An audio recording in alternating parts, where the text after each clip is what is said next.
Firmament, Radialloy by J. Grace Pennington. Narrated by J. Grace Pennington.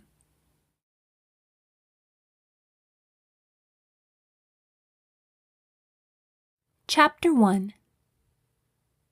He always said that I had the measles when he found me on his doorstep back in 2302, and he also said that I was less than a year old.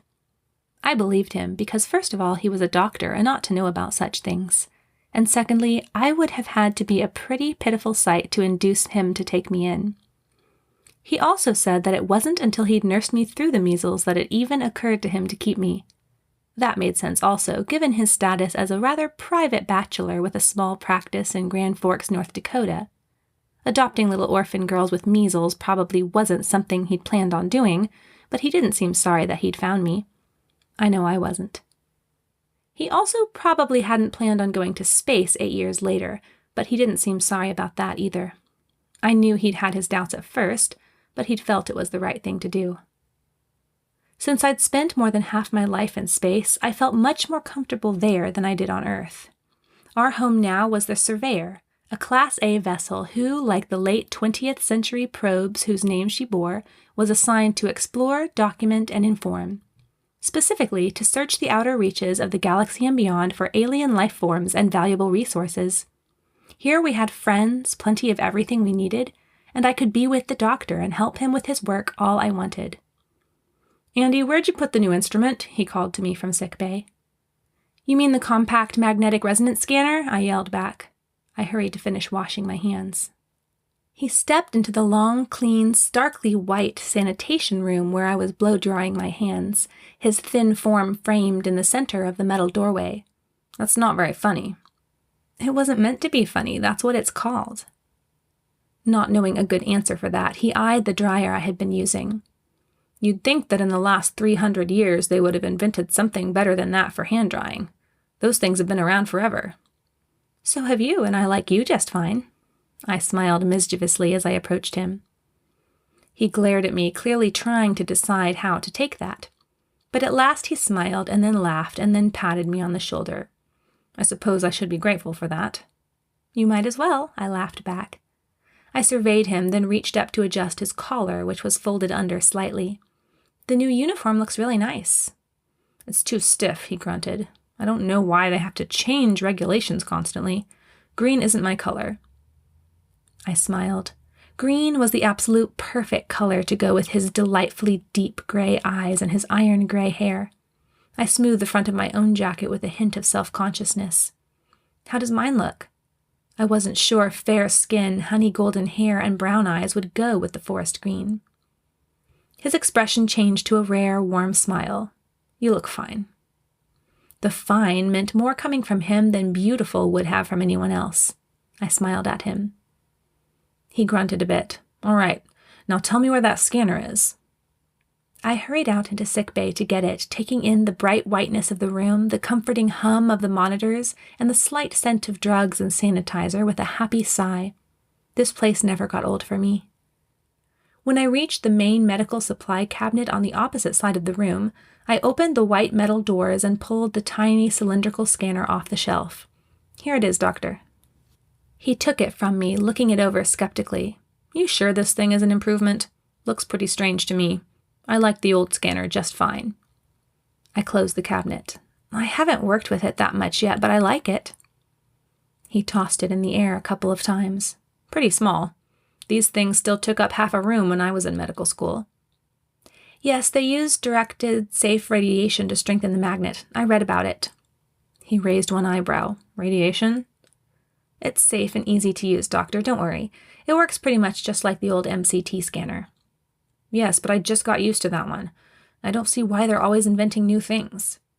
"You were just criticizing them for not inventing a new hand dryer." I couldn't help it. I really couldn't.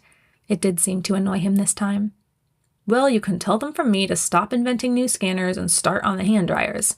Now come on, Andy, I need your help." "Yes, sir." Following him between the two long rows of cots that lined the walls of sickbay, I chuckled to myself. I remembered the first time I had called him Doctor at age 7. It had been a pert joke about his tendency to give me work to do as if I were a nurse. He'd raised his eyebrows at me then, but it had stuck and become habit for both of us. "What do you want me to do?" I asked dutifully. Leaning over a patient and connecting the scanner, he pointed over his shoulder towards a young man who lay on a cot on the other side of the room. "Take care of him." I reached into a white box that hung on the wall and pulled out a pair of rubber gloves. Snapping them on, I moved over to the person he had indicated. I observed by the insignia etched on his metal armband that it was a young lieutenant. Although the Surveyor was a private ship rather than one of the few military vessels, she still followed the traditional ranking system of captain, commander, lieutenant, etc. I'd asked why once, and the captain had explained that there had to be some rank, or how would anyone know who was in charge? I frowned at the armband as I approached. The doctor was opposed to them as a general rule, said they restricted a patient's circulation. He had frustrated the captain when we first came aboard by refusing to wear one himself or allow me to wear one. They had compromised by deciding that we would wear cloth bands instead. If the doctor had gotten to this young man first, the wide white band would have been removed from his upper arm before he had time to even think about it. The patient's eyes were closed as I approached him, and I took the opportunity to observe him. I didn't know who he was, which puzzled me since I knew all 112 people on the ship by sight at least. He was in his early 20s, I guessed, clean-shaven and average height with regular features and dark brown hair. I punched my authorization code into his monitor so I could read his status, and the beeping attracted his attention. "Who are you?" He had some kind of accent, one I'd never heard before. Not that that meant much. I hadn't heard many accents in my days. The majority of the ship's crew members were American, and in the collective 2 or 3 weeks a year I spent back on Earth, I never had much opportunity to meet other people. "I'm the doctor's assistant." I selected the case history tab on the screen before turning to face him. "Did you just come in?" "A minute ago." "That explains it." I put my hand under his elbow and clicked open the armband. This should have come off right away. "Hey, no haze.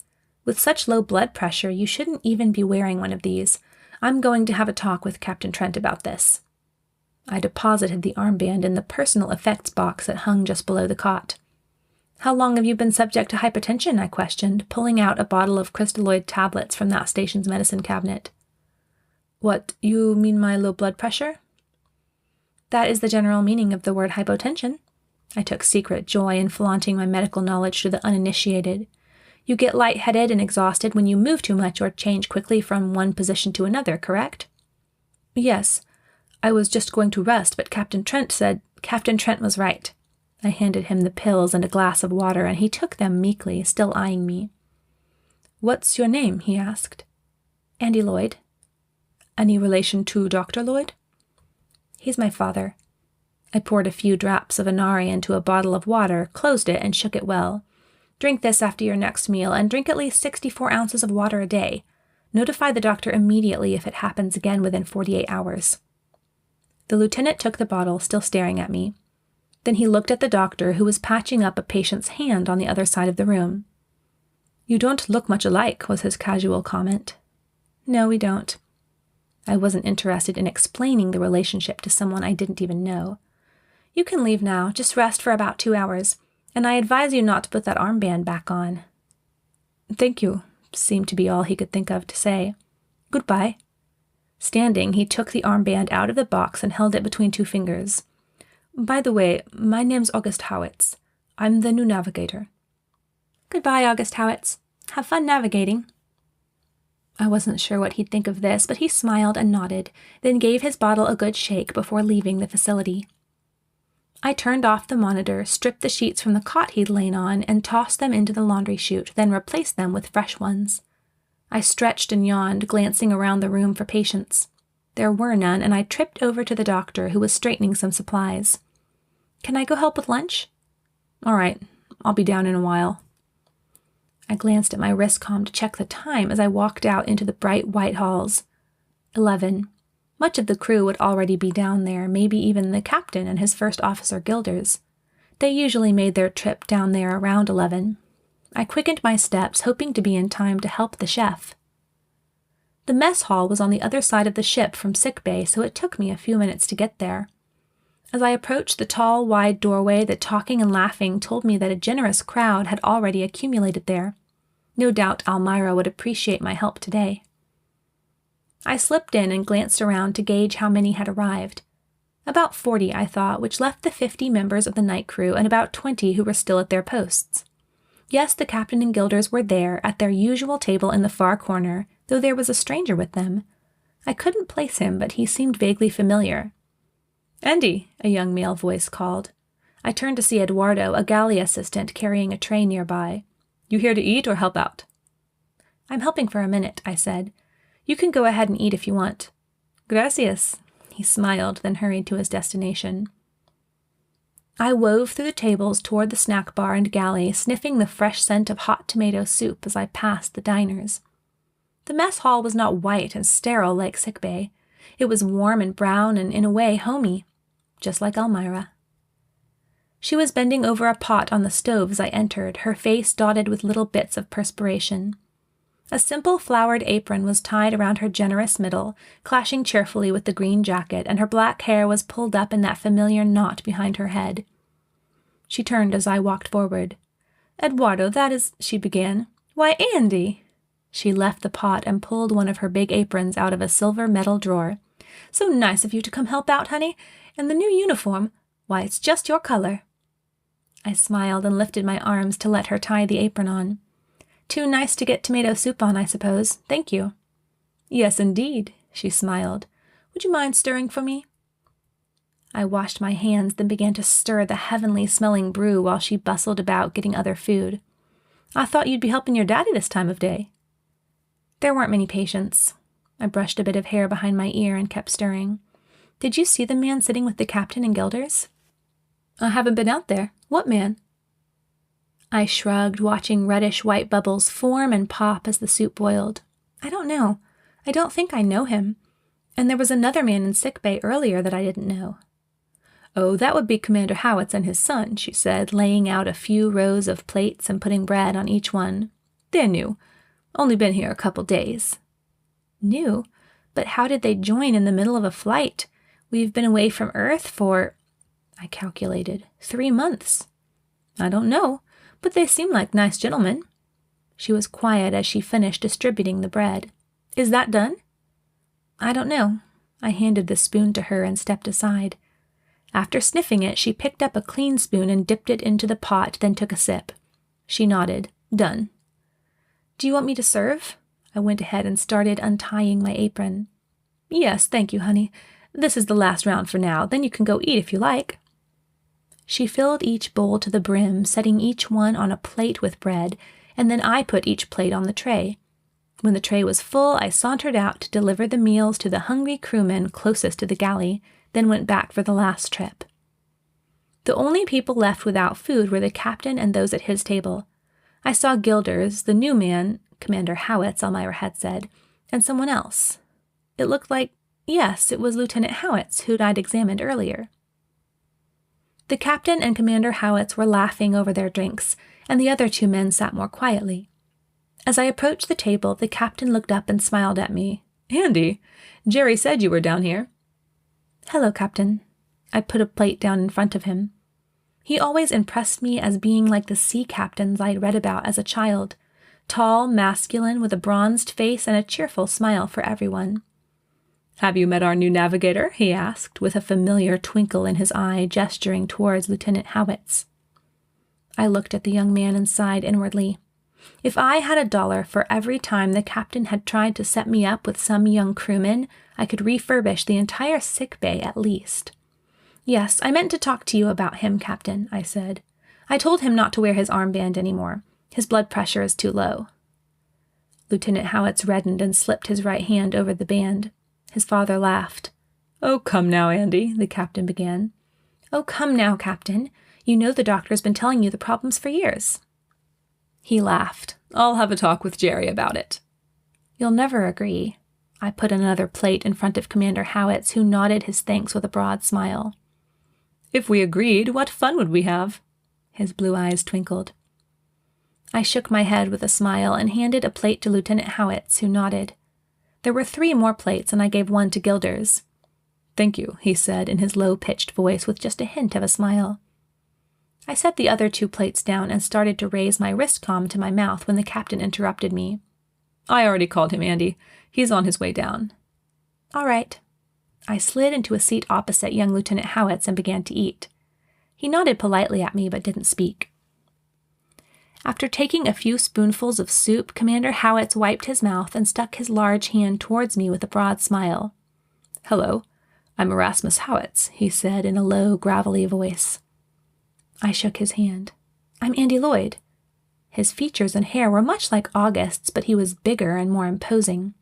August had more of a shy, polite air. "You're new here?" The captain looked at me. "Commander Howitz is our temporary first engineer. I've heard wonderful things about him." "That's good," was the only thing I could think of to say. "Come on, Andy. Talk." I turned to Gilders for relief, as I often did. Gilders was a comforting person. The ship's helmsman since her maiden voyage, he was close to 60 years old, and had been aboard longer than anyone else. His calm, solid face with the white, bushy eyebrows seemed as much a part of the ship as the bridge, the thrusters, or the airlocks. "How have things been on the bridge, Mr. Gilders?" "Everything has been as usual," he said, going on with his meal. "You have not been up there in a while, Miss Andy." "No," I apologized. "We've been busier than usual." "You don't work on the bridge, then?" Commander Howitz asked. "Oh, no, but I do enjoy visiting there." I flashed a smile at the captain.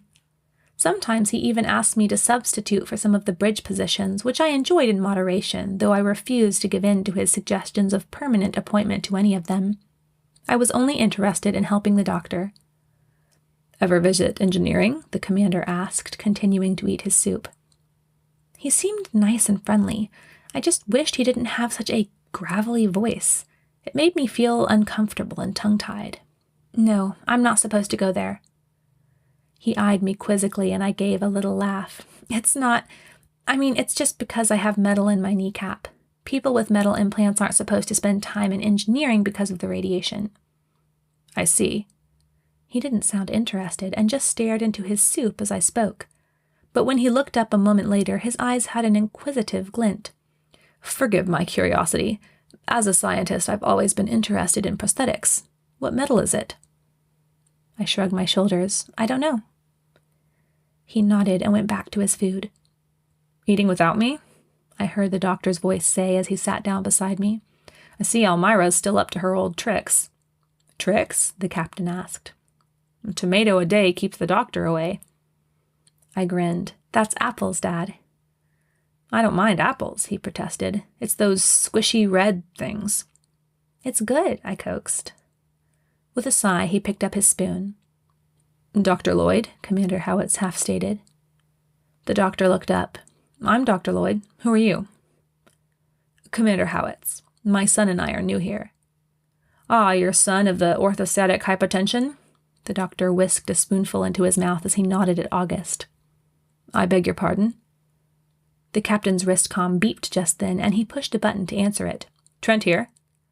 "Captain, we're receiving a mooring request." "I'll be right there." He took his finger off the button and stood up. "Officers to the bridge." August and Gilders stood, but I spoke up quickly. "Captain, Lieutenant Howitz needs his rest." The captain glanced at the navigator, who said nothing. "Very well. Can you substitute until I can get someone else?" "Yes, sir." I popped a last bite of bread in my mouth, took a quick swig of water, and then stood up, laying a hand on the doctor's back affectionately. "I'll see you later." He nodded, still trying to down the tomato soup, and I followed the captain and Gilders up to the bridge.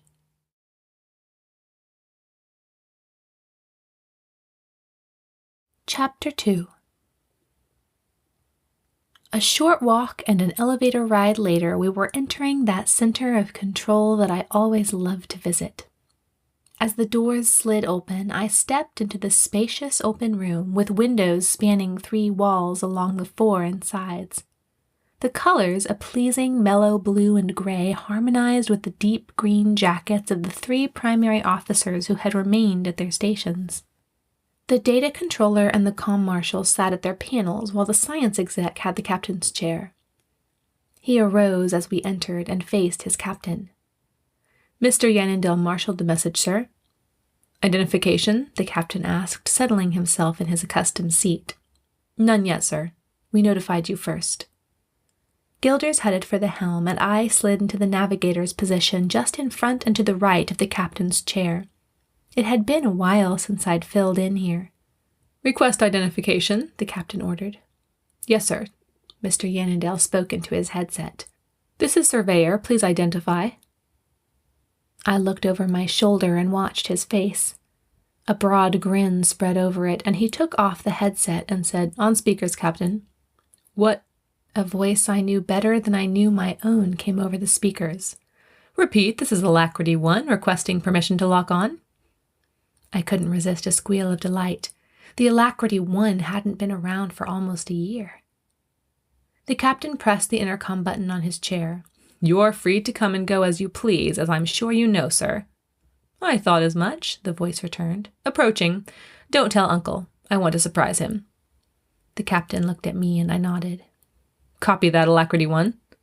He switched off his intercom and began to give orders. Propulsion to 0, Mr. Gilders. Aye, sir.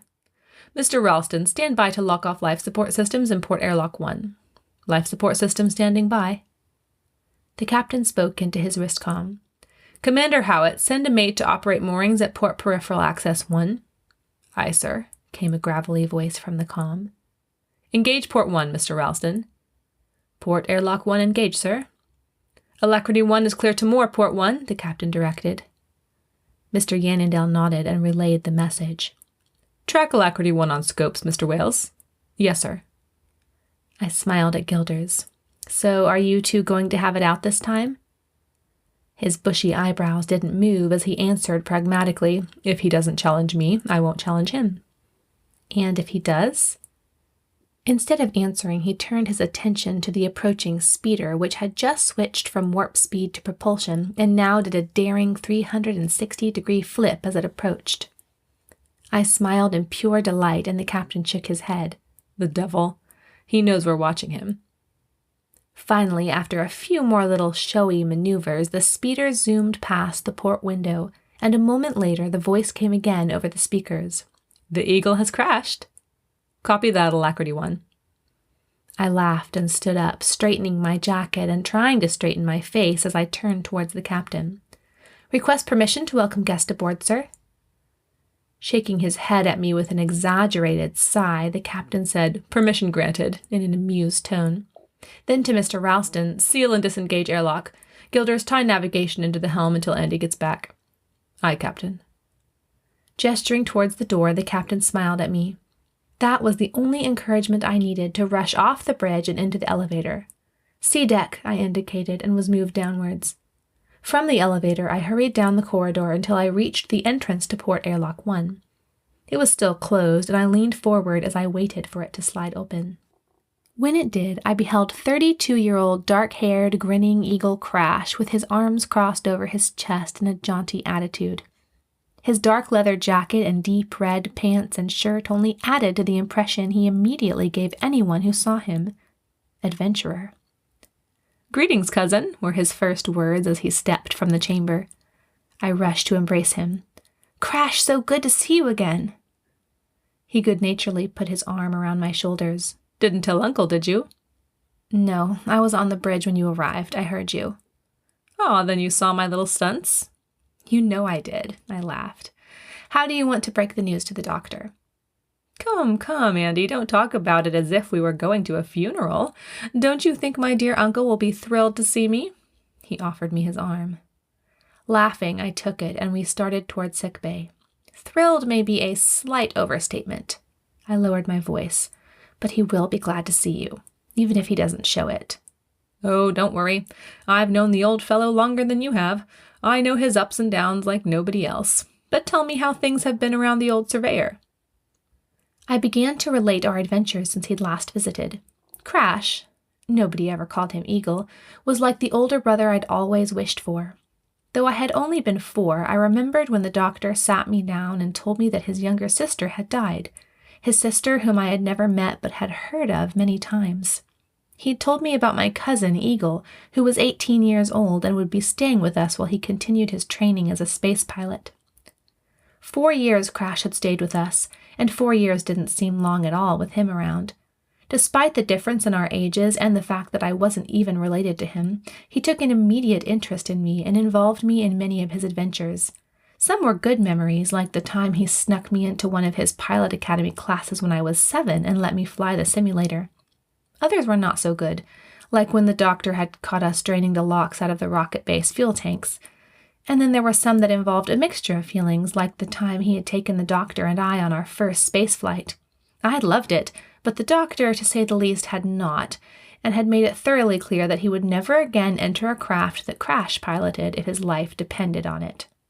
In spite of all this, I'd seen the wistfulness behind the doctor's eyes lately whenever we spoke of his nephew, even a hint of worry. It had been so long since we'd heard from him. But now he was here, and all was well. I couldn't wait to see the look on the doctor's face when his eyes fell on the sturdy form beside me. I talked on as we hurried in and out of the elevator and down the halls, and we came in sight of the last bend before sickbay so quickly that I didn't have time to ask him what he'd been up to. Pulling me against the wall, he whispered, "Go on in and talk to him." "What do you want me to say?" I giggled. "Anything that doesn't have to do with me. I'll take care of the rest. Now scoot." Pushing me out, he winked and slipped back into his corner. I straightened my jacket, cleared my throat, and walked toward sickbay. "Doctor?" He came out of the room, rubbing a glob of sanitizer between his hands. "What is it, Andi? I'm busy." "I wanted to show you something," I grinned. "What?" he asked with some impatience. I waited for Crash to come bouncing out, but I heard nothing. I waited for a moment. Still nothing. "Well?" He tapped his foot. "I just thought you might want to see something," I stammered, turning to look over my shoulder. How long did he expect me to stall? "Yes, I would like to see something. I'd like to see you either in there helping me or up on the bridge helping Captain Trent like he asked you to." I turned back. "But I really need to show you something." "Well, then show me." The irritation in his voice was growing. I turned back to look over my shoulder again, hoping desperately that Crash would show himself. "Well, why do you keep turning your head like that? Is someone back there?" Moving past me, he peered around the corner. "Have you gone crazy?" I watched him, puzzled. "No, I just..." As he turned back to face me, I saw surprise light up his eyes, then a second of disbelief followed by another of gladness, and then he managed to compose himself into a half-affectionate, half-stern expression resembling a smile. I didn't need to ask who was behind me, although how he had gotten there I had no idea at first. After thinking it over for a moment, I realized Crash had ducked into the sanitation room from the hall and then walked through into sickbay, coming out behind me. "Well, Mr. Crash?" He advanced and shook the young man's hand.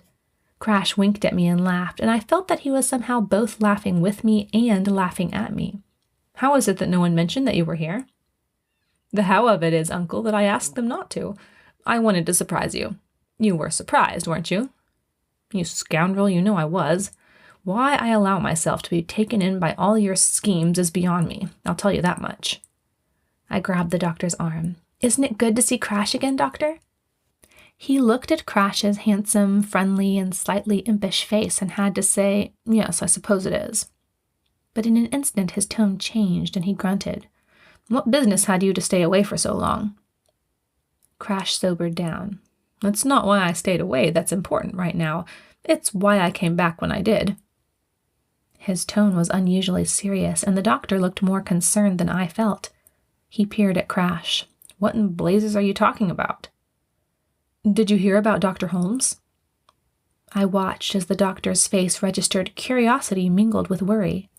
"I haven't heard from him in months. Is something wrong?" Crash hesitated for a moment, then spoke solemnly. "He died last month."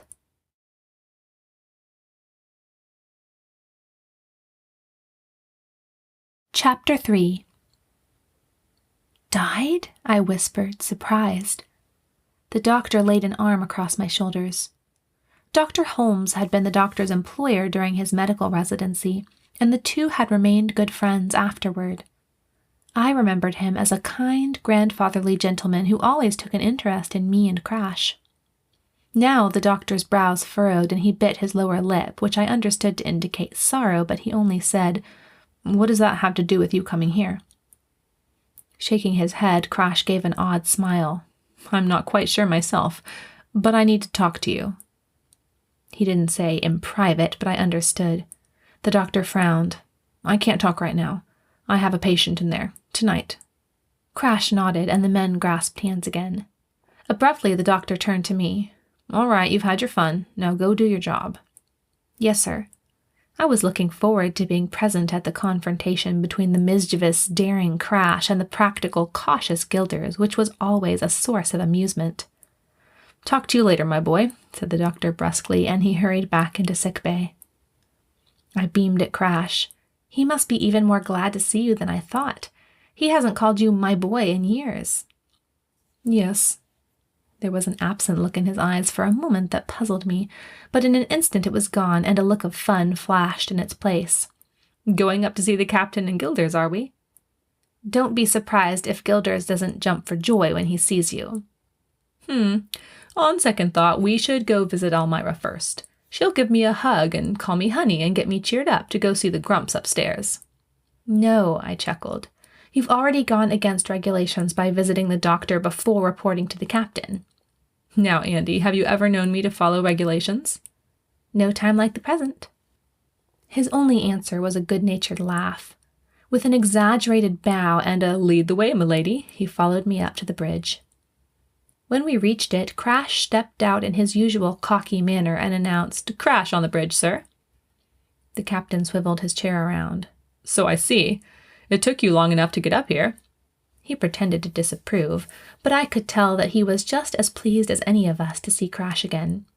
Gilders, however, didn't even turn around. "Yes, Trent, good to see you too." In 5 steps, he was beside the chair and was wringing the captain's hand. Turning to wink at me, he looked in Gilder's direction. I giggled as I slid into the navigator's seat again. Loudly, he said, "I can see by the way Gilders flew up to greet me that he's glad I'm here." The captain's eyes twinkled. Gilders said in a calm voice, "Mr. Crash, I can see you haven't changed in the last year." Crash knelt beside the helmsman on one knee and wrapped an arm affectionately around his neck. "Yes, I'm thankful to say you're right. You haven't changed either. Just as spontaneous and joyful as ever." Without losing his composure, Gilders pried the pilot's arm from his neck. "I'm thankful to say you're right." I took pity on the older man. "Crash, hadn't you better go say hello to Almira?" "Whoa, not so fast." Standing, Crash faced the captain and transformed into the professional pilot. "What's your heading, and why are you going through uncharted sectors?" "Alpha 5433. We had some apparent reactions to our probes there, so we're on our way to have a look. This is the shortest route, and you know the owner doesn't like to be kept waiting. We're already having trouble with one of the smaller thrusters." "Remind me, this is the 100th time you've had so-called reactions?" I was afraid the captain might launch into a long discussion on the subject of the probability of life on other planets, but he only laughed and said, "Only the 23rd, Mr. Crash. And don't be the skeptic. I have enough of that with your uncle." "I am my uncle's nephew, Captain." "Forgive me, I didn't know. Spare me the debate. I've had my fill for today." "You talked to Uncle about it?" "You might say he talked to me about it." "I thought as much." Crash winked at me again. "One of these days you'll give up and you'll have to admit we're right." The captain would have retaliated if it weren't for the interruption of the science exec at that moment. "Obstruction ahead, Captain." "Element scan, Mr. Wales." "Aye, sir." "Propulsion 10, Mr. Gilders." "Adjusting to IPP 10, sir." "We'll discuss this later, Mr. Crash," the captain took the time to say, then he turned back to the 4. "Mr. Gilders, prepare to maneuver around the object." Gilders switched control from navigation to the helm, and I relaxed somewhat. Navigation was not my favorite task. "We're still out of range of the comm towers," the captain clarified. "Yes, sir. We won't be in range again for another..." Mr. Yannendale checked his computer. 5 sectors. 5 sectors. That was about 5,000 light years. A long time to go without being able to communicate with Earth or any distant ships. "Andy, no records for this area in the database?" I leaned forward and scanned the records upon which navigation depended. "No, sir. We just passed the last officially charted sector in this direction. The captain leaned back in his chair and muttered an oath. We should have gotten records from the Comet 3 before we went out of range. Should we turn back, sir? Gilders asked. No. Let's just see what it is first. Crash stepped to the captain's side and said, Request permission to operate the helm, sir. I groaned inwardly. Not again. Glancing at Gilders, I watched in vain for a change of expression. The captain seemed to hesitate, but finally said, Mr. Gilders is doing a sufficient job, Mr. Crash. I don't see the need, but I do. If we're approaching a nebula or an asteroid belt, you're going to need someone with experience. Mr. Crash, our helmsman has had ample experience. But not in this area. If I'm correct, sir, the surveyor has never ventured beyond sector 4810 in this direction. You are correct. Nevertheless, I do not see the need to change helm control at this time. But Captain, Mr. Crash, I believe the answer I gave you was no.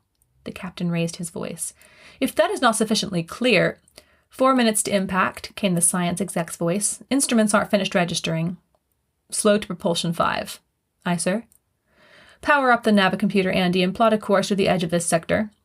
Yes, sir. I sat up and began to follow his command. The navicomputer always took some time to compute a safe course, so I was surprised when, moments after I'd told it to begin plotting, it beeped at me. I read the error message from the panel aloud. Error. Computation impossible. Cluster approaching mark 104.57. The captain frowned. Cluster? Confirmed, spoke up Mr. Wales. Space trash ahead, various elements. Anything dangerous? The captain asked. No, sir, but it's large. At least 90 astronomical units. 90? Are you sure? Cluster visible, announced Gilders, who hadn't spoken during the discussion about helm control. I looked up and watched as the massive field of trash came into view. Asteroids mainly, at least that's all I could pick out. We were still a few thousand kilometers away from it, and already it spanned the entire 4 window. The captain paused for half a second before ordering, Propulsion to 1, Mr. Gilders. I watched as the rapid approach of the cluster slowed to a crawl, wondering what the captain's decision would be. If the cluster were stable, an asteroid belt, or a small system, then it would have only taken a few minutes, even seconds, to go around it at almost any warp factor. But the instability of the trash made it more difficult. Warp was dangerous because one of the rocks might jump out in front of us, resulting in a crash that would probably be fatal. Using plasma propulsion, however, would take hours, and we were on a tighter schedule than usual with one thruster out of commission. The owner of the Surveyor was not a particularly patient man, and I knew that Captain Trent's punctuality was one thing that had kept him in command for so many years. I turned to look at his face as he pondered. He took so long that Gilders dared prompt, Parabolic course, Captain. No one except Gilders or the doctor would have been allowed such a liberty. The captain sighed. I don't suppose it's safe to go through? No, sir, Gilders answered. Trent, Crash broke in. I've gone through trash fields safely before. There was a silence on the bridge for a few seconds. Then the captain shook his head. No, we'll go around. What velocity do you recommend, Mr. Gilders? I'd be confident at IPP5, sir. Very well. IPP5 and keep a sharp eye. Andy, be ready to plot course to the next sector once we're on the other side. Yes, sir. I'd already set the destination, so there was nothing more I could do until Gilders had worked his maneuvering magic. Wait. Crash again. I frowned, wondering at his persistence. Did he not trust Gilders? Or was he just trying to prove himself? Mr. Crash, I can take us around at IPP 10. There was another momentary pause. The captain stared. Gilders didn't turn around, didn't twitch an eyebrow, nothing. Crash was an exceptional pilot. No one could dispute that, but Gilders had years more experience. I bit my lip. Stability level of the field, Mr. Wales, the captain requested. Calculating level 2, sir. Level 2. Extremely unstable. He hesitated another moment, then cleared his throat and finally said, Very well, Mr. Crash. I felt for Gilders as he stood up and stepped aside. His face showed no anger or frustration, but I knew he must be hurt by the decision. It wasn't my place to remark, however, so I kept silent and turned my face towards the 4. Crash slid deftly into the chair and laid his hands on the controls with a smile. Taking the control column with one hand, he reached to adjust the propulsion slider to 10. I gripped the navigation panel and tensed. Crash was good, but something didn't feel right. Cocky as he was, there was some kind of subtext to his insistence on taking the helm that I couldn't put my finger on. For some reason, he was out to prove himself. Smoothly, the ship accelerated, through the propulsion levels and up to 10. The massive trash cluster moved to the starboard window, and I barely felt the motion as Crash maneuvered us around it. I realized I had been holding my breath, and I let it out slowly as we moved by the trash. Sometimes a rock whizzed so close by the window that I winced a bit, but the path ahead stayed clear. Twice, a stray asteroid flew too close to us and the ship swung away, but we were moving so quickly that the danger was over almost before I'd noticed it. A thick silence and suspense hung over the bridge, and I stole a sidelong glance at Gilders. His eyes were focused on the floor window, and he didn't move. 74 AUs remaining, Mr. Wales announced from the science station. Good, the captain began, but at that moment a rock the size of the bridge swerved in front of us. I yelled, "Look out!" as Crash pummeled controls, but it was too late, and the asteroid slammed into the surveyor's main body.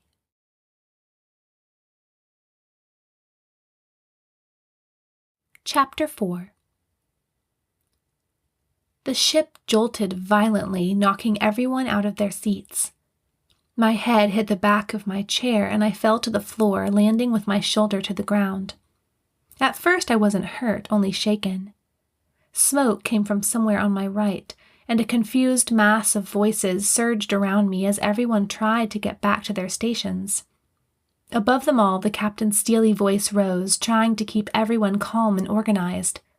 But before I had time to take any of this in, a searing pain shot through my right knee. It was unlike any pain I'd ever known. Burning, unbearable pain as if my kneecap were red hot. Agony exploded in my leg, causing me to scream and clutch at my knee with both hands. Just seconds after the first pain, another spasm wrenched through my leg, and I crumpled, crying with the intense misery. In a second, Gilders was at my side. He laid his hand on my shoulder and tried to talk to me, but I couldn't focus on what he was saying. The doctor's voice, more worried than I'd heard it in a long time, came from my wristcom, breaking through the fog of pain that enshrouded my mind. "Andy? Andy, where are you?" I couldn't answer as another spasm grabbed my knee. Just when I didn't think I could stand the intensity of the pain another second, it died off suddenly, leaving a throbbing heat. Gilders grabbed my wrist and spoke into the comm. "Gerard, something's wrong with her." "Gilders!" the captain's voice rose out of the confusion. "Take the helm!" At the same time, a voice struggled from my wristcom. "I'll be right there." I heard shouting.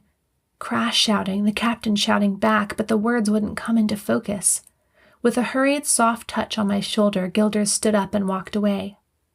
I opened my eyes and saw the captain yank Crash from the helm and then step back to allow Gilders to work the panel. I closed my eyes again and began crying, still clutching my knee. I didn't dare take my hands away, afraid the pain would come back. I felt like a little child. The commotion around me just sounded like a solid buzz, and I smelled smoke. I was still sobbing when a shaking hand was laid on my head. I looked up into Crash's eyes. They held a mix of anger and fear, and his voice trembled as he asked, "What's wrong?" "Don't let it come back," I whimpered. He stood and bent down to lift me. I was still gripping my knee, and I shut my eyes tight again, but I felt his arms close around me, and then I had a sensation of being carried along. Confused voices kept up the chaos, and after a moment I heard a door slide open, and then a hand was laid on my forehead. "Andy?" I opened my eyes to see the doctor standing there with such a lovingly concerned face it made me want to cry all over again. "Dad, it's my knee," I began. "Dad, He grasped my hand just as everything turned to black.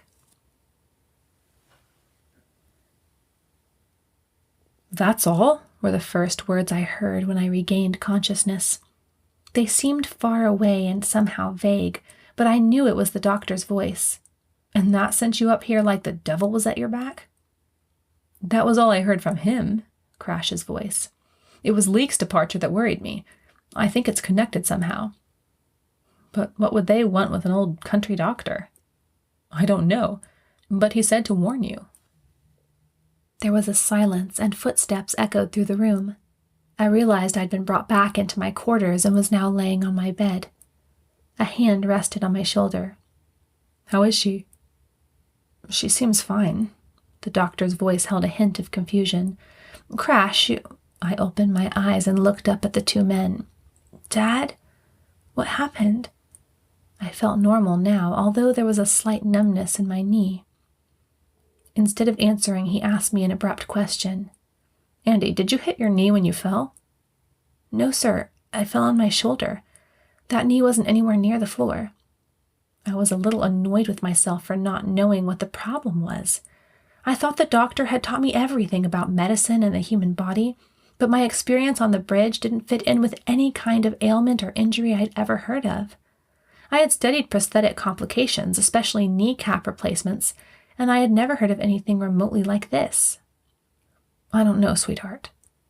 The doctor's voice was so gentle it almost scared me, and he hadn't called me sweetheart since my 16th birthday. I looked at Crash, who was knitting his brows and chewing on his lower lip. What was all that about? He had the audacity to stare at me as if he didn't know what I meant. What was what all about? Your performance on the bridge. He flushed.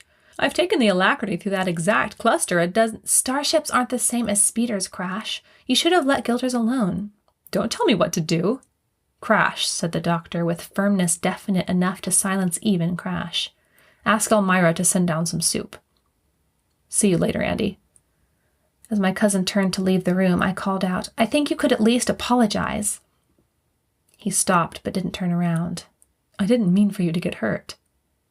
I meant to Guilders. Crash stiffened and hurried out. All right, tell me what exactly happened up there.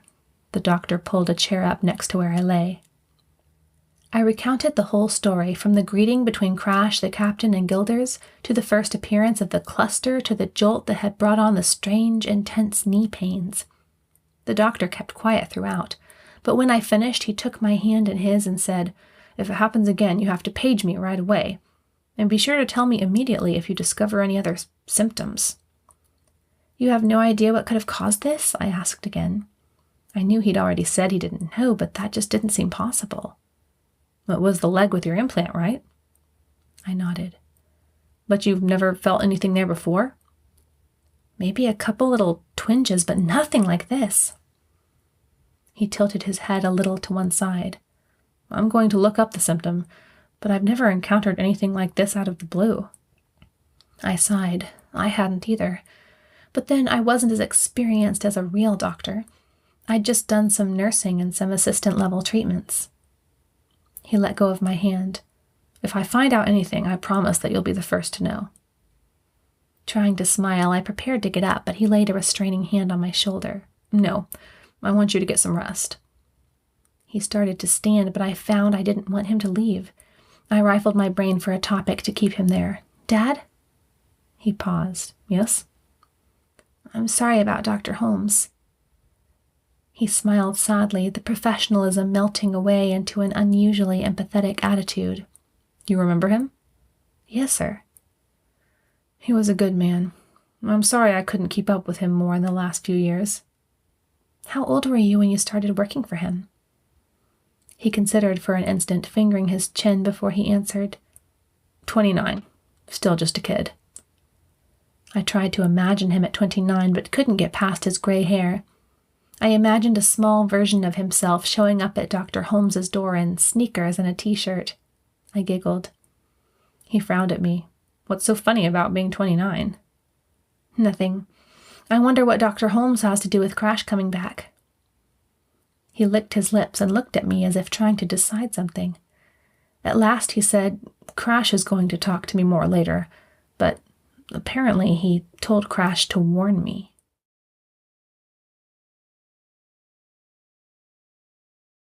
Chapter 5. This wasn't what I'd been expecting at all. I sat up and stared at him, wide-eyed. Warn you? About what? Shaking his head, he stood up. We don't know. He called Crash from the hospital just before he died, and Crash says he didn't sound lucid, but he said Crash had to warn me. I hesitated, then laid back down. Do you think, well, maybe he didn't know what he was talking about? If he had some kind of dementia, what did he die of? To the second question, Crash asked his doctor, and they don't know. It was some kind of insanity, but they could never pin down a source. He was dead less than a week after they brought him in. As for the first question, that's what I said. I have more respect for Emmett, Dr. Holmes, than almost anybody else I know, but he could definitely have been demented. He paused here and looked at me for a second. Then he went on. But Crash says that he got a little worried because right after Emmett told him that, some scientists left Earth and headed this way. Some scientists he doesn't like. Dr. Holmes warned Crash, and then some scientists that Crash didn't like left Earth. That didn't sound all that suspicious to me, especially since there were a lot of people my cousin decided not to like, and not always for good reasons. A thought hit me. You don't think that's the Howitzes, do you? The doctor shook his head. Impossible. The scientists Crash referenced are both middle-aged men, not father and son. He shrugged and stood up. It could be nothing. It's probably nothing. Do you have to go? I begged. I didn't understand why I wanted him there so intensely, unless it was just the lingering memory of that terrible pain on the bridge.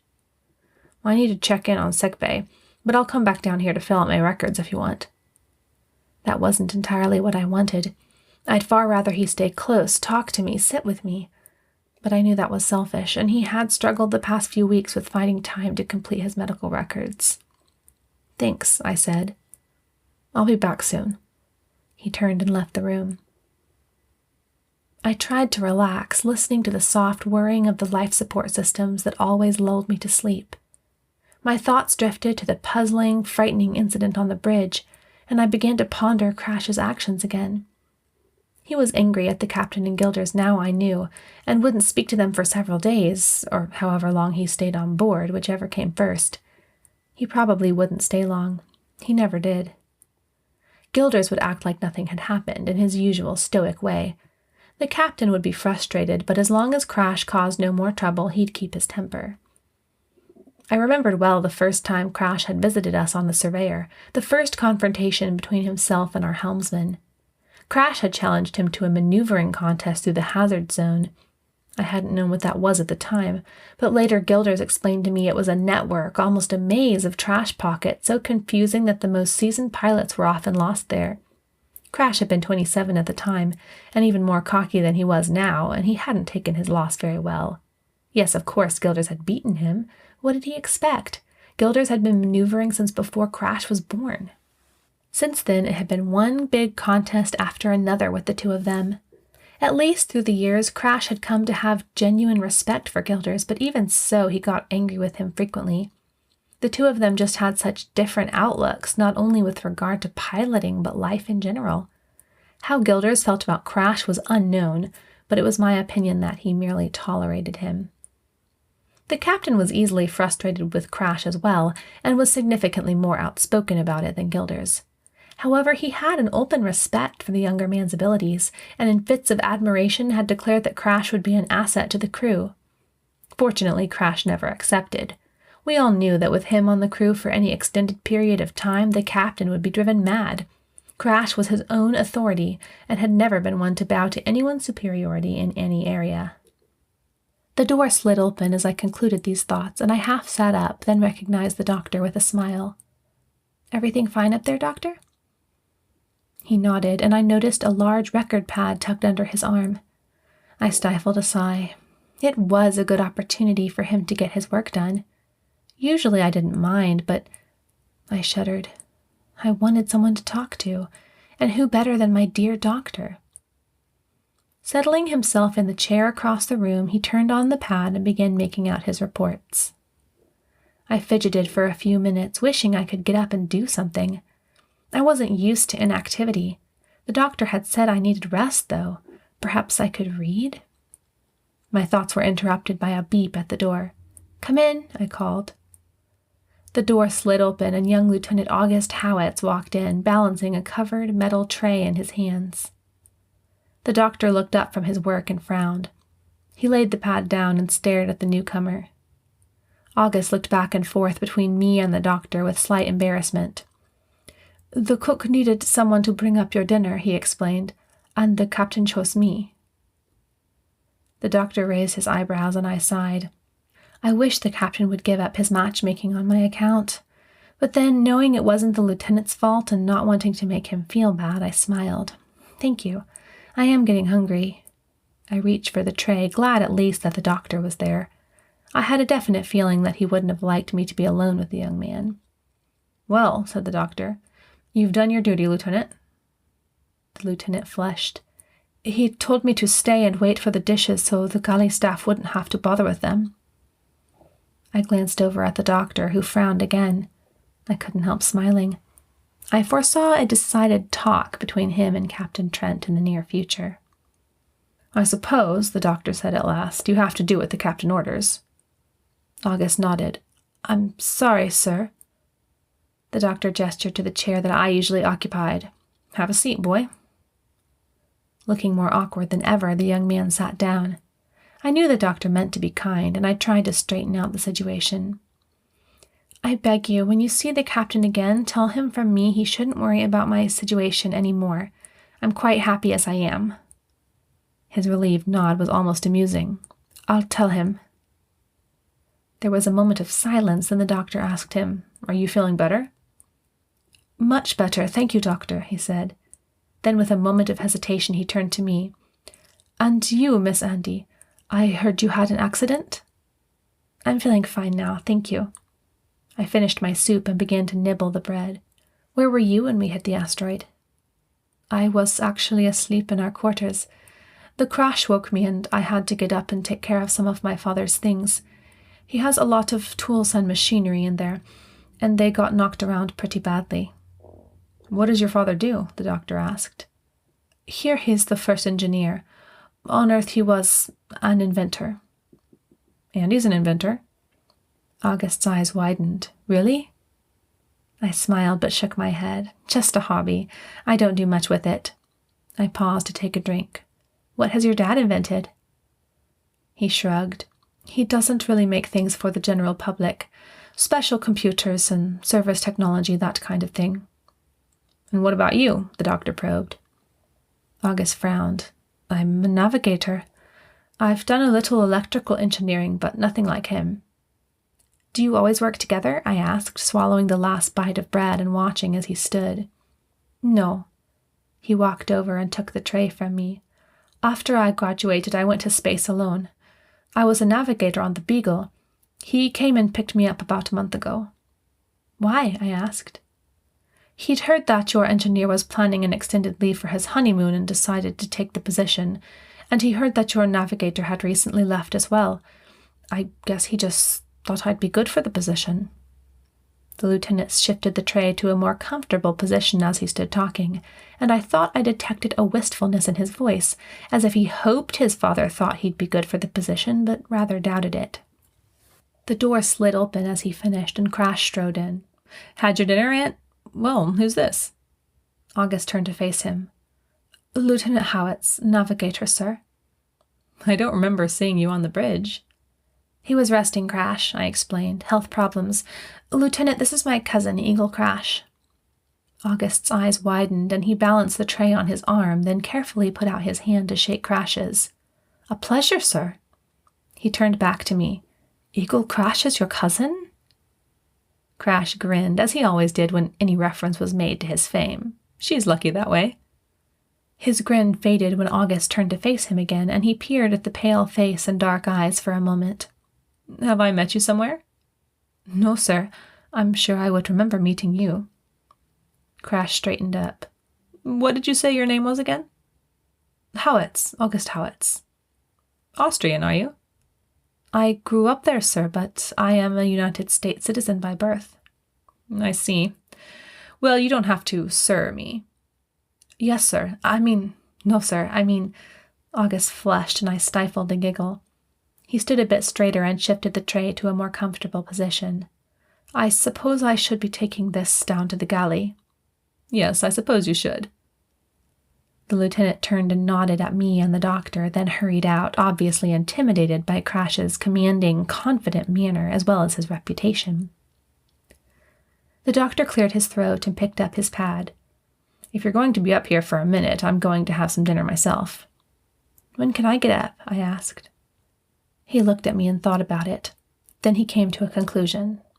Right now I'd like you to keep resting for tonight. When I come back, we can talk about you getting up in the morning. Yes, sir.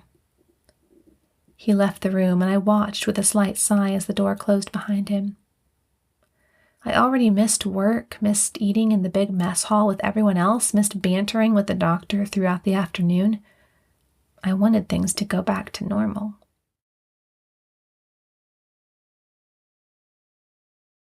Chapter 6. Crash walked forward a few steps. Are you still mad at me? I wasn't mad at you. I just don't like you to argue with them. Them? The captain and Guilders. He held up his hand. Please, I just ate. Crash, that's not funny. Don't talk about them like that. It was your fault, you know. The captain trusted you and— It wasn't my fault, he protested. If I'd been in the Alacrity 1, I could have— But this wasn't the Alacrity 1. It was a starship. Why couldn't you just trust Guilders? In his usual cavalier manner, his answer was to change the subject. Who was that fellow who was in here just now? I sighed. He told you. Lieutenant Howitz, the navigator. You know him? He pulled a chair closer to me and hung his jacket over the back. I just met him today. I treated him in sickbay this morning, and then he and his dad were with the captain during lunch. His dad? Crash had seated himself in the chair, and now he sat upright. His father is on board too? I was puzzled by this line of questioning. Why are you asking me all this? Do you know him? I don't know. He sat back and threw his arm across the back of the chair. He reminded me of someone I knew when I was a little kid. Is that one of the people you told the doctor had left Earth? Oh, so he told you about that? He stood and started to pace. No, he's not the person who left Earth. And neither of them are named Howitz. It's Leek and his assistant Mars. But I haven't seen them here. He sat down again and tried to relax. What do you know about this Howitz? August. His name's August. He and his dad have been on the ship a month, and his dad is the first engineer. He suffers from orthostatic hypotension. Whoa, don't be giving me doctor's talk, Anne. You know I don't like it. Well, you know I don't like you arguing with the captain and Guilders. That's different. Why is it different? Because I'm older than you. I was about to give some indignant reply, but he intercepted it. I don't think you understand, Andy. I'm sorry you got hurt, but part of being an adventurer is to take risks. Guilders isn't willing to do that, and that's why he'll never grow as a pilot. He's afraid. This almost made sense, but it wasn't right. First of all, Guilders never seemed afraid to me. Secondly, don't you think it's a little presumptuous for you to say Guilders won't grow? He's had so much more experience than you. I wanted to add, and you're the one who crashed us, not him, but I didn't. He smiled patiently. That's the point. He is more experienced than me. By virtue of the fact that he was in space when I was in diapers, I know that. But which one of us is better? He expected me to say him. It was logical. He was a famous pilot with clients lining up for his services. He'd done things no one had done in the history of space travel until he came along. He'd flown for governments, scientists, and lots of jobs he couldn't even tell us about. Guilders, on the other hand, had just been a quiet helmsman on a chartered exploration vessel for 30 years. The doctor trusts Guilders, I began. Of course. I trust him, usually. But in the face of an emergency, which one of us is willing to step out to do what needs to be done, regardless of consequences? I was confused. Crash was, that was true. But didn't he have a lot more accidents than Guilders? Was that true courage or just rashness? I shook my head but didn't answer. After an awkward silence, a rarity between the two of us, I asked, how long until we reach Alpha 5433? Too long for my taste. The asteroid damaged the attitude control system, and your beloved Guilders is creeping at a snail's pace until it's repaired. It should take a couple days to get it up and running again. The captain's not happy, is he? Nope, not one bit. But then, what else is new? Crash, please. Sorry, And. I forgot. No captain or helmsman bashing allowed. I didn't feel like talking to him anymore. Good night, Crash. He whistled and stood up. That's a subtle hint. Well, good night, cousin. See you tomorrow. Picking up his jacket and throwing it over his shoulder, he left. Sitting up after the door closed behind him, I pulled up my skirt to take a look at my knee. There was no sign of anything wrong, not even the slightest degree of redness. With a sigh, I realized how late it was getting and thought I should get to bed. I was tired, emotionally and physically, and sleep sounded attractive. I stood carefully, wary of putting pressure on the knee. It felt a little numb as I walked to my wardrobe to dress for bed, but otherwise seemed normal. After I'd thrown on a nightgown and brushed my teeth, I knelt beside the bed to pray. My thoughts wandered, however, slipping through the events of the day. Not just my knee pains, though that was enough to think about. Crash played a large part in my thoughts, as did August and his father. There was also Dr. Holmes's strange warning and the people that Crash didn't like who had left Earth. I didn't like any of it. Things had been perfectly fine when I woke up that morning. I jerked my thoughts back to my prayer again. Lord, thank you for protecting the ship today. Thank you for what? What had I been going to say? My thoughts were wandering again. Was the doctor really in danger? Could my knee have anything to do with Dr. Holmes? Surely not. I snapped my thoughts back again. Please protect us all, Lord. Don't let anything bad happen to us. Don't let anything bad happen to us? How flat was that? But that was really all I wanted at the moment. Keep us safe. Thanks. Good night. As I crawled under the covers, I felt unsatisfied somehow. I called to the lights to turn off, then snarled in the dark, pulling the blankets up under my chin. It was all Crash's fault, I decided. He'd brought us these silly suspicions, and he'd made a mistake on the bridge. But now everything was fine. The malfunctions would be repaired soon, and in the meantime I should relax. Sleep came quickly, and I wasn't bothered by dreams, at least not that I could remember.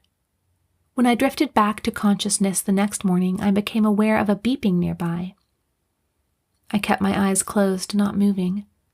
The beeping went on, and I pulled the covers over my head.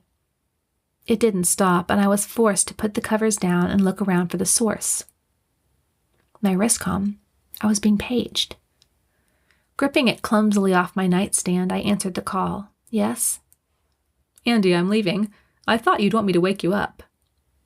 My brain buzzed tiredly as I tried to place the voice. Crash. Leaving? I mumbled. Where are you going? Get dressed and come to Port Airlock 1. I laid down the comm and dragged myself out of bed.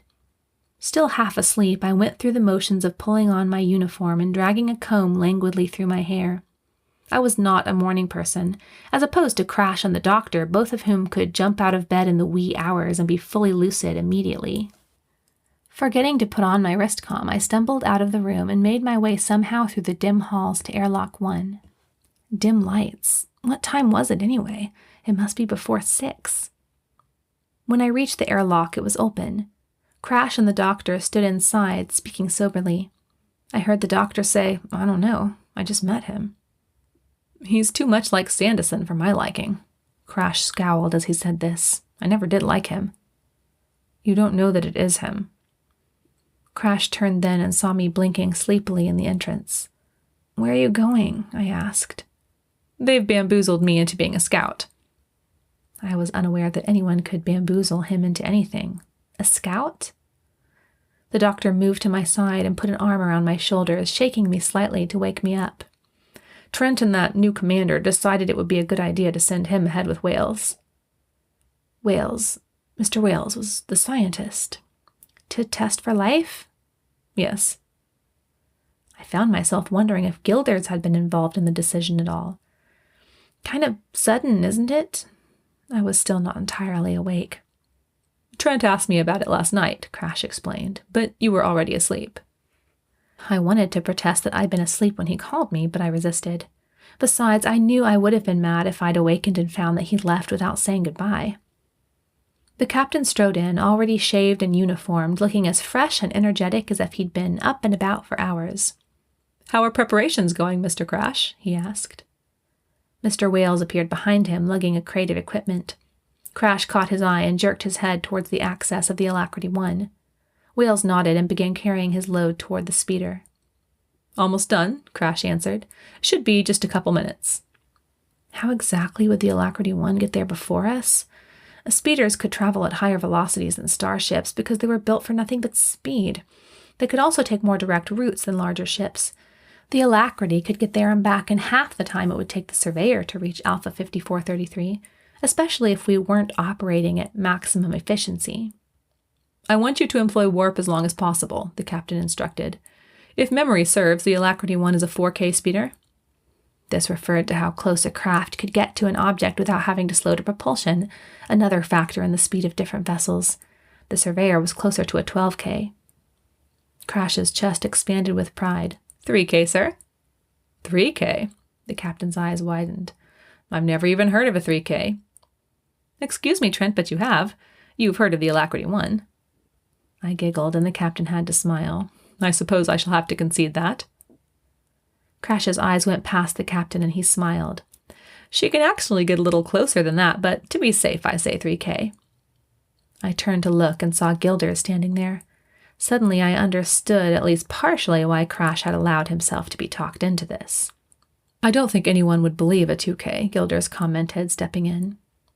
Crash sniffed and turned away. "Are you ready, Mr. Wales?" Wales stuck his head out of the access. "I'm ready." "Be careful," the captain said. "You should be able to stay in contact with us the whole time." "I think so." Crash approached me and the doctor and looked at us with a smile. "I'll be back in a few days." I nodded, and the doctor laid a hand on Crash's shoulder, but said nothing. Crash turned to me and opened his arms. I flew to them and hugged him tight, feeling a sudden pang of guilt for blaming my unrest on him. "Stay out of trouble while I'm gone," he joked. "I will," I assured, my voice muffled by his jacket. He let me go, and with a last smile, disappeared into the Alacrity 1's access. "Clear the airlock," a technician called through the intercom, and I reluctantly backed out and into the hall, watching the opening of Crash's speeder until the airlock entrance slid shut with a loud whoosh. I felt a strong vibration as the speeder pulled free from her moorings and zoomed out into open space. I caught a glimpse of the Alacrity through the porthole as it raced away. It was a good idea to send him off. It would help us. It was a logical move for the captain to make. So why was a feeling of unease settling over me?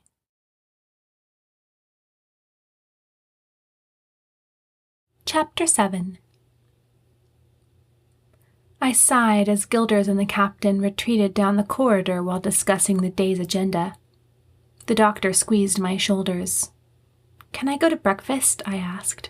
The lights came on as I said the word go. He raised an eyebrow. "Breakfast? At 6 in the morning?" "Getting up early makes me hungry." "All right, but it doesn't make me hungry, so I'm going to sickbay." He paused for a moment, and I turned to look at his face. I found hesitation there. "Meet me there at 9. I stared. I went there every day. Meet him there? And why 9? Why not just when I was ready, casually, like always? "Is something wrong?" I asked. "I don't know." He let go of my shoulders. "I want to test you for something." "Test me for something? For what?" "All right." He walked away, and I watched his thin form shuffle off, feeling a little pain in my chest. I loved him so much. Crash had to be mistaken. The doctor wasn't in any danger. I loitered into the mess hall, knowing that the main breakfast would not be ready.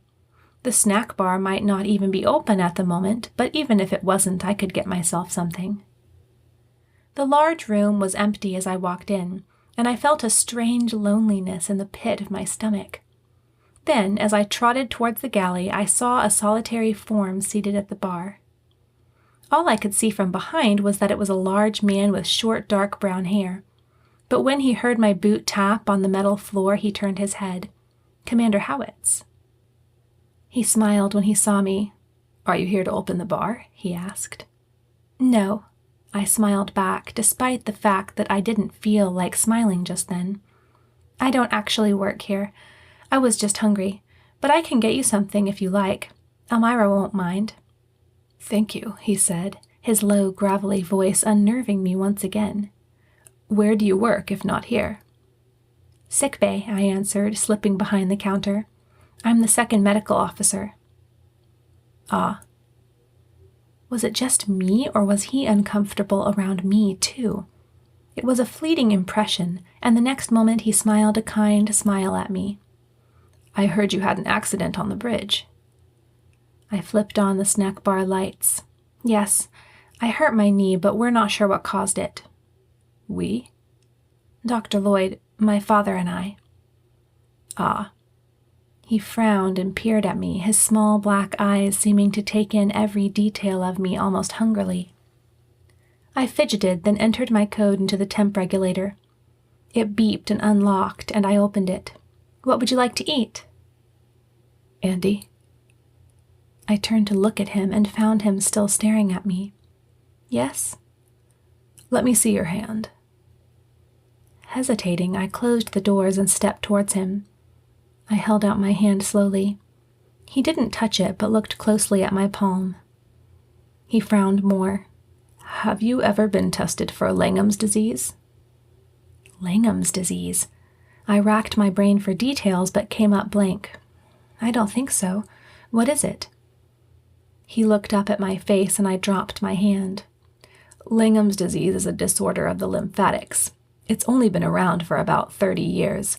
I don't think they know much about it yet. I'm not a doctor, remember, just an engineer, but I've seen it before. Your father's really never tested you for it?" "No." I quelled the nervousness rising in me. "Is it serious?" "Very. It's fatal. But I don't suppose you have it. I think it can only be developed during embryogenesis or else transmitted to the mother during pregnancy. You've," he hesitated, "never been pregnant?" "No," I said, a little indignantly. "Then if you had it, you would have died long ago." He shook his head. "Still, what I heard about your knee and what I saw just now—" He left his sentence unfinished. "What did you see? And how would I know for sure?" I asked. "I saw a slight swelling on your wrist. That usually means a fluid buildup, which is indicative of a lymphatic deficiency. Sudden intense joint pains can occur in some cases." He seemed to anticipate my next question. "I had an employer whose wife was diagnosed once.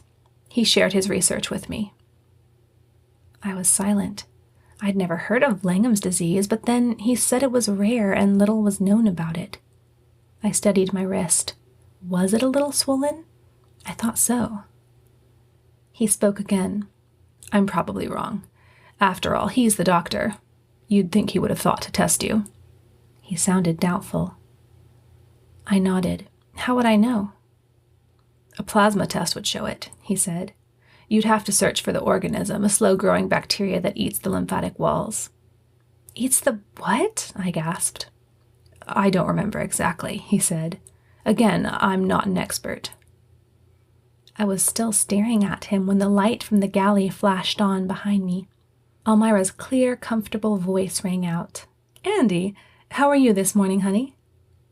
I didn't answer for a moment, then I stammered out, "I'm fine." "I was just about to start breakfast. Do you need to eat something now, or can you wait?"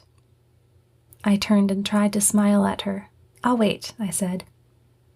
She glanced inquiringly at Commander Howitz as she pulled an apron off a metal peg just inside the door. Settling himself more comfortably on his bar stool, he dug an electronic book out of his pocket and set it on the counter. "I'll wait. Are you going to wait, Miss Andi?" I moved around to the front of the bar and seated myself on a bar stool. "Yes, thank you for your concern." He smiled. "I hope I'm wrong. I truly do." He turned on his book and began to read, taking no more notice of me. I felt dazed as I watched Elmira bustle around getting our breakfasts together. This was silly. Of course, if I did have this Langham's disease, the doctor would have found out long ago. Commander Howitz wasn't even a doctor. What did he know? I looked at my wrist again. It wasn't swollen. Was it? I couldn't deny the knee pains, however. But could a lymphatic deficiency cause something that painful? I shuddered. Surely not. I reached for a napkin and stopped midway, remembering something. Meet me there at 9. I want to test you for something. Could it be the Langham's disease that he wanted to test me for? Could he have wondered about my knee pains being related to that? If he knew I had some disease, why would he hide it from me? That was ridiculous. Besides, Commander Howitt said that I would have died shortly after birth. What does it matter what he says? I mumbled. Pardon me? Asked the commander, looking up from his book. I felt my cheeks flush as I shook my head. Nothing. I glanced at a chronometer above the galley door. It wasn't even 7 yet, and I felt strangely uncomfortable about going to sickbay before the appointed time. As Elmira served us both, the mess hall began to fill up with hungry crew members. The doctor didn't come down. I ate slowly, trying to fill up the time.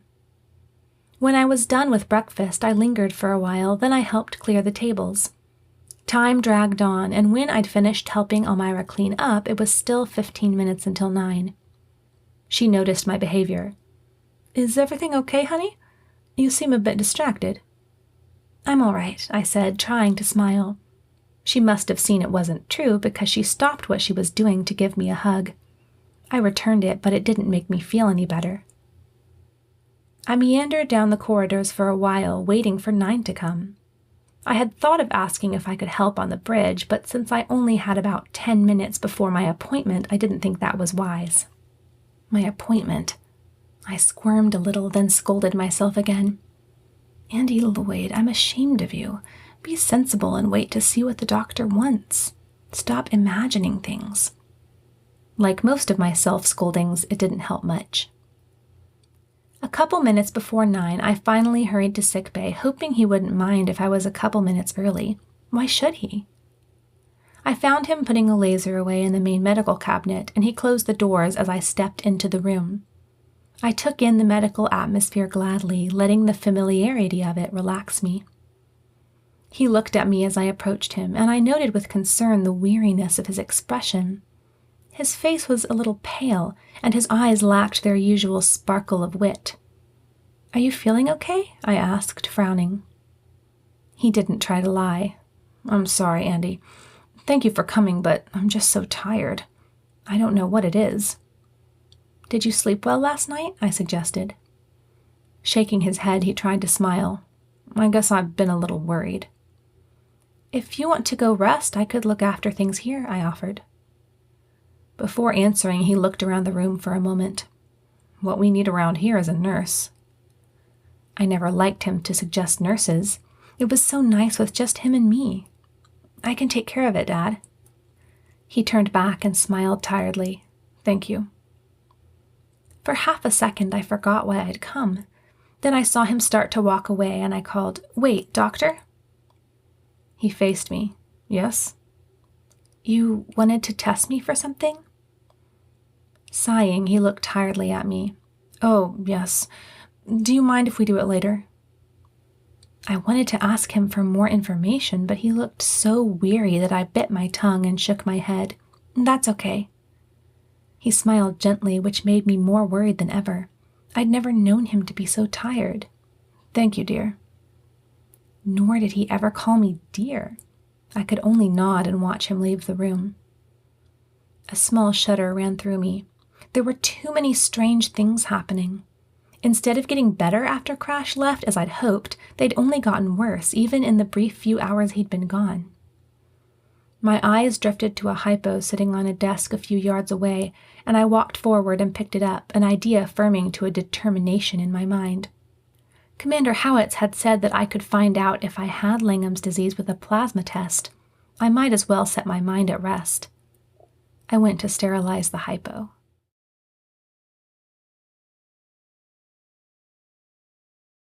Chapter 8. Commander? He sat at lunch in the mess hall eating a sandwich and looked up when I addressed him. Hello, Andi. Can I help you? I didn't like that he called me Andi. After all, I'd just met him the day before.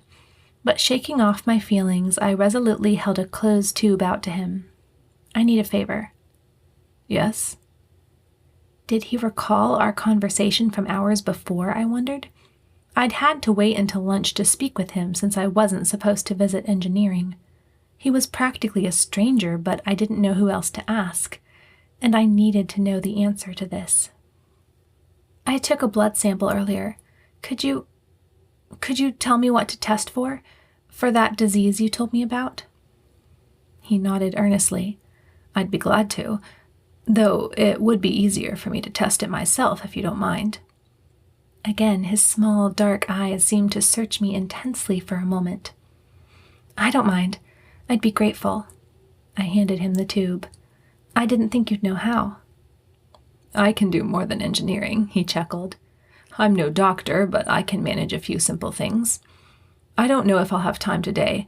Captain Trent wants the attitude control back online quickly. That's perfectly all right, I assured. Just whenever you have time. I took a couple steps backwards, then turned to leave. His voice stopped me. Andi, he said. I closed my eyes and just said it. Miss Lloyd, please. Miss Lloyd? He persisted. Yes, sir? I don't think you should say anything to your father about this. I bit my lip and turned to face him. I don't keep secrets from my father, Commander. Nodding, he spoke quickly. I respect that, but I'm worried that he might. He hesitated here, and I cut him off. My father wouldn't hurt me. Of course not. Again, that doubtful tone. But Andi, Miss Lloyd? Miss Lloyd, what if you do have it? How could he not have known? I couldn't figure out how to answer that, so I pretended he hadn't said it. Thank you for your help. This time I walked away and barely heard him call after me, You're welcome. As I walked, I looked around again for the doctor. Surely he was up now. A moment searching among the full tables proved futile, but close observation showed me that neither the captain nor Gilders were there either. That gave me a pretty good clue as to where they might be. Not feeling hungry, I trotted out of the room, trying to shake off the tension that I'd felt building up during the conversation with Commander Howitz. Not tension between him and myself, tension within me.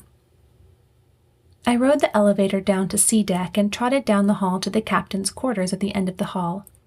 The door didn't slide open automatically when I approached it, so I pressed the small white button on the wall just to the right. A muffled chime sounded from within, and the captain called, Come in. It's unlocked. I pushed another button to open the door, and it slid upwards, revealing the bright, open room.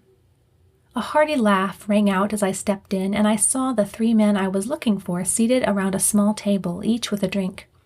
A checkers game lay between the captain and Gilders, half played, but neither of them seemed to have much interest in it. The doctor sat back in his chair, fingering his glass, and I thought he still looked exhausted. When he saw me, he smiled. How are you feeling? I asked, walking forward. He shook his head, and the captain said, I'm trying to convince him to go lie down. I think he's coming down with something. As I crossed the room, I glanced around. On the walls hung shelves which displayed mementos of the captain's past journeys, and a shelf of electronic books including everything from engineering manuals to history to Tennyson and Shakespeare. The room was well lit and had a large window on one wall, which at the moment showed stars flying past. A plain but comfortable bed stood against one wall, and on the other side of the room were two upholstered chairs and a small leather sofa clustered around a silver heater. Positioned near the window was the small table where the captain and one or both of his close friends often shared a drink. I approached the doctor and stood behind him, laying a hand on his shoulder. Are you all right? He shrugged, and I let my hand fall away. I'm just so tired. Maybe I'm getting too old for this job. Oh, nonsense, Jerry. The captain finished the dregs of his drink and pushed his cup away. You do a fine job. You're just a little run down. Maybe I'll hire a nurse sometime, let you take a vacation. It's been too long since your last shore leave. I cut him off as soon as I could without being disrespectful, wanting to avoid more talk of nurses. Did you get any rest earlier, Doctor? The doctor shook his head. I tried, but couldn't sleep. Go rest, Gerard, Gilders suggested, pushing his drink aside and moving a checker. The doctor shook his head. I'll go in a minute. What did you need, Andi? Nothing, I just... Would you do me a favor, then? The captain asked. Yes, sir. I straightened up, prepared to take orders. It's just that Baker always forgets to dust my books. I would do it myself, but Gilders wants me to play." By Gilder's quiet scoff, I gathered that it was more the other way around, but I smiled. "Of course." "Cloths are in the cabinet. Thanks, Andi." The captain moved his piece. The doctor grunted. "Trent, you're a big boy. Can't you keep your room clean yet?" "Never learned," the captain said, studying the board. I reached into a cabinet next to the bookshelf and pulled out a soft dusting cloth. Then I turned to the books. There weren't many of them, but he had more than most people on the ship. Most officers could fit all their titles on one electronic reader and didn't mind having all of them mixed up together. Not so Captain Trent. He liked to have smaller readers and more of them, and he had them all organized by author. Byron, Dickens, Milton, Plato. He had every classic anyone could name. As I pulled the books off the shelf one by one, I thought about my own readers. I was not quite as organized, and I owned 6 readers, 5 of them full and the 6th still with some room left. I didn't think most of the crew owned any conventional books other than the doctor, who distrusted electronic readers and preferred to turn real paper pages. I myself had only one conventional book, and I smiled as I imagined the soft brown leather cover underneath my fingers. It was fitting that my most important book should be my only real book, I thought. The conversation over the checkers game went on, the doctor leaning back and criticizing each move. "Don't take so long to think, Gilders," the captain complained as the older man sat observing the board. "I need to get back to the bridge and—" He consulted his wristcom. 10 minutes. Gilders reached forward and picked up a black checker. "If you took a little longer to think, you might win sometimes." He jumped his piece over 2 of the captain's. The captain groaned. "I do win sometimes," he protested, handing his pieces over. "I would think you would have noticed that, Trent," the doctor scolded. I smiled as I dusted the books. "By the way, Jerry," the captain spoke up after a moment of silence, "what have you found out about Andi's problem? Her knee, I mean. What happened on the bridge?" I didn't turn to look, but a slight shiver tickled down my back in the momentary silence that followed. "Nothing," the doctor said. "I mean, something happened, but I don't know what." His voice dismissed further questioning, and I bit my lip as I dusted a crimson copy of Shakespeare's plays. There was no further conversation for several minutes, and a bold question entered my mind. I had to work up the courage to ask it, so it wasn't until a few books later that I spoke. "Have any of you ever heard of Langham's disease?" For a moment, no one answered. I didn't turn around, but tried to hide my red face among the books. "No," said the captain. I hadn't expected him to be the first to speak. "Why do you ask?" Before I could answer, the doctor's voice, weary, spoke. "I know something about it." That was all. The chill of nervousness chased down my spine again. Somehow I didn't want to face him, but I wondered what his expression was. I waited for him to say something else, but he didn't.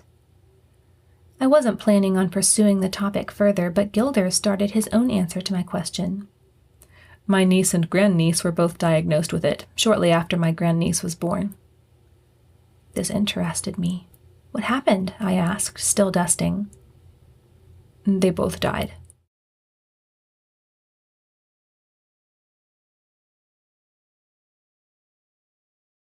Chapter 9. His voice was as flat as ever, but that didn't stop my heart from going out to him. I turned around at last and looked at him. "I'm sorry, Gilders." He nodded and moved a checker. I stole a glance at the doctor's face, but he wasn't looking at me. He just looked tired. "What is it?" the captain asked, taking his turn. Since Gilders and the doctor didn't answer, I volunteered the information. "It's a lymphatic disorder. Some congenital organism that eats the lymphatic vessels. I just heard of it today, so I don't know that much." "That doesn't sound enjoyable." Gilders spoke quietly. "My niece said it wasn't." I took a step nearer the little group. "You spoke with her after she was diagnosed?" "Yes." "And there's no cure?" He shrugged his broad shoulders and jumped another of the captain's pieces. "I don't know. I heard rumors of a cure being developed about that time, but nothing definite." The doctor abruptly stood up. "I'm sorry. I can't focus. I'm so tired. I'm going to have to try to get some rest." I nodded, and the captain said, "Yes, please do, Jerry." He turned his tired gray eyes on me, and I reproached myself severely for my absurdity and stepped to his side. "You can take care of things, Andi?" "Yes, sir." "I might not come down to dinner. I'm just so tired." I nodded once more, then impulsively kissed him on the cheek. "I hope you feel better soon, Dad." "Thank you." He brushed my arm with his hand, then turned and left the room. I watched him leave and felt that pang in my heart again. The captain shook his head. "Poor Jerry. He is looking old." Feeling fierce, I wheeled around. "He's not old." Shrugging, he stood up. "I suppose I shouldn't talk when he only has 6 years on me. I'm heading up, Gilders. Good game." "I'll come," was all Gilders said. "Thanks for the dusting, Andi," the captain smiled. I tried to return the smile, but didn't think I'd quite succeeded. "Any time." Gilders walked out, and the captain gestured me towards the door with a flourish. I smiled half-heartedly and hurried out. Then he followed, closed the door, and started towards the elevator. I wished I hadn't asked that silly question. If the doctor had heard of the disease, then how could he not know I had it? Stopping in my walk down the hall, I reined my thoughts in firmly. I didn't even know if I had it yet. As I thought about my earlier meeting with Commander Howitz, I remembered the reason I couldn't seek him in engineering. My knee implant. Surely that had something to do with the pain. But why should it just suddenly start hurting when no impact had ever made it hurt before? And if I did have Langham's disease, was it just a coincidence that the sudden intense joint pain had occurred in the one joint in my body that was not fully bone? That kneecap now, that was something of a mystery. It wasn't even the whole kneecap, just a tiny bit of metal implanted in the middle of an otherwise bone patella. I remembered when the doctor had first told me that I had it. "Why did I need that?" I'd asked, puzzled. He'd shaken his head. "I don't know. You had it when I found you." It had never hurt me before. Why should it start now? If it was the Langham's disease that caused it to start hurting, I couldn't have had the disease since birth, or I would have died. So it wasn't possible. I dismissed the idea and hurried to sickbay, hoping that there would be work there to calm my overactive imagination. I was just drifting off to sleep that night when a beep jolted me awake. I looked around groggily, trying to find out where it was coming from. Whatever it was, it beeped again, and I tried to place the familiar sound. My wrist comm, that was it. Startled, I picked it up and fumbled to get my finger on the button. "Yes?" No answer. Neither voice nor static came, and as I brought the indicator into focus, I saw that the call had been terminated. "Must have the wrong number," I mumbled, setting the band down on my nightstand and snuggling under the covers again. My mind had just begun to wander into dreams when the beep came again, and this time I sat up. I picked up the comm and answered, "Hello?" This time there was static, and I looked to see who was calling. It was the doctor's comm frequency. "Hello?" I said again. "Andi," came his voice, weak and forced. Then I heard a grunt that was almost a groan, then the call was terminated again.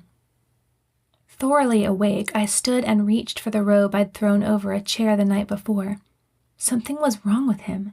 I had no idea what, but I knew he needed my help. Trying to get my bearings, I stumbled towards the door, not taking the time to order lights on. When I reached it, I unlocked it and slipped out into the dim halls, blinking in the faint light. The doctor's room was just a little down the hall from mine, and I pushed the button to open his door. It opened readily. He rarely locked his cabin, even at night. I slipped in and let the door slide shut behind me. A tiny beam of light from one corner of the room showed me the doctor's form tossing and turning on his bed. Tiptoeing, I made my way to the bed and sat down on the side of it. His face was twisted as if in pain, and I laid my hand gently on his chest. "Doctor?" He stopped tossing, and his heavy breathing slowed, but his eyes remained closed and his face didn't change. In a whisper that was only slightly louder, I said, "Dad?" The eyes opened and he stared up at me, an empty, dazed stare.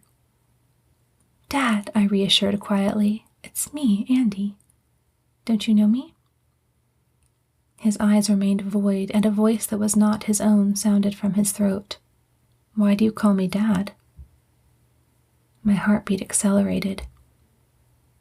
An intelligent look spread over his face, and his eyes grew confused. "Andi, what are you doing here?" His voice was back to normal now. "You called me." "I called you?" His brow wrinkled in confusion. I bit my lip. "Yes. Are you all right?" "Of course." He seemed gruffer than usual. "Just can't sleep, that's all." "Bad dreams?" The question seemed to confuse him. He looked up at me as if he were searching for something, then rested his hand on mine. "Yes." Somehow I felt like he meant no, but I also felt that questioning him further would only make him uncomfortable. "I just wanted to make sure you were all right." But as I rose to leave, his hand closed around mine spasmodically. No, don't go." I complied and sat in silence for a moment. After continuing to search my face for whatever it was he sought, he said, almost pleadingly, "My mother—" He paused, and when he began to speak again, the other voice was back. "She used to sing me a song when I couldn't sleep. Will you sing it for me?" His voice sounded so distant, almost lost. I forced myself to speak calmly and lightly. "Do you know the name of the song?" After searching my face again, he said, "No. Will you sing it for me?" My hand trembled, but I again calmed myself. "I do not know the song your mother sang, but I will sing for you." His hold on my hand relaxed, and I began to softly sing him a lullaby. But before the first verse was over, I felt his body relax, his eyes closed, and his breathing became regular again. After I had finished the song, I whispered, "Good night, Dad," and leaning forward, planted a kiss on his cheek before rising to leave. Extremely shaken, I made my way back to my room, shut and locked the door, and dropped onto my bed, breathing deeply, heart racing. I didn't think I would be able to sleep at all after that. What did it mean? What was the unrest in his face? I'd never seen anything like it before. It made me so uneasy that I had more than half a mind to go get the captain. But it was so late, and I shrank from waking him. Tomorrow I would find out what was going on. Somehow. Chapter 10. I didn't know I had drifted off to sleep until my alarm woke me. That meant it was 7:30. Apparently I had been able to sleep after all. Laying there in the dimness, I recalled the night before in my mind. I wanted to think it had only been a dream, but I knew I couldn't do that. I could almost feel the moist pressure of the doctor's hand on mine as he begged me to sing for him, could almost hear the strange note of distance and confusion in his voice. No longer would I be able to convince myself that things would get themselves back to normal. I would have to do something. What, I wasn't sure yet. First, I needed to figure out what was wrong with the doctor. As I jumped up and dressed, I tried to figure out just what to say to him. Should I just ask him right out what had happened last night? Or see if he brought it up first? I didn't like to just walk up and say, "Hey, Dad, what was wrong with you last night?" What if it had only been a bad dream? On the whole, I thought it would be better to ask him in a less direct way, perhaps just see if he was still acting strangely or if he referred to it himself. Strapping on my wristcom, I hurried out the door and rode the elevator up to B deck. As I trotted to sickbay, I took a couple of deep breaths to calm myself down. Then, straightening my jacket, I peeked in. He was there, giving a crewman his regular checkup. Evidently, he hadn't seen me come in, and I stood there observing him for a moment. It seemed to me that his hair was a little bit grayer than a few days ago, and his always thin form seemed even thinner. The lines on his forehead had multiplied, and his frown was more frequent than ever. As I stood watching, the patient got up, thanked him, and walked towards the door. I stepped aside, and the man passed me with a nod. The doctor began changing the sheets. Stepping into the room with purpose, I forced myself to call brightly, "Good morning, Dad." He looked up quickly, then said, "Good morning." Hesitantly, I stepped a little closer. "Are you feeling better this morning?" "Better?" He looked confused, standing there with one corner of the clean sheet in his hands, staring. "You know, you were tired yesterday." "Oh, yes." He went back to putting the new sheets on. "I think Trent was right. I just need a break. I might ask him to go ahead and hire a nurse." "No," I said. He looked at me, frowning. I blushed and looked down. "I mean, we don't need a nurse. We can take care of things by ourselves, just you and me." Sneaking a look at his face, I found his eyes fixed steadily on me. "Let me help you with that," I mumbled, and moved forward to tuck the corners of the sheet under the cot mattress. He stepped back and let me work. "Did you sleep well last night?" I asked. It was a moment before he answered, just long enough for anxiety to begin to rise in my chest. "Like a log," he said at last. I shivered. I should ask him about it, now. But did he not remember, or did he just not want to talk about it? Other than a slightly absent manner, he appeared to be acting normal. My mouth felt dry, and I tried to decide what to say next. Never had I felt so awkward around him. "What were you asking about yesterday?" I knew what he meant, but still I asked, "What do you mean?" "In Trent's quarters. You asked me something. What was it?" He sounded lost again, confused, searching. "Langham's disease," I said, trying to sound cheerful and careless, but with a vague feeling that I was failing. "Yes, that was it." He didn't say anything else, didn't ask why I'd wanted to know, nothing. He said nothing at all. "Should we go to breakfast?" I asked, struggling to speak lightly. "I need to wash my hands," he said, standing up. "You go ahead without me." Part of me protested against leaving him, but I agreed and left the room, heart sinking quickly. Something was wrong. I sat by myself at a little round table in the mess hall, idly picking at my food. It occurred to me as I moved the eggs back and forth with my fork that I had not told the doctor about the Langham's disease test I'd asked Commander Howitz to help me with.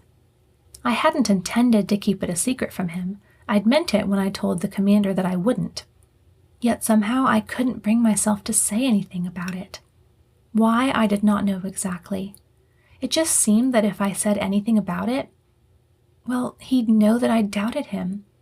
And then if he had done nothing wrong, it would hurt him. If he had, well, that's what Commander Howitz was afraid of. Maybe he was right. What harm could it do to not tell the doctor, or at least not yet? My conscience pricked me hard. Was that fair to him? When had he ever done anything to deserve this distrust? He was my father, after all. "He's not your real father." I felt like slapping myself. Yes, he was. It didn't matter if he wasn't my biological father. He was the one who had trained me, provided for me, cared for me my whole life. But it was all so hard to explain. "Miss Lloyd?" Startled, I looked up and saw young August Howitz standing in front of my table, a piece of paper in his hands. "Yes?" He held the paper out to me. "My father asked me to give you this. He had to do some work on one of the airlocks, but wanted to get it to you as soon as possible." To my frustration, I found myself reddening with guilt as I took the paper. I should show this to the doctor. It was probably the results from the blood test. "Thank you." I took the paper and folded it, then slipped it into my jacket pocket. Nervously, I pushed a slip of hair behind my ear and turned back to my food. "Are you feeling better?" he asked. I nodded. "Yes, thank you." I felt my skin turning even hotter as I realized how my behavior must look to the young man. I looked up and tried to smile. "Forgive me if I'm being rude. I'm just tired." Nodding, he said, "I understand. I heard that your father has not been feeling well. It must be quite a strain on you." "I can handle it," I assured. "He'll be fine." "I'm sure he will." I nodded and went on pretending to eat. "Can I do anything for you, Miss Lloyd?" The tone was kind and respectful, and it put me more at ease and softened my heart. I smiled more gratefully this time. "No, but thank you for your concern." He smiled back, then turned and left. There were few people left in the room, I observed. Perhaps a half-dozen officers, one of whom was the captain. He sat near the doorway, finishing the last few bites of his breakfast. My stomach rumbled, and I looked down at my food and wrinkled my nose. I didn't want to eat, but I needed to. Laying my fork down, I picked up a piece of bacon and prepared to bite it. "Jerry!" The captain's voice was tinged with concern, and I jerked my head in his direction. In the doorway, the doctor stood. I couldn't see him well that far away with the light behind him, but he seemed to stagger slightly as he walked, and his shoulders drooped. Dropping the bacon, I jumped up and raced towards him. The captain was at his side in a moment. "Jerry, you look awful. You're sweating." From this distance, I could see moisture dotting his face, but he shook his head.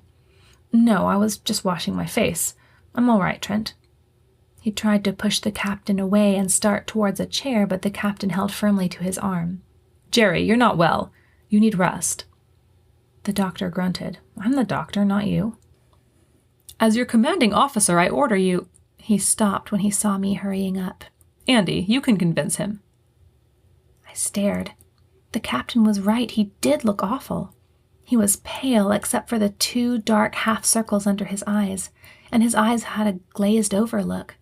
His face was moist, as were his hands, and when he looked at me, he looked as though he was trying to find his way. "Where's Crash?" he asked. "He was here just now, wasn't he?" I froze, staring into his eyes. He still looked lost, and I spoke slowly. "Crash left, Doctor. He left yesterday morning." "Left? But he was just here." What was wrong with him? He was acting the same way he had the night before, only worse. It was disturbing, and a wave of panic swept over me. Was he going crazy? Was he developing some kind of psychosis? I couldn't bear the thought of anything happening to my beloved doctor, couldn't even stand to let the thought cross my mind.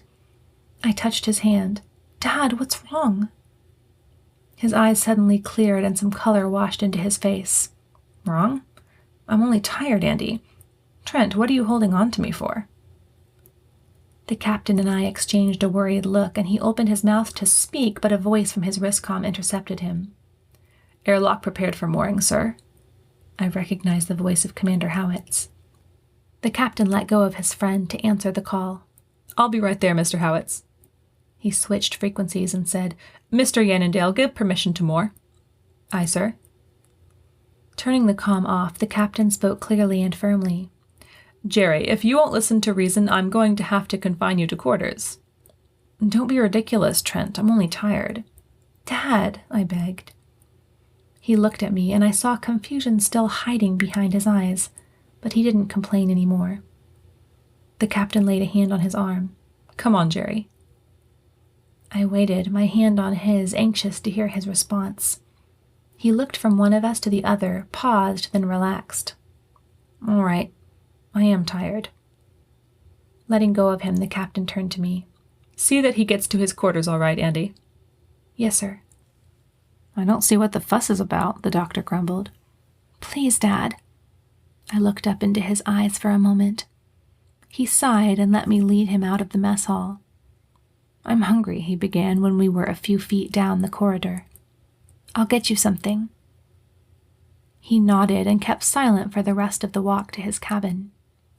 He lay down without complaint and nodded again when I said, "I'll be right back with your breakfast." I hurried out of the room, heart pounding. My hands shook and I tried to take calm, slow breaths. Just tired wasn't good enough anymore. Something was the matter.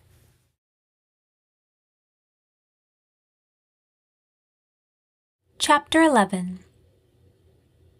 Elmira was kind enough to fix a tray of eggs and bacon for the doctor, even though she had finished cooking and begun cleaning up. I took the meal down to him. "Thank you," was all he said, and he didn't look like he wanted to talk. A pang pierced my heart as I watched him slowly begin eating the eggs. What had happened to the energetic, witty doctor of a few days ago? "Can I get you anything?" I asked softly. Shaking his head, he focused his eyes on mine for a moment. "Just look after sickbay for me." I nodded, 2 quick nods. "I will." As he turned back to his food, something seemed to stop him. He looked back at me searchingly, but instead of looking at my face, he looked at my jacket pocket. "What's that?" "What?" I asked, forgetting. Then I reddened as I remembered the paper from Commander Howitt's. A corner of it stuck out of my jacket.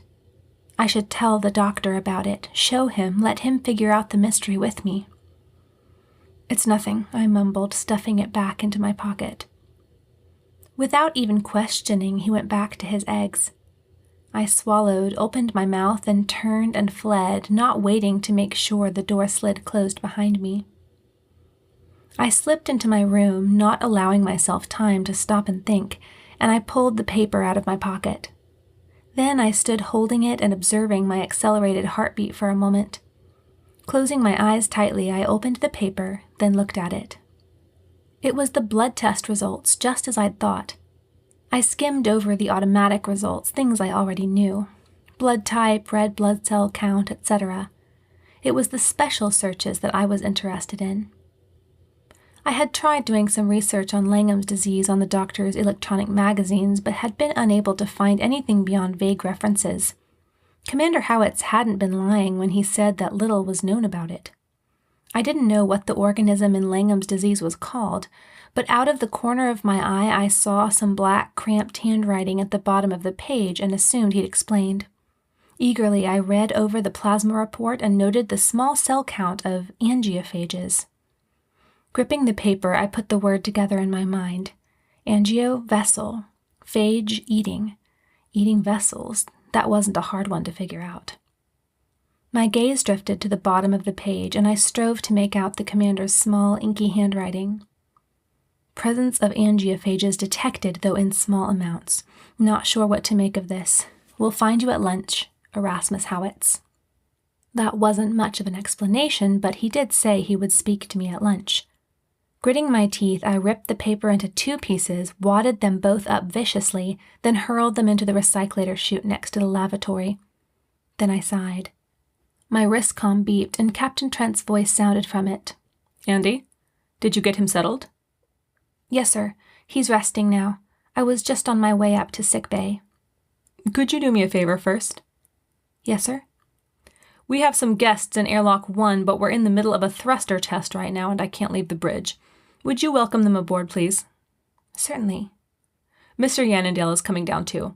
The visitors are looking for someone, and they think he might be here. No, Gilders, wait a second. Sorry, Andy. I don't want them wandering around my ship until I talk to them, so you and Yannendale take them to the briefing room on B-deck, all right?" "Yes, sir, I'll do that," I assured, already starting out the door. "Thank you. Tell them I'll meet them there in 15 minutes. Hold on, keep course." The call was cut off, and I raced down the hall and up the elevator towards airlock 1, heart beating nervously. Looking for someone. I shuddered as I remembered the warning Dr. Holmes had sent via crash. What would they want with an old country doctor? They couldn't be here for him, and if they were, then they were mistaken and thinking... Thinking what? What did they think? I pushed these thoughts away and hastened to obey the captain's request. Lieutenant Commander Yannendale was already at the airlock when I reached it, and he nodded briskly as I approached. Moving his fingers over the keypad to the left of the airlock entrance, he unsealed it and then stepped back, hands behind his back, legs apart. I stood up straight and put my hands by my sides, trying to look proper and professional as the large door slid open noisily to reveal 2 men. One of them was tall, with broad shoulders and a thick, set jaw. The other, a little behind him, was significantly shorter, hardly more than my height. He had bright eyes that seemed to be too high on his forehead, a small nose that was turned up slightly, and he stepped out of the airlock with a strange gait that made it look as though one leg was shorter than the other. They were both dressed in some kind of blue uniform with a silver insignia that I didn't recognize. Yannendale stepped forward and introduced himself. "Lieutenant Commander Yannendale, Comm Marshal of the Starship Surveyor." He glanced at me and I bowed slightly. "And I'm Andi Lloyd, 2nd Medical Officer. Welcome aboard, gentlemen." The tall man barely nodded and flashed a badge from inside his jacket. "Oliver Pete, Special Agent of the ILA. This is my associate, Mr. Sigmet." "Welcome," Yannendale echoed. "Captain Trent will see you in the briefing room shortly." "Won't you come this way?" I said, hoping I sounded formal and courteous enough. I wasn't used to welcoming official visitors, and I certainly wasn't used to speaking with agents of the International Legal Association. These must not be the men Crash had warned about. After I gestured in the general direction of the briefing room, Yannendale began to walk there, and I smiled at the two men before following. Pete didn't change his expression in the least, but Sigmet, as he began limping along in his strange way, did. At least his mouth did, curving up in a broad smile. His eyes didn't change at all. They both unnerved me. I turned away from them and found myself reassured by the familiarity even of the back of Yannendale's green jacket. We led them up the elevator, then a little way down the hall and into the white briefing room. Yannendale stood aside to let them in the door, then gestured to seats at the long white table. Yannendale stood aside to let them in the door, then gestured to the seats at the long white table. Without waiting for further invitation, they both selected seats about halfway down the room and sat. They didn't speak to us, but sat patiently, staring ahead. I found myself feeling more awkward, and a sidelong glance at Yannendale showed me that he wasn't entirely comfortable himself. He cleared his throat. "The captain should be here soon." Pete nodded, and Sigmet smiled with his mouth only again, but neither of them said anything. After another silent moment had passed, I spoke up, my voice sounding small and immature. "Can I get you gentlemen anything?" "An interview with Captain Trent," said Pete calmly. I blushed. Could I get you a drink or something?" "No, thank you." Even if I'd wanted to speak again, I couldn't think of anything else to say. So we stayed as we were, the two agents sitting silently, Yannendale and I standing on either side of the open door, waiting. It seemed like hours before the captain finally walked through the door, standing straight and tall, his tanned face serious and captain-like, with his green cap perched staunchly on top of his head. The two guests stood up when he entered. "I'm Captain Harrison Trent," he said, advancing to shake hands with the two men. "Oliver Pete, Special Agent of the ILA," said Pete, with exactly the same intonations he'd used when introducing himself to us. "This is my assistant, Mr. Sigmet." The captain furrowed his brows. "What is the trouble?" Mr. Sigmet spoke up quickly, as if to reassure him. "It has nothing to do with you or your ship, Captain." Rather than responding, the captain turned around. "Yannendale, you may return to your station." The comm marshal nodded and left. I was about to turn and leave, but the captain's voice stopped me. "Wait, Andi, my comm is out of batteries. Would you go replace them and ask Gilders to report here as soon as he can? And bring it back when you're done." As he spoke, he unstrapped his wrist comm and held it out to me. "Yes, sir." Taking it, I hurried on my way to the hold where extra supplies of all kinds were kept. On the way, I gave Gilders the captain's message via my wrist comm, and when I reached the hold, I hurriedly replaced the batteries in the comm. Then I rushed back up the elevator to B deck and to the briefing room. Gilders wasn't there yet, but the captain was deep in conversation with the two agents when I entered. "I don't care if you have a warrant. He's under my authority and my protection, and I'll have to verify your story before I can allow you to make an arrest." "But you have no way of verifying it," Sigmet protested. "You're not in range of the comm towers." "We will be in 4 more sectors, and you will just have to wait until then." Pete stood and drew himself up to his full height, eyes indignant. "But Trent, Erasmus Howitz is a dangerous criminal."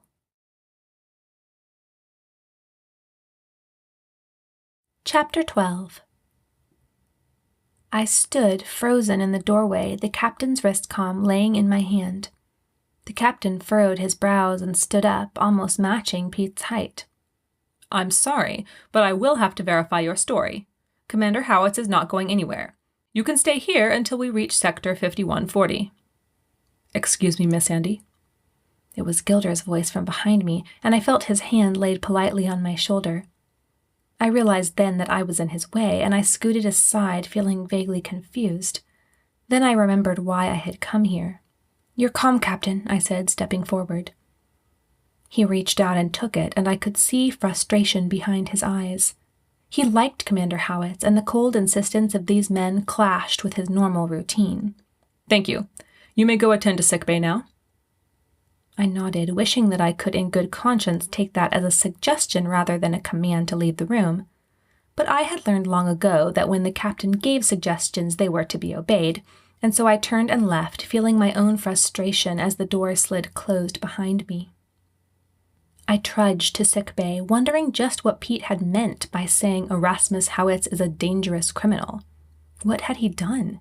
Could these men have any motive for lying? And yet the captain clearly considered it at least a possibility, if not likely. My wristcom beeped as I walked down the hall, jolting me out of my thoughts. There was no reason for me to worry about it. It didn't concern me at all. All I needed to do right now was take care of sickbay so that the doctor could get his rest. Later, perhaps at dinner, I would talk to the captain about what had been happening with the doctor, the strange way he had been acting. The captain would know what to do. Only one of the cots was occupied when I walked in, but it was a serious injury. It was a lieutenant from recycling in the hold with a nasty gash in his leg.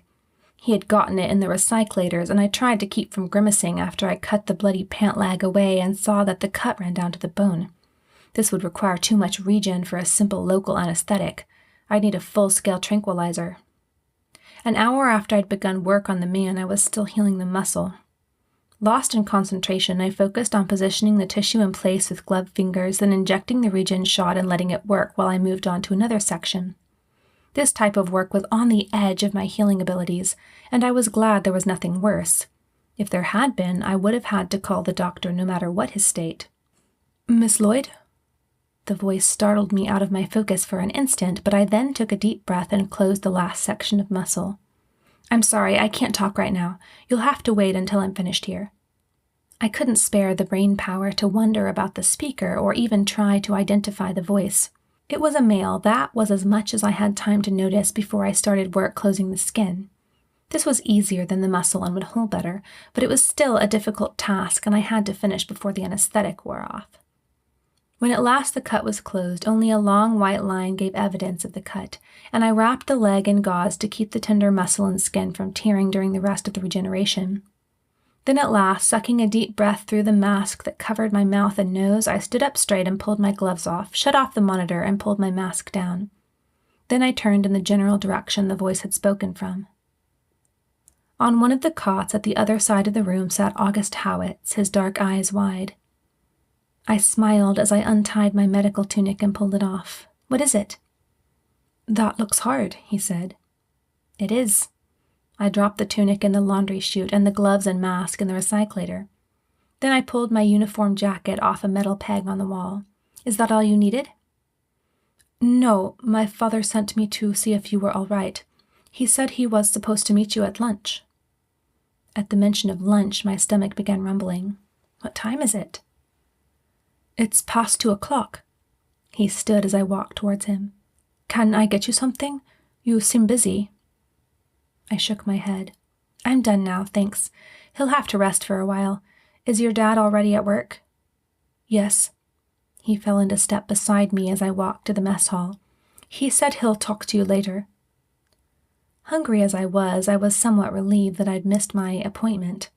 I had no strong desire to talk to Commander Howitz at the moment, though I was still curious about what he had to say to me. And I couldn't forget Pete's voice yelling, "Erasmus Howitz is a dangerous criminal." I sighed. "Is everything all right, Miss Lloyd?" August asked politely. "Yes," I lied. "I'm only tired." "My father seemed worried about you." "I know. I appreciate his concern, but I'm fine." He wasn't finished. "I think it had something to do with the men who came aboard earlier." I stopped, letting him go on a few steps before I hurried to catch up. This didn't seem to make sense. Worried about me because of our visitors? But they were here for him, weren't they? "What makes you say that?" I asked. He shrugged. "I don't know. He just asked if I'd seen the visitors and asked a lot of questions about them, then asked if they'd seen you, and then he said I should go check on you." Frowning, I walked into the mess hall. August stopped inside the doorway. "So, you're all right?" "I'm fine," I promised. Tell your dad I'm all right, and I'll talk to him later." With a nod that was almost more like a bow, he walked away towards the elevator. I made a rush for the snack bar to get something to eat before it closed. Elmira was too busy to talk, so I grabbed a sandwich and some milk and hurried back to sickbay. When I got there, I dismissed the lieutenant to rest in his quarters, then I spread a napkin on the floor and sat cross-legged to eat. As I bit into the sandwich, I listened to the silence. There were no monitors active, no scanners running. More than that, there was no warm, gruff voice to comment on my work or banter with me or quiz me on medicine or theology. That was the loneliest part of the silence. I was so rarely lonely since we came to space. "Miss Lloyd, isn't it?" I jumped up, almost knocking my milk over, and looked around toward the doorway. There stood Pete and Sigmund, the newcomers. "That's my name," I said, brushing the crumbs off my jacket. "Can I help you?" Instead of immediately answering, Pete turned his head towards his shorter companion. Sigmund stood behind him, and in his hands was a small metal object about the size of a book, whirring. Nodding, he pushed a button on the object and it became silent. "That's her, all right?" This vague statement made me nervous, and I backed up a step or two. "May I help you?" I said more loudly, as if that would make him simply answer my question and leave.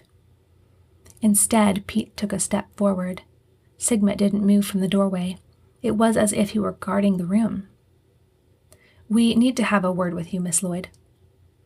Hand shaking, I moved a finger to the transmission button on my wrist comm, but he stopped me with a deep, strong voice. "Don't worry. We won't hurt you." I didn't move my finger, but he went on. "There's something you need to know, but you're going to have to promise not to tell anyone what I'm about to tell you." A shiver ran through me as I shook my head. "I can't promise that." "Then I'm afraid we can't tell you." "All right," I said, although part of me cried out at the thought of not knowing. His voice darkened in frustration. "You could be in serious danger, Miss Lloyd." All I could do was shake my head. There didn't seem to be any answer to that, but I would not make a promise I would not keep, and I would not keep any secret that these two had to offer. I'd kept enough secrets already. He turned back to look at Sigmund again. The smaller man raised one eyebrow in a way that seemed to speak of urgency. With an impatient sigh, Pete turned back to me again, his broad jaw more set than ever. "All right. You must know, but please, if you value your life, use discretion before you tell anyone else." I glanced up in the direction of the security camera in the corner of the room, and he spoke quietly. "We've taken care of that. There will be no record of this conversation." Taking a deep breath, I tried to listen calmly, though I kept one finger near my wrist comm. "Tell me." "Close the door," Pete ordered, and Sigmund obeyed. Then the larger man gestured to one of the cots, while Sigmund limped over to us with his peculiar lopsided walk. Slowly, I lowered myself to the cot, never taking my eyes off the two men. They sat across from me, and if it were not for my anxiety, I might have been tempted to laugh at the sight of the two of them, such different heights and aspects sitting side by side on the cot. But I neither laughed nor smiled. Contrary to my expectations, Sigmund began the explanation, his bright, high eyes glinting at me. "Is it true that your right patella is partially composed of some metallic substance?" I started back. That wasn't what I'd been expecting at all. "Yes," I answered. "And is it true that this metal was already in place when your current father found you?" For some reason, his use of the word current bugged me, but I replied in the affirmative, adding, "Why do you want to know?" At this point, Pete leaned in a little closer and spoke in a low tone. "We know something about that metal, Miss Lloyd." "How could you possibly—" "Let me finish." He sat back again and spoke seriously, mechanically, his thick jaw working through the words as if they were parts on an assembly line. "Have you heard of Radialloy?" I shook my head. "I thought not. It was a very secret operation." He turned expectantly to Sigmund, who began speaking. "Radialloy is very valuable. It was discovered over 20 years ago, a metal with extreme destructive abilities. In the hands of the right people, or the wrong people, as the case may be, its damage could easily rival that of the atomic bomb." He must have seen my eyes widen, for he nodded seriously. "It's an alloy mined from the planet Condon, in the Gamma Quadrant of Sector 1641. Shortly after the mine was discovered, however, the planet's sun went nova, and the planet was destroyed, along with all the radialloy." Here he paused for too long, and I cleared my throat and asked, "But what does this have to do with—" Mr. Pete interrupted me. "Miss Lloyd, only one specimen of the alloy had been taken from the planet before it was destroyed. Those familiar with it never knew what had happened to the piece. But we have reason to believe that it was hidden somewhere no one would suspect, with the intention of being able to retrieve it later." "Hidden," I stammered, trying to make sense out of the story. "We believe that it was hidden in your knee." For a moment, no one spoke. I kept perfectly still, trying to take in all that they had just said. It didn't make sense, did it? Could it really be true? That someone had hidden a dangerous metal in my knee and that they would be hunting it down, wanting it back? "Why did you say I was in danger?" I asked, noticing a tremble in my voice. "Because some people would do anything to get their hands on it," Pete said. "Our supervisor wants it destroyed before anyone can get to it. We were sent to get it." "But," I stammered, "I thought you said you were here to arrest Commander Howitz." "That's the other thing," Sigmund began, but at that instant the door slid open. I jumped, and the two men turned their heads in one motion. Chapter 13. Commander Howitz stood in the doorway, his large frame seeming to fill it, his thick, dark eyebrows drawn angrily over his small, dark eyes.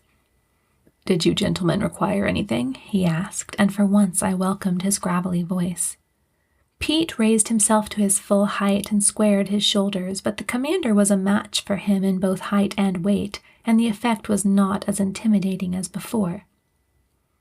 There was a second of silence, during which the two men looked each other hard in the eyes, and I squirmed under the palpable distrust. Sigmund stood and said, "We were just leaving, thank you."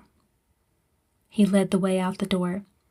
After another second of hard staring, Pete followed, not giving so much as a glance in my direction as he exited.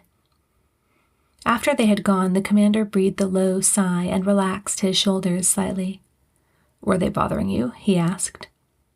Neither no nor yes seemed like an appropriate answer, so I kept silent and merely shrugged. Seating himself on the cot they'd vacated, he looked me straight in the eyes. Only for a moment, and then I dropped my gaze, unable to meet his. "What did they say to you?" I couldn't help telling him. It was all so confusing, and I didn't know what to do. I wanted to run right to the doctor and get him to sort it out for me, but he was acting so strange I didn't think he could help.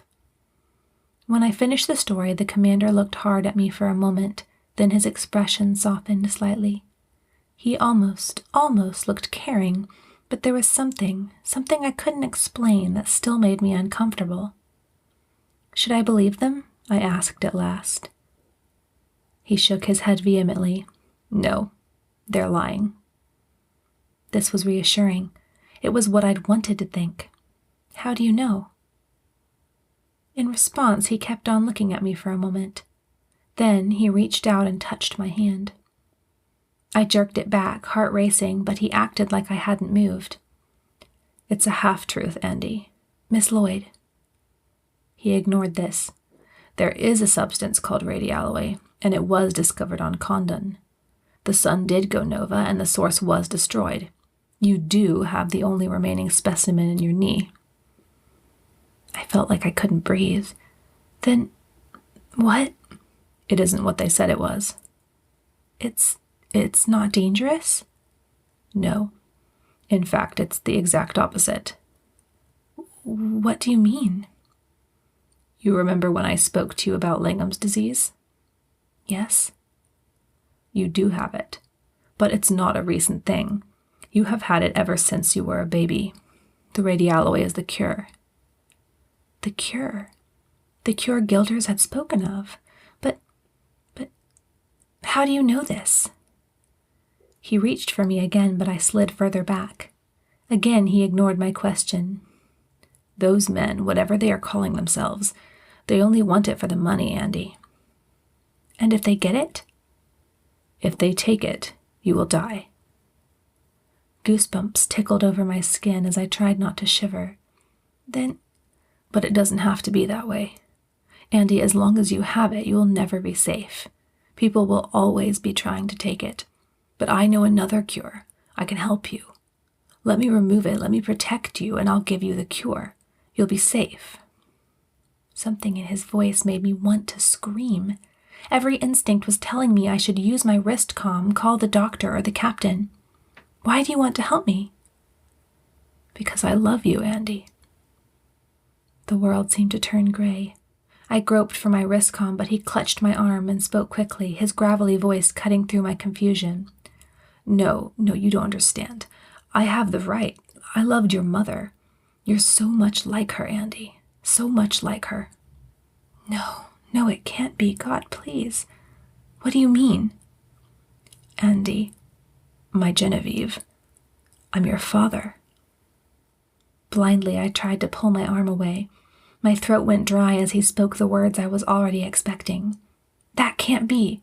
"Yes, it can. It's true." "But the doctor—" "I don't know why he took you from me, but I can only assume he wanted the cure. He knew if he could find a way to recreate it, he'd—" "I don't believe you," I shouted. I wrenched my arm away and stood up. "How can you even know that? How can you know who my father is?"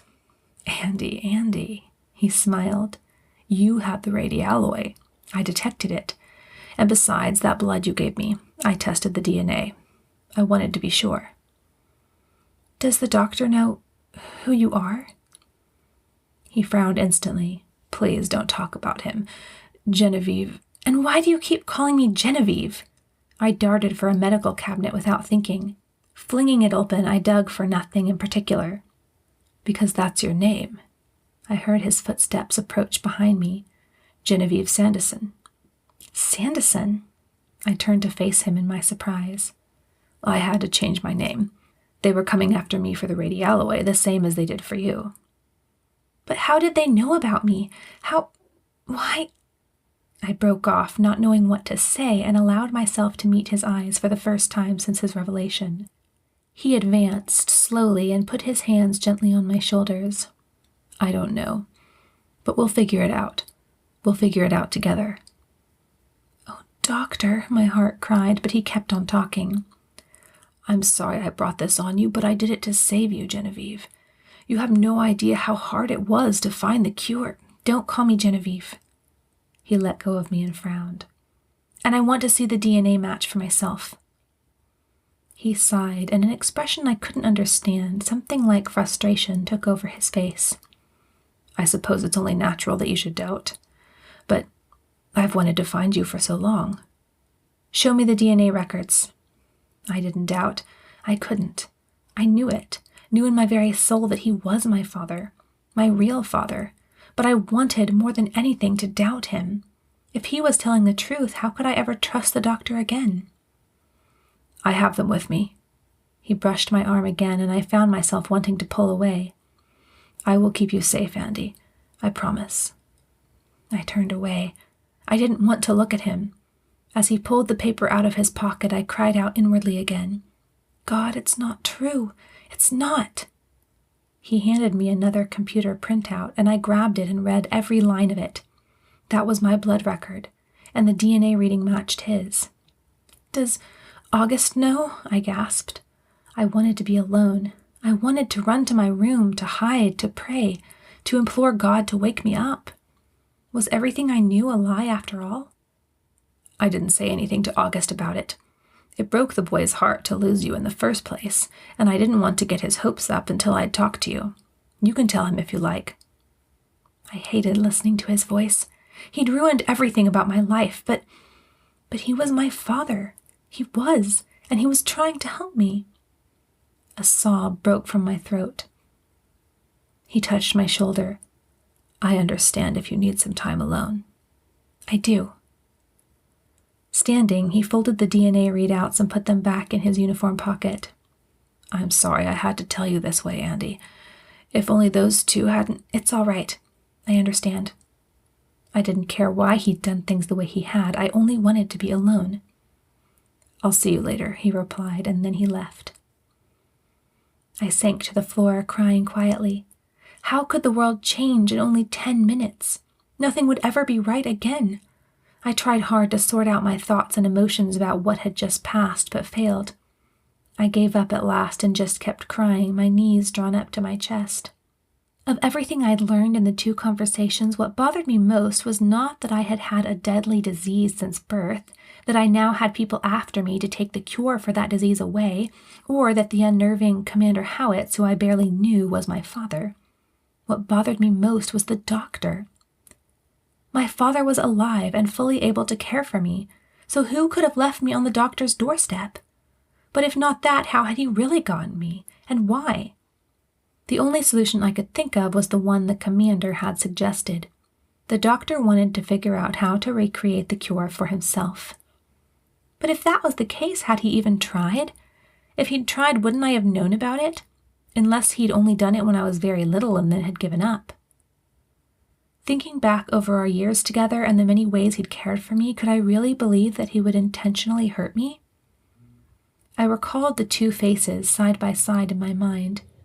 Commander Howitz smiling with his small dark eyes and short dark hair and the thick eyebrows raised at me. Then the doctor, thin face, gray eyes looking lovingly into mine, and one corner of his mouth raised in an affectionate smile. Raising my head, I sniffed. God, I whispered. It was all I said out loud, all I could bring myself to say, but I figured he'd understand. I needed him, badly, more than I'd ever needed him before. I hadn't felt the need for his help lately, but I did now, more than I'd ever needed anything in my life. There were still so many unanswered questions. Why had my knee suddenly begun hurting when the Radialloy had never bothered me before? I'd had a few twinges in that knee about a month ago, but they were so mild I'd thought nothing of it. What had happened to my mother? Should I tell the captain about Pete and Sigmet? Should I let Commander Howitz take the Radialloy? And should I leave here with him? Misery swept over me. I didn't think I could stand being with him for the rest of my life, leaving everything I'd ever known and loved behind. I stayed there for a long time, just sitting, thinking, praying. I had only wanted things to go back to the way they had been, the way I loved, but now that was impossible. Dr. Lloyd? I jumped up and out of habit began to look for the doctor before remembering that he wasn't there. I rubbed my rough sleeve across my eyes and tried to speak calmly to the pale officer who stood in the doorway. The doctor is resting. Is there something I can help you with? He only needed a mild burn looked after, and I was glad to be able to bury myself in helping him and not just sit there feeling sorry and confused and frightened.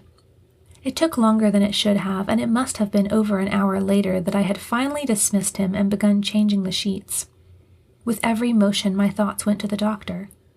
I was used to him being there when I worked, sometimes commenting, sometimes asking my help, sometimes saying nothing, just working, the 2 of us. How was he doing now? I was afraid to find out, but I was starting to feel that if I didn't talk to somebody about what was going on, I was going to explode. Without thinking, I let my feet carry me out of sickbay. It was too painful to stay there since I couldn't look at anything without thinking of the doctor and my conflicting feelings and beliefs about him. I went on down the hall, into the elevator, and up the elevator to A deck, and from there to the bridge. I slipped in, wishing I could just quietly find a seat, but regulations had to be observed, so I said, "Second medical officer on the bridge, sir." "Andi," the captain smiled. "How's your father doing?" "He's still resting," I said, trying to make my voice sound light and casual and failing miserably. He gave me a strange look, but turned back to the 4, only saying, "What are you doing here?" "I was finished in sickbay and thought I'd see if I could help out here." Still preoccupied with the 4 view, he gestured to the monitor station. "Mr. Kane is taking a short break. You might fill in for a moment. There's probably nothing going on, but—" "Yes, sir," I said, as his sentence dwindled into nothingness. It couldn't hurt, and at the moment I welcomed any task. Sliding into the chair on the far right of the spacious room, I made sure all the monitors were activated and proceeded to keep my eye on them for any problem that might pop up in any of the ship's sections. Even my admittedly untrained eye could see at a glance that all systems were normal other than the one thruster that was still down and offline. I leaned back in the chair and stole a glance at August, who worked quietly and systematically at the navigations panel. My brother. The thought rose to the top of my mind persistently. It was strange to even think the word. But if Commander Howitz were really my father, and I had no doubt of that, then it naturally followed that August was my brother. What had happened to our mother? Was she still alive? If not, how had she... A soft beeping started up in front of me, making me come back to the real world. I looked at my station to try to discover the source of it, and saw a red blip on the engineering monitor, blinking away and beeping persistently. Frowning, I pulled the engineering systems to the main monitor and looked more closely at the blip. It seemed to indicate a power loss to the security systems at the source. "Captain?" I called, standing. He was giving an order and didn't hear me. I tried calling louder. "Captain?" This time he turned to me. "Yes, what is it?" For an answer, I pointed to the blip. Then I said, "There seems to be a problem in engineering. I think the security systems." Crinkling his brow, he stood up and stepped to the monitors. "That's impossible. How could—" He stared at the screen. "You're right. Power loss there and there." He pointed to another blip that had just appeared. "Data transfer systems as well. Gilder, slow to propulsion 10. "Aye, sir." "There was no alert," he mumbled, leaning forward and selecting information on the damage. "There go the communication systems." Another red light popped onto the screen. He pulled up his wristcom, dialed, and began to speak. "Commander Howitz, what—" Before he could finish his sentence, the lights on the bridge went out, leaving our faces eerily illuminated by the computer screens and control lights.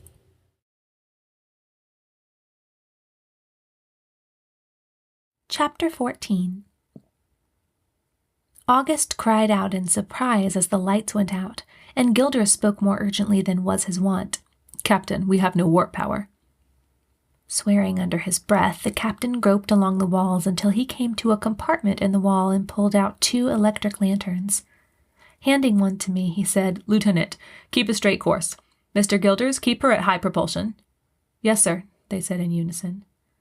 "Andy, you'd better get down to sickbay," he urged. "Someone might be hurt." "Yes, sir." Holding the lantern out in front of me, I began slowly making my way through the dark bridge. When I reached the door, however, it wouldn't open. I started to tell the captain when the lights blinked on and a familiar gravelly voice spoke from the intercom, half obscured by static. "Captain, one side of the main reactor has burned out. I've managed to transfer partial solar power to the lights and communication systems, but the warp, data control subsystems, and security are still down, and it looks like we might be losing shields and thermal control also." Gritting his teeth, the captain dropped into his chair and spoke. "If you can salvage anything, Commander, keep the thermal control running. That's the most important. Why didn't the alert sound?" "Data transfer went out first. Everything's going to be slow." I turned off my lantern and said quickly, "Captain, the door?" After a quick glance at me, he spoke into the intercom on his chair arm again. "Get power to the doors right away, Commander." "Aye, sir." "Slow to propulsion 5, Mr. Gilders. We can't drain the power any more than necessary." "Aye, sir." Order after order was given, and there was an air of tension all through the bridge. In that moment, as I stood waiting by the door, it came to me that the doctor hadn't called to see if I was all right. Usually, he would have been calling as soon as there was a problem to see where I was and how I was doing, but my wristcom hadn't so much as beeped since this whole thing started. Was he all right? I leaned against the door and nearly fell through when it slid open. As I regained my balance, I called, "The doors are working now, Captain." Normally, I would have received a good-natured laugh in response to this, but he had too much on his mind. "Very well. Get down to sickbay immediately." "Yes, sir." I jumped out the doors and hurried through the halls and down the elevator. Contrary to the captain's fears, there was no one who needed tending. Often during failures, crewmen would get caught in malfunctioning machinery or badly bruised and jarred by the bumps and jolts. But not this time. At least not yet. I felt strangely apprehensive standing there all alone in the middle of sickbay. Something wasn't right. I could feel it. Something new. It was more than my knee or my father or any of those problems I'd already been aware of. Something was just wrong. Power didn't fail without warning and for no reason, and the chance of all 112 crew members remaining uninjured was poor to non-existent. The sound of running water from the direction of the sanitation room nearly made me jump out of my skin. I stumbled slightly, then caught myself on the end of one of the cots. Who was in there? I waited, heart still beating rapidly from the start I'd received. The water shut off, and I waited for the whirring, gusty sound of the dryer. It didn't come. Instead, I heard slow, weary footsteps, and the doctor appeared in the doorway, his hands and face moist. My heart pounded fiercely as I stared at him. He stared back, peering, and the confused, almost frightened look on his face as he looked at me broke my heart. "Remind me again of your name," he said at last, and his voice was utterly lost. Forgetting about my father, my questions, and everything else, I rushed to him and caught his hand in both of mine. It was slippery with lingering water. "It's me, Andi. Don't you know me, Doctor?" "Andi, yes." But he didn't look as though he understood. "I think patient's all gone. Trent called." "Why can't you remember anything?" I cried, finding I had to say something, anything to keep him from going on in that lost manner. He shook his head. "I don't know what you mean. I'm just so confused. Help me, please." He pulled his hands away and buried his face in them. "I will. Lay down. I'll do a scan." "A scan? What kind of scan are you going to do?" His bewildered look remained, but he lay down on the nearest cot submissively. "I'll use the new CMR scanner. Just stay here. I'll be right back." Hurrying towards the primary medical cabinet, I opened the drawer where the scanners were supposed to be. The drawer was empty. "Where did you put the new scanner?" I asked. He sat up slightly. "I don't know what you mean." I tried to figure out where it might be. Remembering that he had been in the sanitation room just before he'd come into sickbay, I checked there. There were puddles of water all over the floor and the counter, and one of the sinks was nearly overflowing. I drained it, fighting to keep my heart from plummeting, and spotted the scanner laying in a puddle of water nearby. I hastily picked it up and dried it thoroughly, but to my dismay it wouldn't turn on. I'd have to find the other one. Looking around the room, I strove to divorce my feelings from my mind. I couldn't worry about the doctor's condition right now. What I needed to focus on was helping him. The other scanner didn't appear to be in the room, so I went back out to look around for it. When I got there, I saw that the doctor had stood up and was taking his jacket off a peg on the wall. "Doctor, what are you doing? I thought you were going to wait for a scan." He looked at me, and I saw with a sense of relief that his expression was normal, although tired. The lost look was gone. "I'm fine. I just needed some rest." "I'd feel more comfortable if I could just give you a scan, Doctor. It won't take long." He hung his jacket back up. "All right?" I hurried through the otherwise deserted sick bay, looking beside each cot and in each medical cabinet. I finally found it in the personal effects box of one of the stations. Clearly he didn't know what he was doing, which meant he definitely shouldn't be treating anyone. I ran back to him just as he was getting up again. "Doctor, please lie down," I said urgently. "Why?" Once again his eyes were bewildered. "I want to go to my quarters." I laid my hand firmly on his shoulder, forcing myself to speak professionally. "He's just a patient, just another patient. Just let me do a scan quickly, please." He lay down again, and when I tried to switch the scanner on this time, it worked. I connected it to his monitor and began moving it slowly, a couple of inches away from his head. Not moving, he stared at the ceiling, a vacant look in his eyes. I kept my eyes on his monitor, looking for anything out of the ordinary. At first, nothing seemed unusual. I was about to move on to another part of the body when something caught my eye. I moved the scanner back to the middle of the forehead. There seemed to be a slight movement, a feeble vibration of various regions of the cerebral cortex, including the medial temporal lobe. Medial temporal lobe. I struggled to remember its functions. Long-term memory. I looked at the monitor again and pressed a section of the screen to magnify the image. Yes, definitely an unusual vibration. It was irregular and spasmodic, and unlike anything I'd ever seen. I intensified scanner power to 7 points to focus in on his cerebrum. That didn't reveal anything to show me the cause of the vibration. I glanced at his face. He had closed his eyes and lay with his hands stiffly at his sides, his face wearing a restless frown. Focusing the scanner even further, I studied the right cerebral hemisphere closely, looking for any similar movements of the hippocampus also related to memory. As expected, there was a slight vibration. I studied the other hemisphere as well, but there was nothing there. The doctor was left-handed, so his cerebral dominance must be the right hemisphere. Turning the scanner off, I laid it down and sat slowly on the cot next to his, severely perplexed. What did it mean? Obviously, there was something wrong with his memory. He opened his eyes, and I saw with a sinking heart that he looked even more confused and lost than before. Can I go now? Yes, I think you'd better get some rest, Doctor.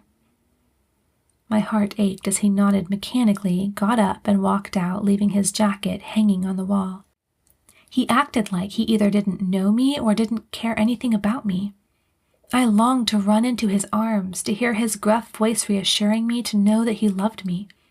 But he didn't say another word. He just left. "Good night, Doctor," I whispered.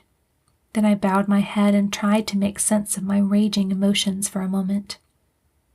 "Andi!" I stiffened. It was him. "Yes, sir?" Not turning around, I steeled myself for anything. This emotional roller coaster was getting to be too much for me. Footsteps rushed towards me, and I turned in surprise. His face was intelligent, though his forehead was lined and the circles under his eyes were as dark and long as before. He caught up my left hand and gripped it in both his. "Andi!" "What? What is it?" I cried. What did he have to say? Something about Langham's disease and my past? His memory loss? You... A shadow swept over his face, blotting out the assurance, and he blinked at me, the spark of intellect in his eyes dulling rapidly. "You can't." "Can't what? What can't I do?" He looked down at me, confusion and clarity struggling on his face. "You can't. Something about... Emmett. No, Erasmus." Erasmus. Howitz, my father. "What about Erasmus?" I asked, trying to keep my voice from rising. "You can't." "Can't what?" I cried. "Erasmus. You can't. We need it." Cold washed over my heart. He was telling me not to go with my father, not to let him help me. Could my father be right? Could the doctor want to keep me for himself, want the Radialloy for himself? Feeling like crying, I reached my free hand towards the command button on my wristcom. With a wild cry, the doctor caught my wrist, gripping it hard. "Don't. Listen, you can't do this." His eyes were wider than I'd ever seen. As I stared into them, I saw an empty darkness that I didn't recognize. I pulled my other wrist up to my face and jammed my chin on the button before he could stop me. I forced out the words, trying not to choke on them. "Captain Trent, I'm sorry to report that I have found Dr. Lloyd unfit for duty." Chapter 15. We just stared for a moment, then I whispered, "I'm sorry, Doctor." He let go of me abruptly, just as the captain's voice answered, "If you're sure, Andi. I've sent security. Let me know the details later." He trusted me. I'd just told him that his best friend was unfit for his lifelong work, and he believed me without question. I felt dazed and helpless. This was a nightmare. The doctor just dropped to the cot opposite me and stared, his eyes still wide, but saying nothing. I tried to speak, failed, and then jumped up, turned, and fled. At first I didn't know where I was running, but before long I found that my legs were taking me to engineering, a place I'd been only twice, both times when the ship was in space dock. I had to talk with my father. I had no one to turn to right now. No one knew what had been happening except him, and I couldn't tell anyone else. These problems were my own. The captain, Gilders, and Elmira, the only people I would have trusted enough to talk to about it, were all too busy. They had to worry about the ship, not my personal family struggles.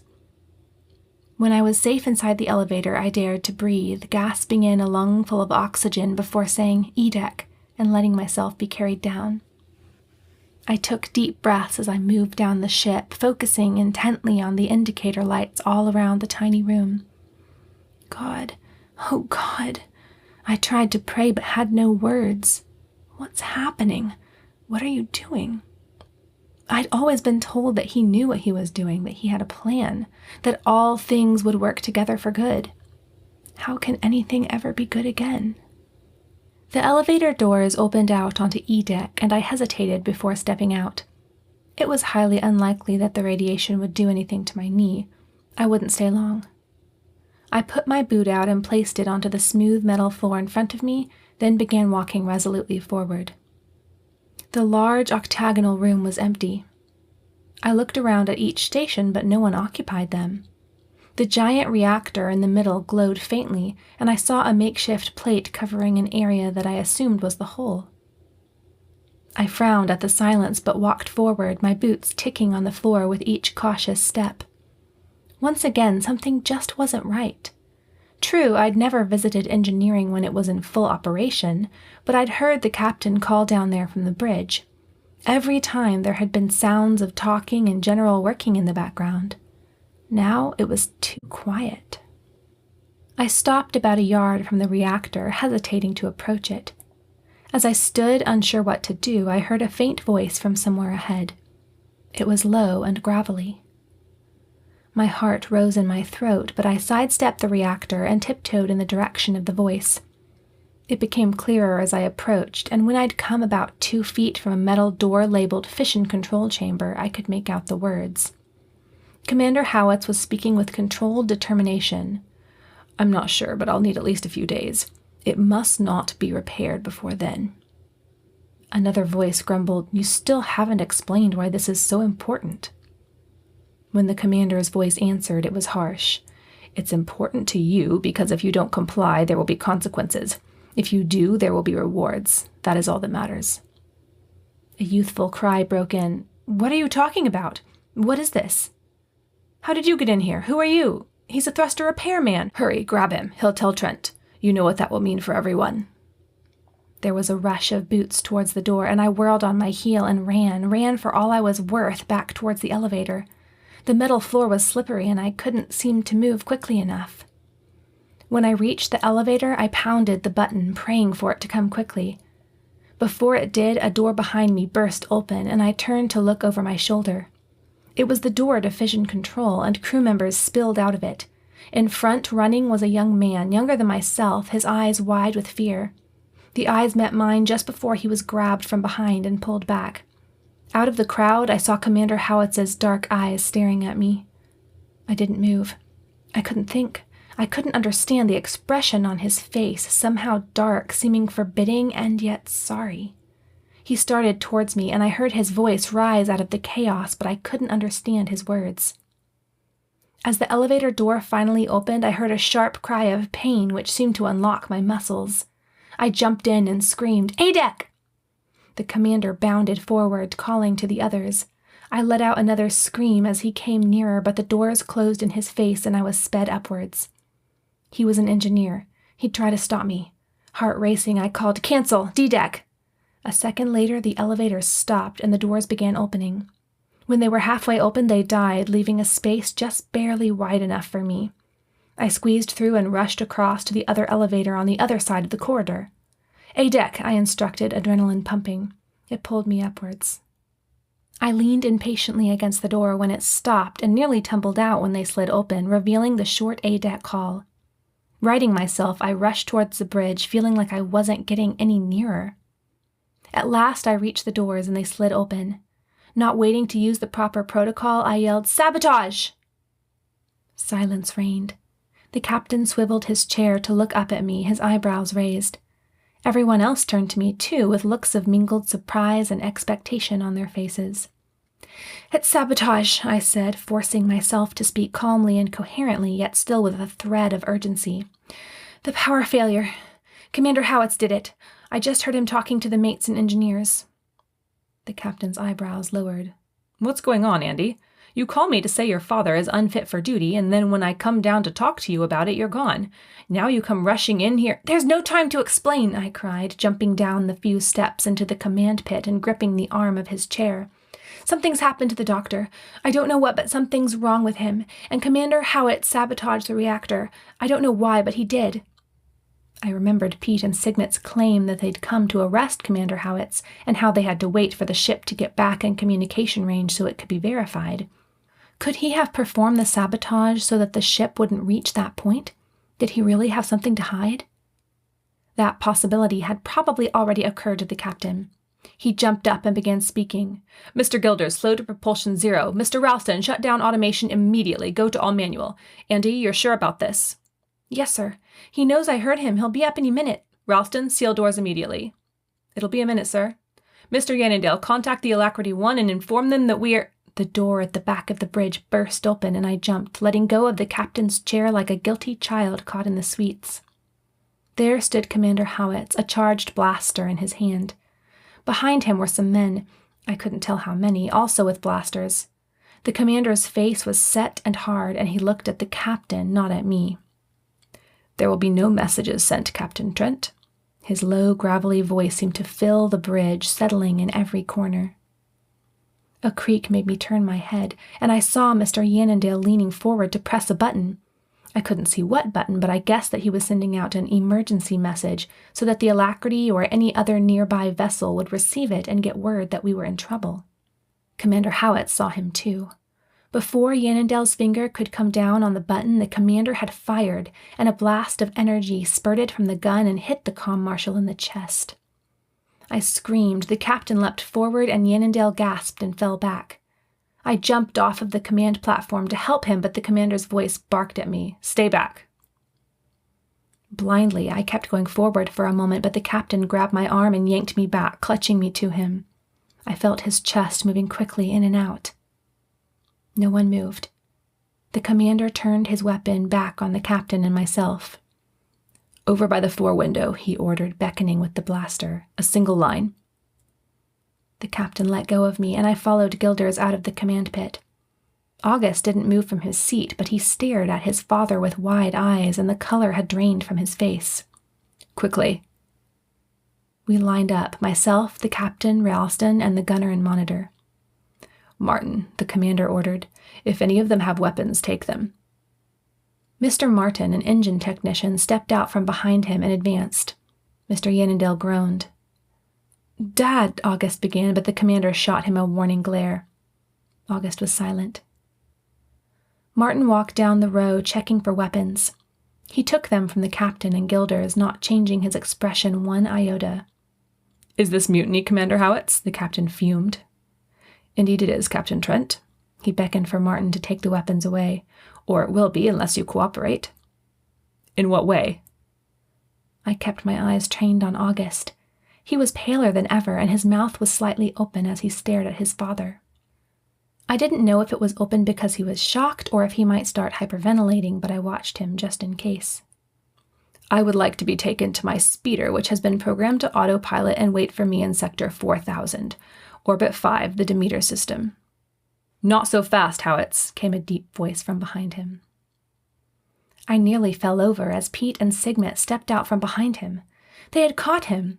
But why hadn't he seen to it that they were in the brig or otherwise taken care of? What was he doing anyway? Was he really a criminal? My head spun. "What do you mean?" asked the commander, not lowering his weapon or taking his eyes off of us. "We had an agreement," Sigmet spoke up, his high eyes suspicious. "I had to act earlier than planned," Commander Howitz assured, just looking over his shoulder for an instant before turning back to us. "Circumstances made it necessary." Pete grumbled, but Sigmet nodded, his eyes narrowed. "Wait," I cried. "I thought you said he was a criminal and you were here to catch him." "Andy," the captain put his arm out in front of me. I fell silent. "Our reasons are our own," said Pete haughtily. "We will take care of him in our own way." They left, casting a glance at the commander before walking out. "You can't be serious about this, Howitz," the captain said. "I am." "And if I refuse?" "First of all, you'll be sent to the brig along with anyone else who gets in the way. Secondly, it might interest you to know that if we don't get to my speeder in 20 hours, by 1200 tomorrow, your friend Dr. Lloyd will be permanently insane. I felt the captain stiffen beside me. My mind reeled. What? What did he mean? What was he... Did he have anything to do with... Dad, you promised, August cried, standing up. Sit down, August, or I'll have you up here with the rest of them, the commander ordered. August didn't sit down, but he paled until he was nearly white. I looked pleadingly at the captain. I didn't care what was going on here. We couldn't let the doctor go insane. He had to be all right. All you want is to get to your speeder in less than 20 hours, the captain said slowly. I want that, and I want my daughter. Your what? The captain cried. I gulped. My brain wasn't working. I was too stunned. I tried to sort out the situation. The commander had come aboard looking for me, and somehow he had found me, and now wanted me back with him. He wanted me so badly that he'd take me by force, mutiny, sabotage, anything it took. There was only one reason for this that I could think of. He had lied to me. He wanted the Radialloy as much as Pete and Sigmet did. Realizing that they had put me on my guard by both speaking to me as they had, they'd agreed to work together, probably planning to cut each other out at some point. This young lady is my daughter, the commander informed, pointing his weapon at me. When I leave, she goes with me. August cried out, and when I turned to look, he swayed, tried to clutch at the navigation panel, and then dropped to the deck.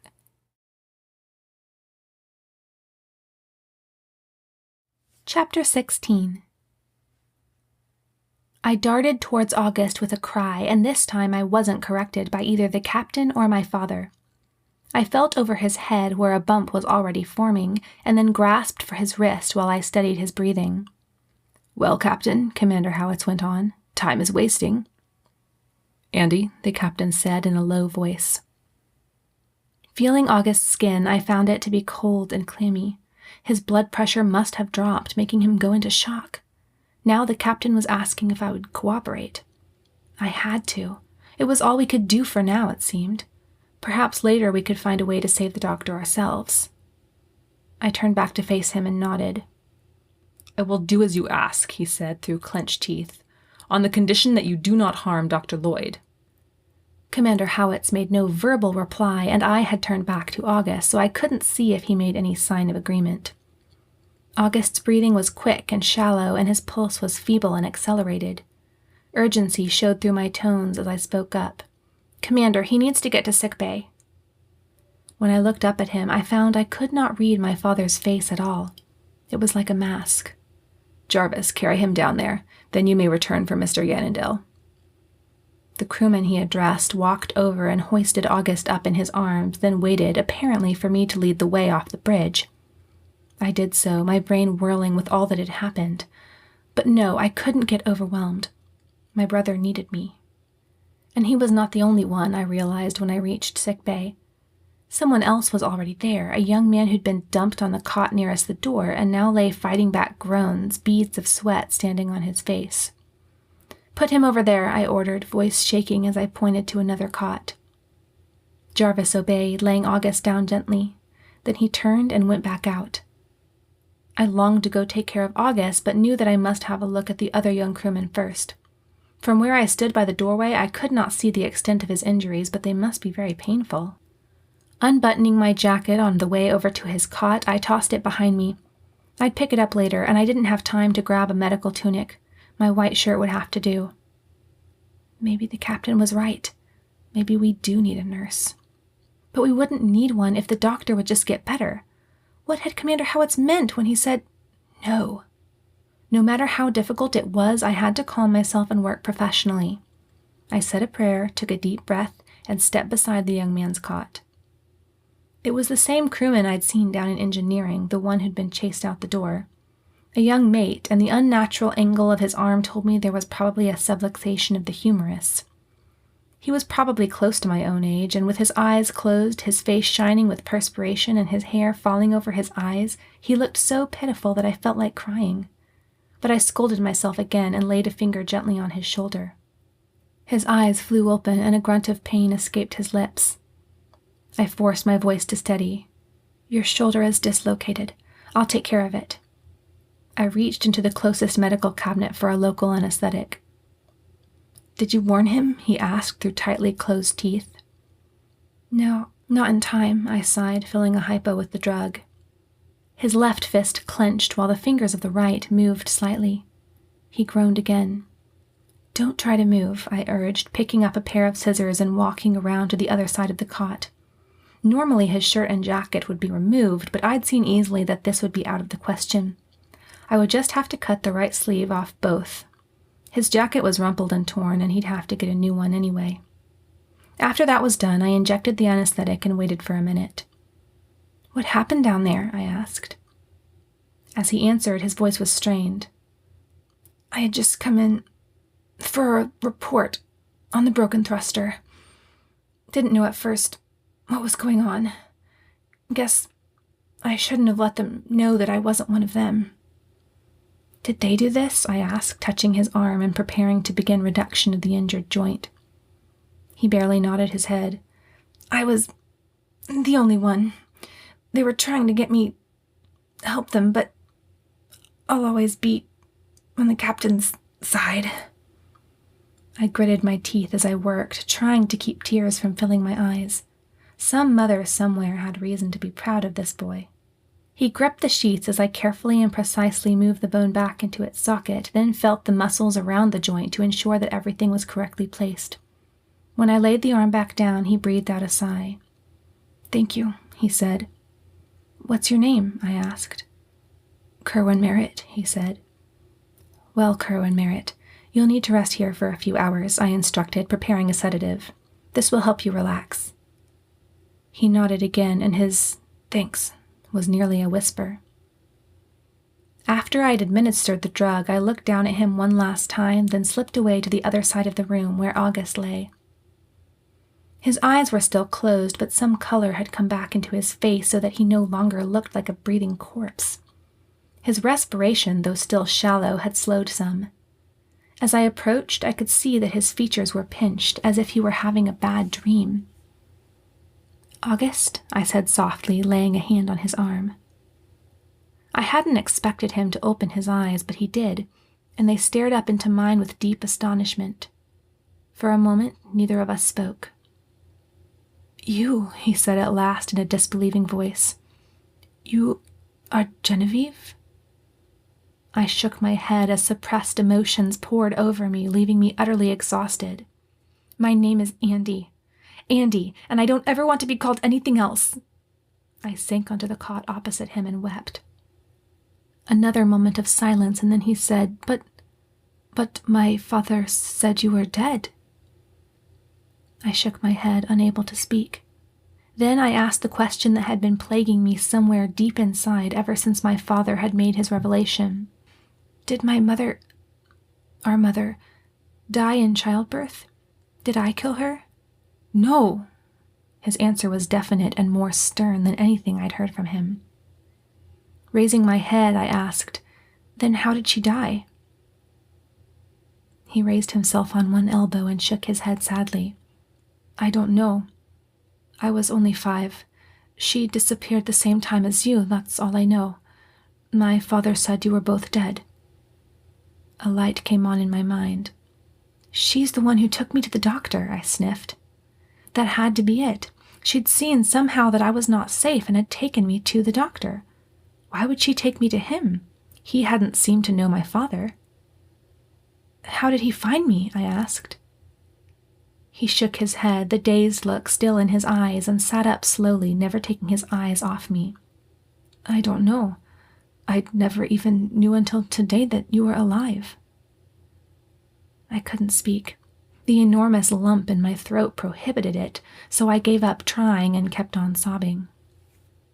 After a long moment, he stood up, took the few steps to me hesitantly, then, more hesitating still, he took my hands and lifted me up. Then he put his arms around me and held me close. I cried on his shoulder, wishing he would hold me tighter, but glad that he had taken initiative to embrace me as his sister, his family. With the doctor acting stranger all the time and my real father having betrayed me, August was all I had right now. When I had quieted somewhat, he spoke softly and seriously. Dad told me he'd just come here looking for a job. Why here? I asked, pulling back and pushing my hair out of my eyes. He has a device to help him locate nuclear power sources with electrostatic ion thrusters, which is his specialty. Something didn't seem right about that, but I couldn't put my finger on it. I don't understand, I began, but when I looked up at August's face, I saw that the color had drained from it again. What? I cried. He shook his head, and his Adam's apple moved as he swallowed. I almost forgot. Your father, Dr. Lloyd. What about him? I asked, my calm fleeing from me. Has he been acting strange, crazy, for a few days? Yes, I scanned him, and there must be something wrong with his memory. I explained about the scan I'd done and what I'd seen. He turned from me, and I saw his hands shake. Did you say vibration? Was it sporadic, irregular? Yes. He appeared to be holding his breath. And does he have an unusual obsession with washing his face and hands? My mind went back to him standing, dripping in the doorway, to the puddles of water in the sanitation room. Yes, he does. No, he whispered. I knew it, but he promised. He pounded a white fist on the wall, and his dark eyes expressed anger I hadn't expected from him. What is it? I gasped. He looked back at me. I know what's wrong with him. What? My father, he began. Our father is an inventor. Some call him a genius. Some call him a monster. He brought many of his inventions on the ship when we signed up, like the device I told you about. He paused, and I pleaded with him to continue. One of the machines he brought, he calls it his memory eradicator.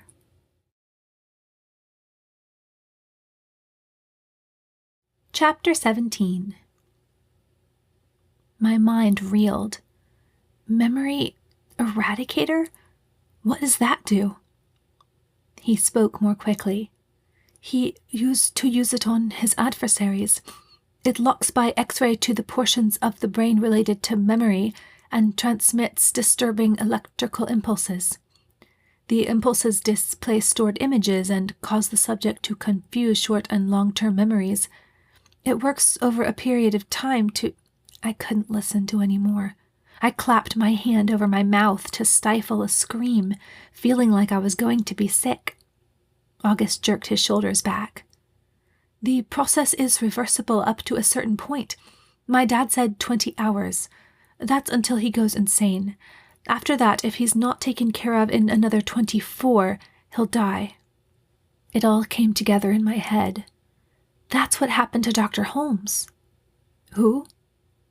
I grabbed his arm. When Crash came, he said that he'd talked to Dr. Holmes on Earth and he was barely lucid. He died the next day. He told Crash to warn the doctor. You mean Dad used it to get this doctor to tell him where you were? I nodded. He must have. And then, I thought quickly, mind clearing and beginning to race. When Crash heard about 2 scientists leaving Earth, he thought that was the threat. They were chasing after Commander Howitt's father, trying to get to the Radialloy before he did. The what? He looked utterly lost. He must not have heard about the Radialloy. Do you think he really means he'll let the doctor go insane if we don't reach your speeder in time? August's face grew angry.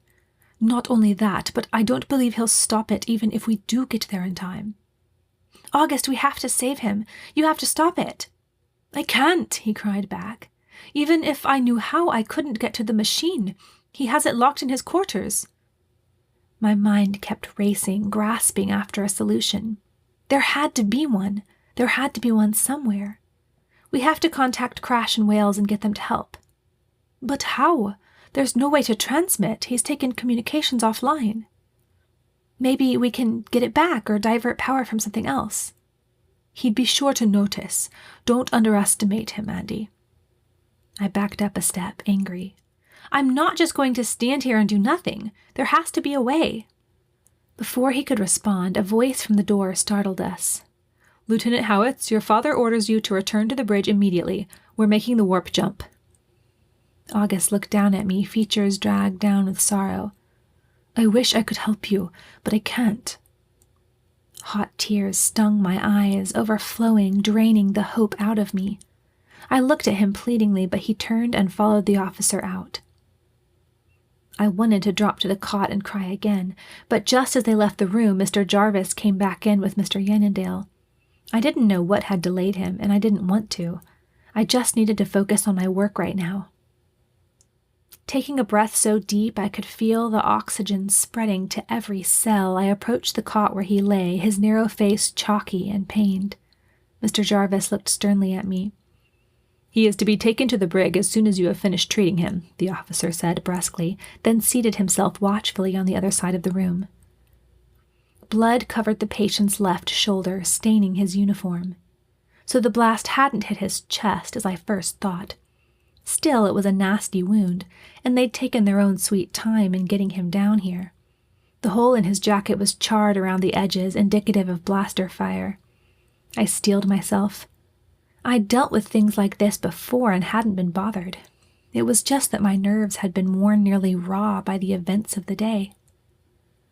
Carefully, gently, I pried the jacket away from the wound and slid the sleeve off his arm. "Did you manage to send a message?" I whispered hopefully. In the same cautious tone, he replied, "I don't think so. I pushed the button when he wasn't looking, but nothing happened. I think communications had already been taken offline." He moaned as I pulled his shirt away from the bloody wound. "How bad is it?" he asked faintly. I sighed. "Some blood loss and muscle damage. I can repair it, but you'll need to wear the arm in a sling for a while to minimize movement until it finishes healing. And it will be sore for quite a while." I pressed a pad of sterile dressing to the wound to slow the bleeding while I got the regen ready. After I'd finished repairing the wound, I carefully sat him up and slung the arm close to his chest, adjusting the strap so that it wouldn't move too much. When I had at last finished, I looked at him. He looked back and tried to smile. "He said you have to go to the brig." "I know." With a glance at his pale face, I beckoned to the guard who sat sternly in the corner to indicate that he could take the patient away now. With little ceremony, he escorted Mr. Yannendale from the room. Exhausted, I sank into a chair in the corner closest to the door. My mind was too tired to think anymore. I had to rest for a few minutes. Why? Why was my father so intent on having the Radialloy? And how? How had he found me? First, I sorted out the stories I'd been told by him and by Pete and Sigmund. I decided to believe his story of what the Radialloy was, since he'd proved that I did have Langham's disease. The only part I discarded, for the moment anyway, was the idea that there was another cure. I no longer believed that he wanted to save me. Then I put Crash's story together with August's and came up with an imperfect idea of what had happened in the past. My mother had taken me to the doctor, dying before she could return home. Perhaps my father had planned to take the Radialloy away from me, to sell it, and she had wanted to save me. This didn't make total sense, but I accepted it for the moment. Several years later, after I'd been raised by the doctor and gone to space, my father had for some reason decided he needed to find the Radialloy again. Possibly he'd gotten in trouble with someone and needed the money or the Radialloy itself to get out of it. Perhaps he'd worked with Pete and Sigmund and they needed it. Or maybe their supervisor did and he'd sent them after it. They must be the two scientists, Leek and his assistant Mars, that Crash had mentioned. Regardless, my father had picked up August and come after me, after tracking me to Grand Forks, seeking out the doctor's closest friend, Dr. Holmes, and finding out from him that we'd gone to space. One thing still didn't make any sense at all. How? How had he tracked me here? Impulsively, I stood up and walked over to where I'd left the CMR scanner the night before. What if this whole thing was a mistake and I didn't really have the Radialloy after all? It was high time I made sure. Seating myself on one of the cots, I plugged the scanner into the adjacent monitor and turned it on. I hesitated for one moment.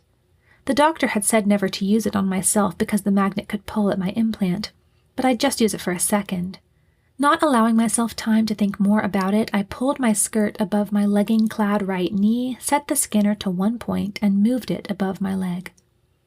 For an instant, my mind focused on the image displayed on the monitor. The patella was visible, but was most definitely not all bone. That was evident at a glance. There was metal in the middle of it, just as the doctor had told me, though the scanner couldn't identify what kind. Then it was true. Scarcely had I taken all this in when my knee grew suddenly hot. The heat intensified rapidly, and a familiar spasm shot through my knee. With a cry of pain, I had the presence of mind to shut the scanner off. The pain dropped almost as rapidly as it had arisen, again leaving a numb, warm throbbing.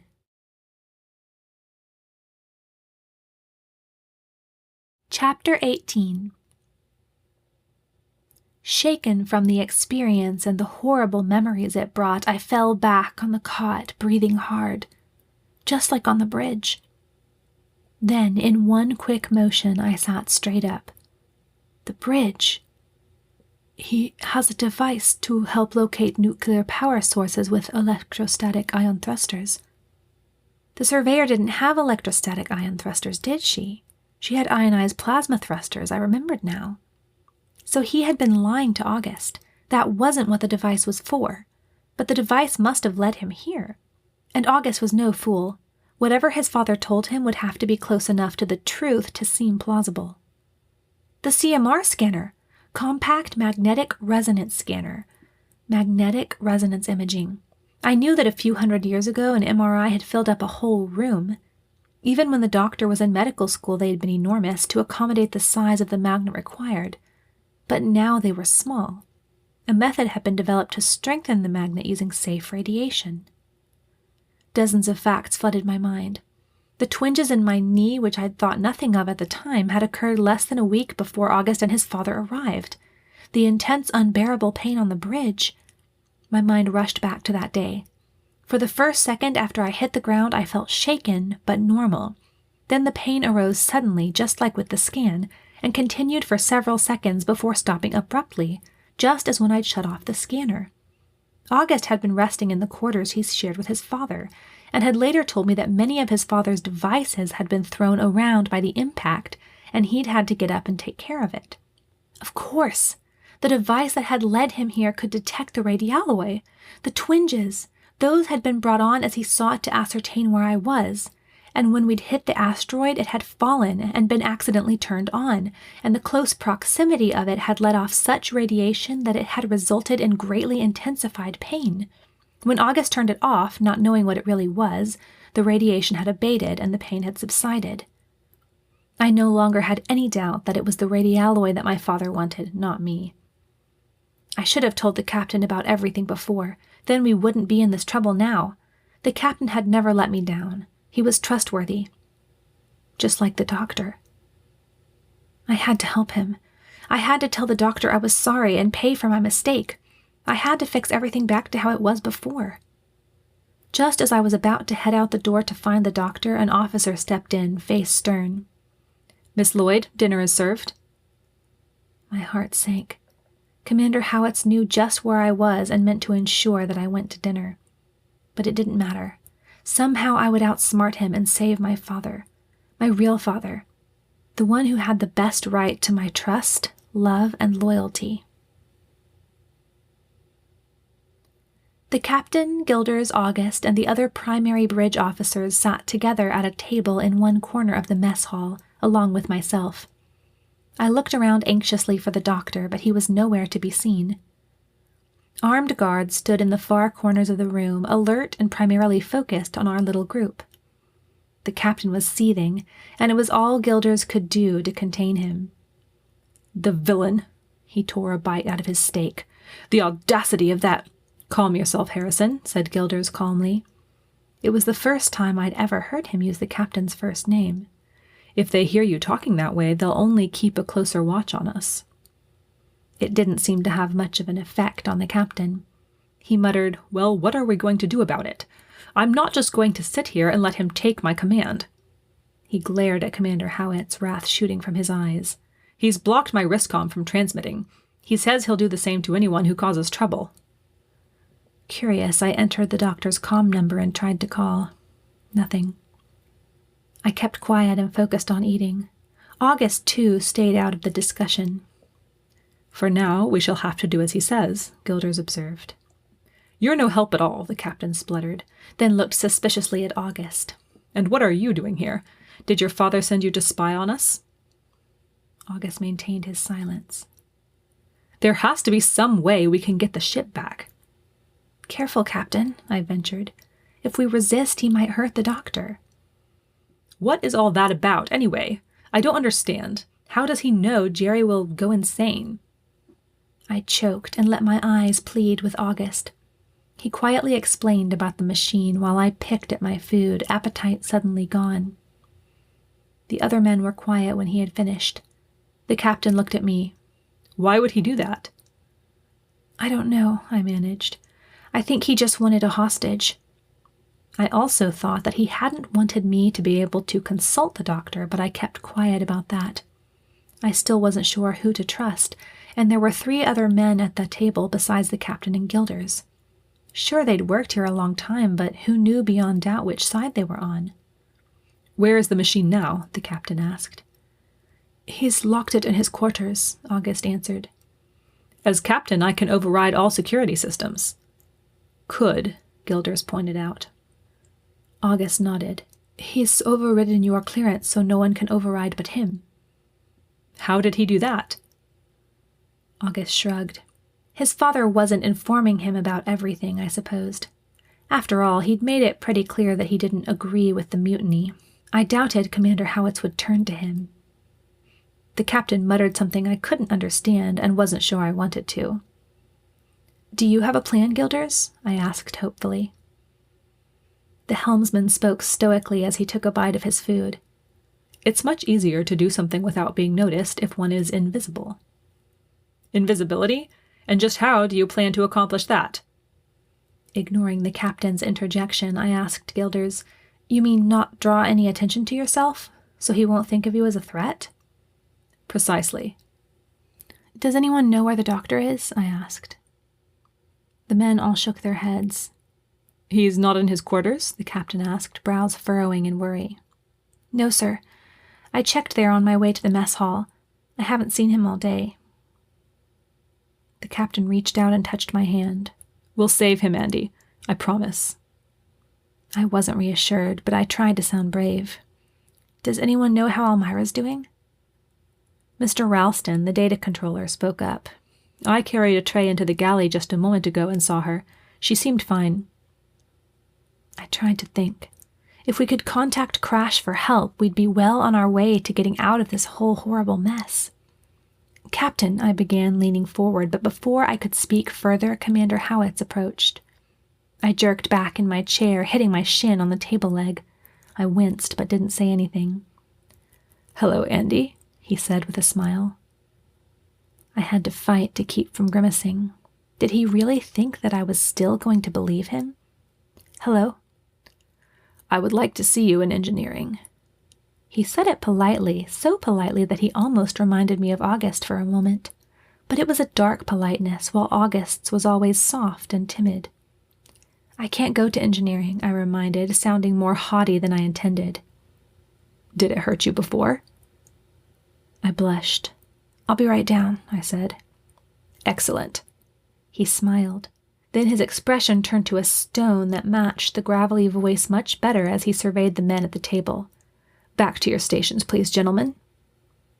August flushed, and the captain looked furious, but as much as he might rail and complain, he knew as well as Gilders that there was nothing they could do. All 6 men stood up, glanced at me, and left. Be down in 5 minutes, he said, trying to soften his face, but not exactly succeeding.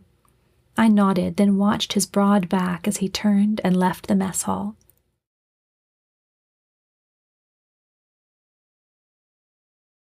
Chapter 19. After clearing the table where I'd eaten and washing my hands, I started down to engineering, butterflies forming in my stomach. The closer I got, the more they fluttered until I felt like I was going to be sick. I felt as though I were walking directly into a trap, But since I was already in a giant trap, it couldn't possibly make much more difference. As I passed down C deck on my way to the elevator, a cabin door slid open as I passed it. I turned to look and stifled a gasp as I saw Sigmet's odd face peer out at me. "Come inside," he whispered. "We need to tell you something." "No," I said, hoping I sounded firm and prepared to quicken my pace. But he grabbed my arm as I tried to pass. I opened my mouth to scream, but he spoke urgently. "Please, it's in your best interest." "You can talk to me out here," I insisted. They weren't going to get me to voluntarily become a hostage or whatever they wanted from me. "Oh, whatever," he said as Pete stepped out. "There's not much time. He'll find out we're talking to you in about 2 minutes." I crossed my arms and planted my feet firmly apart, feeling small and vulnerable beside the muscular Pete. "I know you're not ILA agents, and I know your real names." "What are they?" Sigmet smiled. "You're Leek and Mars scientists." I forced my voice to sound accusing. "Smart girl," Pete nodded, his firm chin looking firmer than ever. "Want to prove how smart you are?" I didn't know how to answer this, but I didn't need to because he hurried on. "We weren't lying about Erasmus Sanderson. Oh, I know you know him as Erasmus Howitz. He changed his name to keep himself safe. He has 100 enemies, people he's cheated with his inventions. He's like a con man, except he never does anything against the law, so he can't be caught. Legally. But listen to us, Miss Lloyd. He doesn't want to help you. I think you know that now. Father or not, he doesn't care anything about saving your life.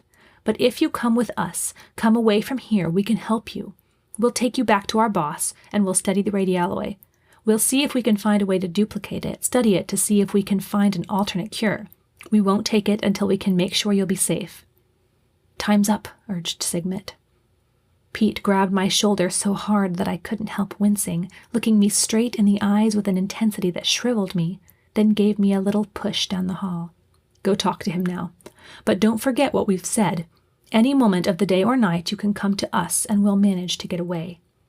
His voice chased after me as I ran towards the elevator, my pulse thumping in my ears. I realized when he used the word manage why they hadn't taken me already. Their craft was moored and couldn't get away without clearance, before from the captain and now from Commander Howitz. No, I didn't trust them. For one thing, I knew that Crash distrusted them so much he'd taken their departure from Earth as a sign of danger to the Doctor. Second, I had no reason to trust them. They wanted the Radialloy, and I stood in the way. Why should they protect me? And finally, Pete's intense eyes and Sigmet's odd, shifty high ones did not inspire the least feeling of safety in me. They never had. I gritted my teeth as I stepped into the elevator. The flutter in my stomach was gone now. I no longer felt particular curiosity or apprehension about what the commander wanted to say to me. It wasn't difficult to guess that he wanted to do the same thing Pete and Sigmet had just tried to do, undermine the word of his co-mutineers and try to beat them to the prize. I was right. When I reached engineering, he smiled at me, talked about how much he wanted to save me from them, how teaming up with them had been his only choice since he had no way to get me away from here. How, once we reached his speeder, he and August and I would ride off back to Earth and live happily ever after, and he would keep me safe from all who would harm me. He would take me away now, except that he couldn't override the security on Pete and Sigmet's speeder. That I believed. I didn't trust him any more than I'd trusted them. And they, too, were telling the truth in one respect. He had no intention of trying to save me once he had what he wanted. As he talked, I tried to figure out why he didn't just take it out here, but then I realized. The same reason Pete and Sigmet couldn't. They were watching each other too closely. I felt like sighing and smiling at the same time. It was both helpful and horrible to have 2 sets of villains after me. Honestly, I would almost be amused if it weren't for the fact that my life and the Doctor's sanity were in danger, and one of the villains was my father. There was no reason to act like I didn't believe him now. I had never had a good poker face, but I pulled on every bit of deceptive or acting power in me to sound trusting. "Thank you. This is all so scary." I threw in a shudder. The shudder was convincing enough when I thought about the Doctor. I longed to ask why the commander had used the machine on him, but I couldn't. That would only show that I didn't trust him, and right now that wasn't the best idea. He smiled, a smile I'd come to hate, and nodded. I wish you didn't have to go through this. I'm tired, I said, feeling like I was going to scream if I had to talk to him another minute. Besides, we only had less than 20 hours to save the doctor. With another smile, he reached out his arms to me. Inwardly, I shrank back and screamed, but outwardly I hugged him, not tightly and not long, but I managed to do it. Then I couldn't help turning quickly and rushing back to the elevator. "Good night," he called after me. His voice was still gravelly, but there was a note of longing in it. I had to look over my shoulder in surprise. His eyes were boring through me hungrily, and for a split second, a very short second, I felt sorry for him. Then I turned straight again and walked the last few steps towards the elevator. Instead of heading to C deck where my cabin was, I went all the way up to A deck, the bridge. I needed help and information. "Second medical officer on the bridge," I called once the doors had slid open. "It's time for Lieutenant Howitz's checkup." The captain, August, and the 2 guards who stood with blasters on either side of the room all looked around at me in surprise. "I didn't," began August. "But I did," I said crisply, adding a touch of professionalism to my voice. "He needs his blood pressure checked after that episode this afternoon." The captain seemed to catch on. "You heard the doctor, Lieutenant. To sick bay. Mr. Gilders can manage the course for a while." "It might be a couple of hours," I said as August stood and made his way towards me. "He'll need his rest." "I understand." I gestured for August to exit the bridge, and he did so, his pale face still showing signs of puzzlement. Nodding at the 2 guards, I followed him to the elevator. "Andi, I'll tell you what you need and what you don't need. Come on." Once we were in the elevator, I breathed deeply and said, "I need your help. After I check you, we'll go to my quarters. You were sharing a cabin with your father, correct?" "Yes, but he wanted me out once he used the machine." "So you have not been assigned new quarters yet?" "No, I still have 2 hours of duty." "Then my cabin is the logical place. There's no camera in there, so we'll be safe." He nodded but looked worried. Before we had a chance to say more, the elevator reached B deck and we stepped out into the corridor. We had to go into sick bay, and I had to scan him for the benefit of the cameras. Then I spouted some doctor's talk about the sympathetic nervous system and vasoconstriction of arterioles before heading back out and down to C deck and my cabin. I paused outside it and spoke, trying to sound clear and professional, but not obviously loud. "You can rest in here until you get new quarters." He caught on. "All right." I unlocked the door and pushed him in, then followed and locked the door quickly. "He has a camera outside your door?" he half asked, half stated. I nodded. "They're in all the halls, and I have to assume he has one pointed at my door. They don't all monitor audio, but better safe than sorry. Cameras don't work inside the cabins because of the ISA privacy laws, but he wants to make sure those other guys can't get to me without him knowing it. As long as he watches my door, he should be safe." "What did you want me for?" he asked quietly, his pale face struggling to stay calm. Before explaining, I asked another question. "Why do you think he brought you here?" He shrugged and looked away. "I don't know. I was doing just fine on the Beagle. He doesn't need my help. Probably he just thought it would be a good job for me and wanted me around. I don't think he intended for things to go this way. He wants to kill me, you know." "Andi!" His face went paler and his tone was shocked. "Sit down," I sighed. "You're going to give yourself another episode." His hands trembling, he sat on my bed. "That's not true." "It is. Maybe he doesn't want to kill me exactly, but I know he doesn't care that I'll die when he removes the Radialloy." "What?" I pointed to my knee. "That's what he wants. It's the cure for a disease I have. If anyone takes it, the disease will kill me." I paused, letting him breathe deeply for a few minutes. Then, "What's he like?" He fidgeted and traced the pattern on my blanket with one thin forefinger. "It's hard to say. He was always kind to me. He paid for whatever I wanted, let me do what I wanted. He can get a little angry when something goes really wrong, but he never took it out on me. He never talked about either of you. It was like you'd never existed." "You mean me and our mother?"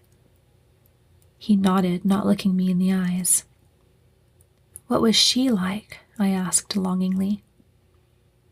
For a moment longer he traced silently, then he stopped, reached into an inner pocket of his jacket, and pulled out a photograph. He handed it to me. The woman who smiled up at me was less than 10 years older than myself. Her hair was honey golden, and her eyes, a soft brown, shone with a gentle yet witty light. I brushed a finger across her face while August began speaking. "I was only 5 when she died, but I know she was pretty and kind and funny, and would always stop and play with me." "Do you remember me?" I asked, handing the picture back to him. He made no move to take it. "Just a little." I kept holding it out, but he shook his head. "You can keep it." "August, please." Biting my lip to keep the tears back, I put the picture in my own inner pocket, feeling a slight warmth settle in my heart. "Why did you need me here?" he asked. "Was that all?" "No." I walked over to my wardrobe and opened it, revealing a set of shelves on the bottom of it that were full of discarded machinery and other odds and ends. "We have to find some way to transmit a message to the Alacrity 1. It's the closest vessel and our only hope." "Build a transmitter?" he asked, and I imagined his dark eyes growing wide. I heard him stand up, but I didn't turn around. I was busy sorting through different pieces, and I pulled a piece of fiber optic cable from one shelf and deposited it in a pile on my left. "Remember when the doctor told you I liked inventing?" I kept on sorting, realizing for the first time that I'd probably inherited this propensity from Commander Howitz. "I'm going to put it to good use now." August sat down beside me and watched. "Where are you going to get enough power to transmit?" I turned and looked at him. "There are 4 emergency generators on this ship. 2 in engineering, 1 behind the bridge, and 1 in the galley," he nodded. "But you could never generate enough to transmit through subspace over 200 parsecs, and the Alacrity 1 must be at least that far by now." I continued my sorting, undisturbed. "I'll have to create an amplifier." "But where are you going to get the materials for that? You can't expect to formulate a transistor with all this." "No." "Then how?" "I was thinking possibly I could construct a triode." "A vacuum tube?" He looked thoughtfully at the pieces I had gathered around me. "Will that be strong enough? And are you sure you know how to do that?" "All I know is it's worth a try. Will you help me?" Instead of answering, he sat across from me and asked, "Have you done anything like this before?" "Not exactly, but I've been making little things for years. See this?" I held up a partial plastic tube about 1/4 of a meter long. "I was working on a portable chemical hand dryer for the doctor." He took it and examined it for a moment. "Sensory release of silica gel?" "Exactly." I pulled out a coil of wire. He was always complaining about the blow dryers. I swallowed hard, trying to keep the tears from coming. Putting the dryer down, he looked searchingly at me. "You really love him, don't you?" "Yes." "I wish I could help you." Frustration boiled up inside me. He could help me. I knew he could, but he was too afraid. As if reading my thoughts, he said hastily, "I don't like this, what Dad's doing. I'll try to help with the transmitter." To prove it, he picked up a metal plate and handed it to me. "I just meant I wish I could help you do something about about Dr. Lloyd." "You can," I insisted, looking at him. "I'm going to find some way to get to the machine, and then you'll have to work it for me." "I don't know how," he insisted. "Even if I did, there's no way to get to it. Nothing is completely foolproof. There has to be some way to override security on that door." "But if he finds out what we're doing—" "Sometimes you have to take risks, August," I almost yelled. "If we don't try, there will be no chance at all." Grabbing my pile of components, I stood and hurried to my little table where I dumped them. There was silence for a moment as I made sure I had all the parts I needed. The wire, I must have dropped it. His pale hand appeared in my peripheral vision, handing me the coil. I took it without looking up. "Thank you," I mumbled. "I'm sorry," he said quietly, sitting at the table. "I'll try." Timid or not, he was all I had right now, and his humble "I'm sorry," which was something I would not have done, touched a chord in my heart. "Thanks. For now, let's focus on building the transmitter." "All right. What do you want me to do?" I handed him a glass tube. "You're going to have to figure out how to create a vacuum." Chapter 20. When we finished our work 3 hours later, I was thoroughly exhausted. After bidding me goodnight, he left to go get a new cabin. I changed and dropped into bed, falling asleep almost instantly. But it was not a restful sleep. My dreams were plagued with images of the doctor lurching around the bridge, holding his head with a look of intense pain on his face, and the captain yelling frantic orders at officers who ignored his words, while a smiling Commander Howitz held a giant blaster that pointed at everyone at once, and August cowered in a corner. Gilders was never anywhere to be seen. He was invisible. I bolted up when the commander's blaster was fired, adrenaline rushing through my body. In a shocked state, I sat there for several minutes, staring at the bland wall of my quarters. Then I let out a long breath. It had only been a dream.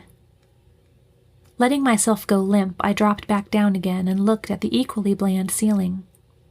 I listened to the faint humming of the life support systems, then rolled over on my side and shut my eyes.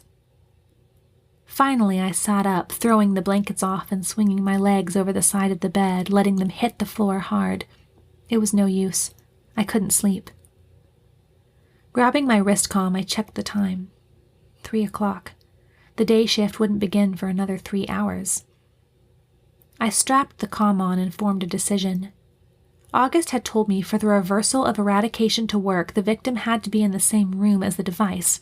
So even once we got the machine away from Commander Howitz's quarters, we would have to get the doctor as well. And right now, no one knew where he was. I didn't allow my mind to suggest the possibility that we might not be able to get to the machine. I dressed in the dark, feeling vaguely that the light would attract the attention of one of my adversaries, though the sensible part of me knew that was impossible. Then I unlocked my door and slipped out into the dim halls. Although I knew it was futile, I tried his room first. It wasn't locked, and I peered inside, my eyes still adjusted to the darkness. Nothing. He wasn't there. Fighting the urge to cry just at the sight of his empty room, I kept on down the hall resolutely. Someone, somewhere had to know where he was. For a moment, I contemplated asking Commander Howitz to allow me to go see him. I quickly discarded the idea, however, when I remembered that he'd likely used the machine in the first place to keep me from consulting the doctor. He would probably fear that if I saw him again now, I would be more unwilling than ever to come with him.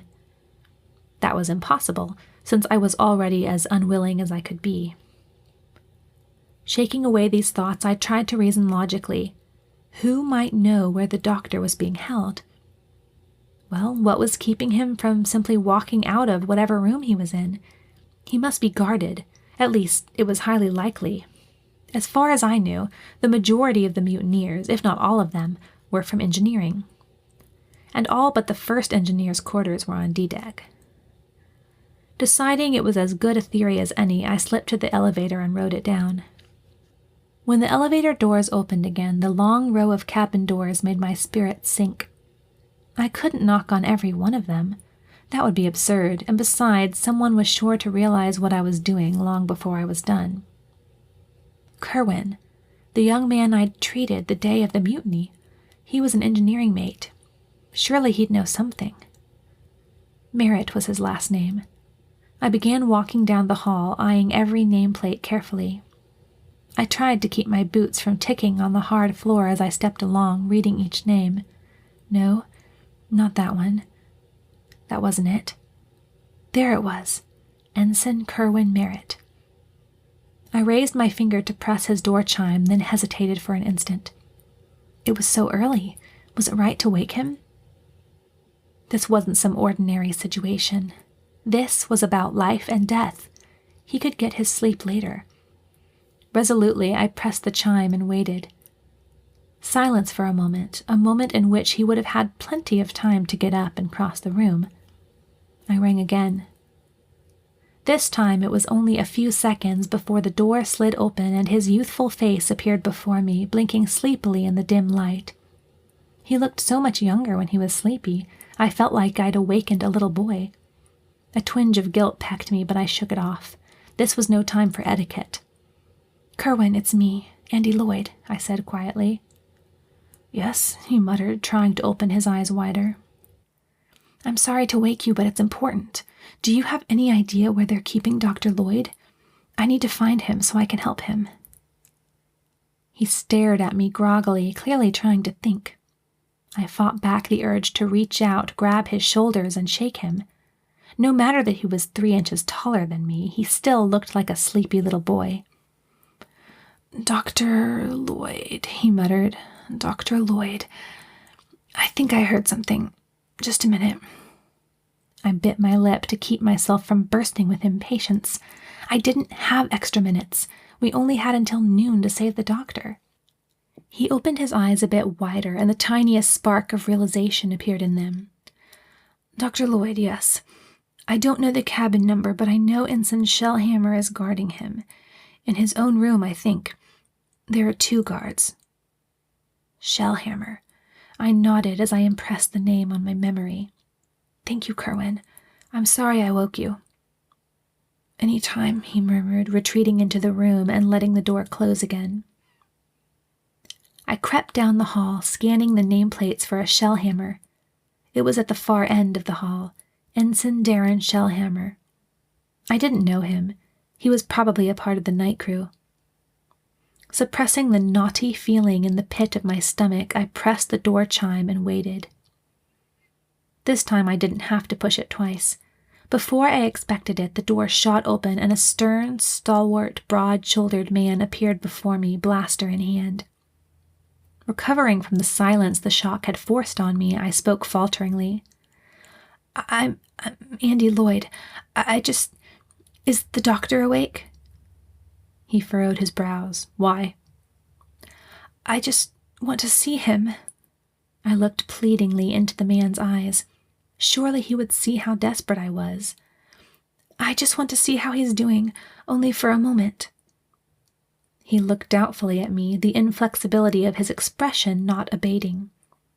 We stood like this for a moment. Then I heard another voice. "What is it, Darren?" Another crewman, shorter and slighter, pushed past the first one. He saw me and then looked sorry. "Miss Lloyd?" I nodded. I recognized him, though I didn't know his name. He'd been in sickbay the week before, and I'd helped the doctor set his broken finger. "You just wanted to visit your father?" "I wanted to see the doctor, yes." He looked up at the taller guard. "She can come in for a moment." This was said in a quiet but authoritative tone. Darren looked unsure about this. "But the commander said—" Without acknowledging that his partner had spoken, the shorter guard nodded at me. "Only a moment." Looking my thanks, I moved past the men into the room, trying not to tremble with fear of what I might find there. Even after the dim corridors, the room was dark. I could just barely make out a thin form seated in a low chair in one corner. The doctor. His head was bowed stiffly over his hands, which were laying listlessly across his bony knees. As my eyes became more accustomed to the gloom, I saw that his face was dazed and moist, and water covered the front of his half-opened shirt and had dripped down onto his pant legs. He stared at his hands and didn't look up as I approached. Tears ran down my cheeks unchecked as I noted the gauntness of his cheekbones and the increased lines on his forehead. I hardly recognized him. Kneeling in front of him, I took his damp hands in mine. His fingers were wrinkled from excessive immersion in water, and his skin was cold and clammy.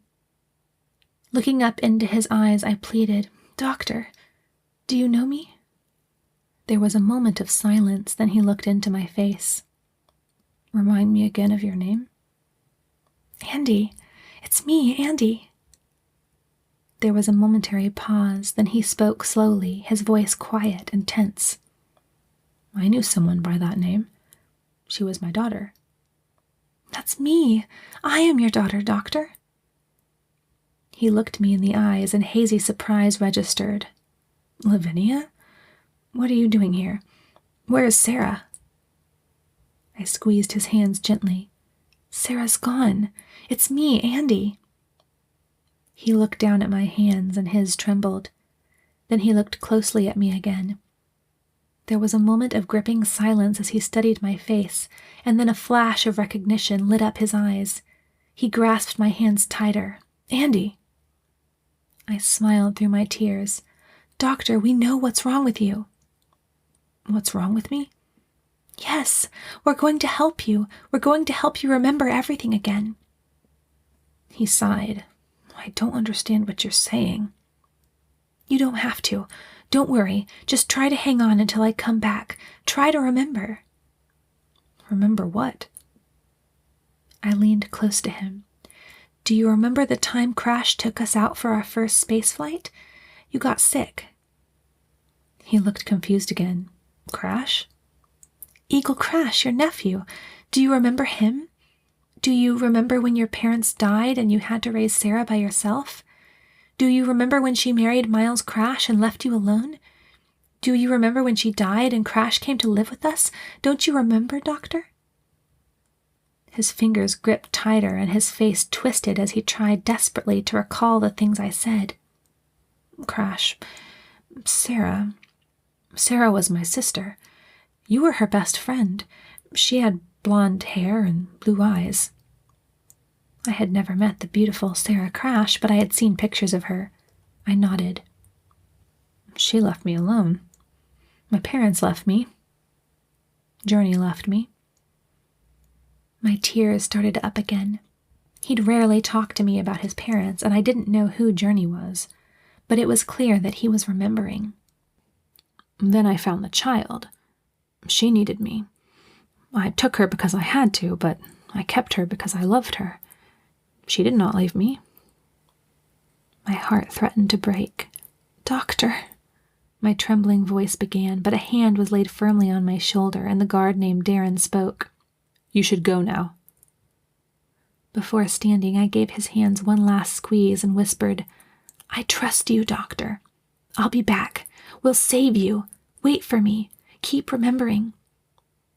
The lost look had come back to his face, but he nodded before looking back down at his wet hands. "I must wash my hands," he said softly. "I must wash them." Guided through the dark by the tall lieutenant, I stumbled out of the room and just barely took the time to grasp the other guard's hand warmly for a moment before stepping out into the comparative brightness of the corridor. The door slid shut behind me. It took me several moments to recover sufficiently to even walk down the hall. I rubbed the rough sleeve of my uniform across my eyes, trying to wipe away the tears. Now I knew where he was. I had to think. We still had to get to the machine and then get him out. Then we had to work the machine, but we also had to get help. We couldn't get the ship back on our own. The commander and the two scientists were too smart for that. Glancing at my wristcom, I saw that it was already past 4. Could it really have been over an hour since I woke up? I couldn't wait any longer to contact Crash.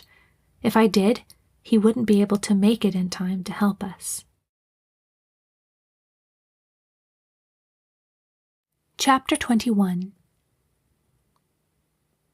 Slipping down the empty corridors, I tried to relax, to keep my heart beating at a normal rate as it threatened to accelerate. Taking a deep breath, I stepped into the elevator and directed it to take me to C-Deck. From there, I hurried to my quarters and picked up the transmitter we'd built the night before. It was too large to hide beneath my jacket, but there was a brown shoulder bag hanging from a hook next to my closet. I used it sometimes to carry medical supplies. Grabbing it, I thrust the transmitter in. It kept the bag from closing all the way, but the flap went far enough to hide it and not attract attention. That would have to do. I hurried to the mess hall, hoping that I could finish the task before it opened. Because of my frequent service there, I had complete access to it, so I should have no problem getting to the generator. What I would have a problem with, I realized, was actually running the generator. There was no way I could generate the necessary power. I didn't think August could, and running my eyes mentally over Kerwin's slight, boyish figure, I didn't think he would be able to either. There was nothing to do but try it. I could think of something else later if that didn't work. The mess hall was empty and almost completely dark when I entered.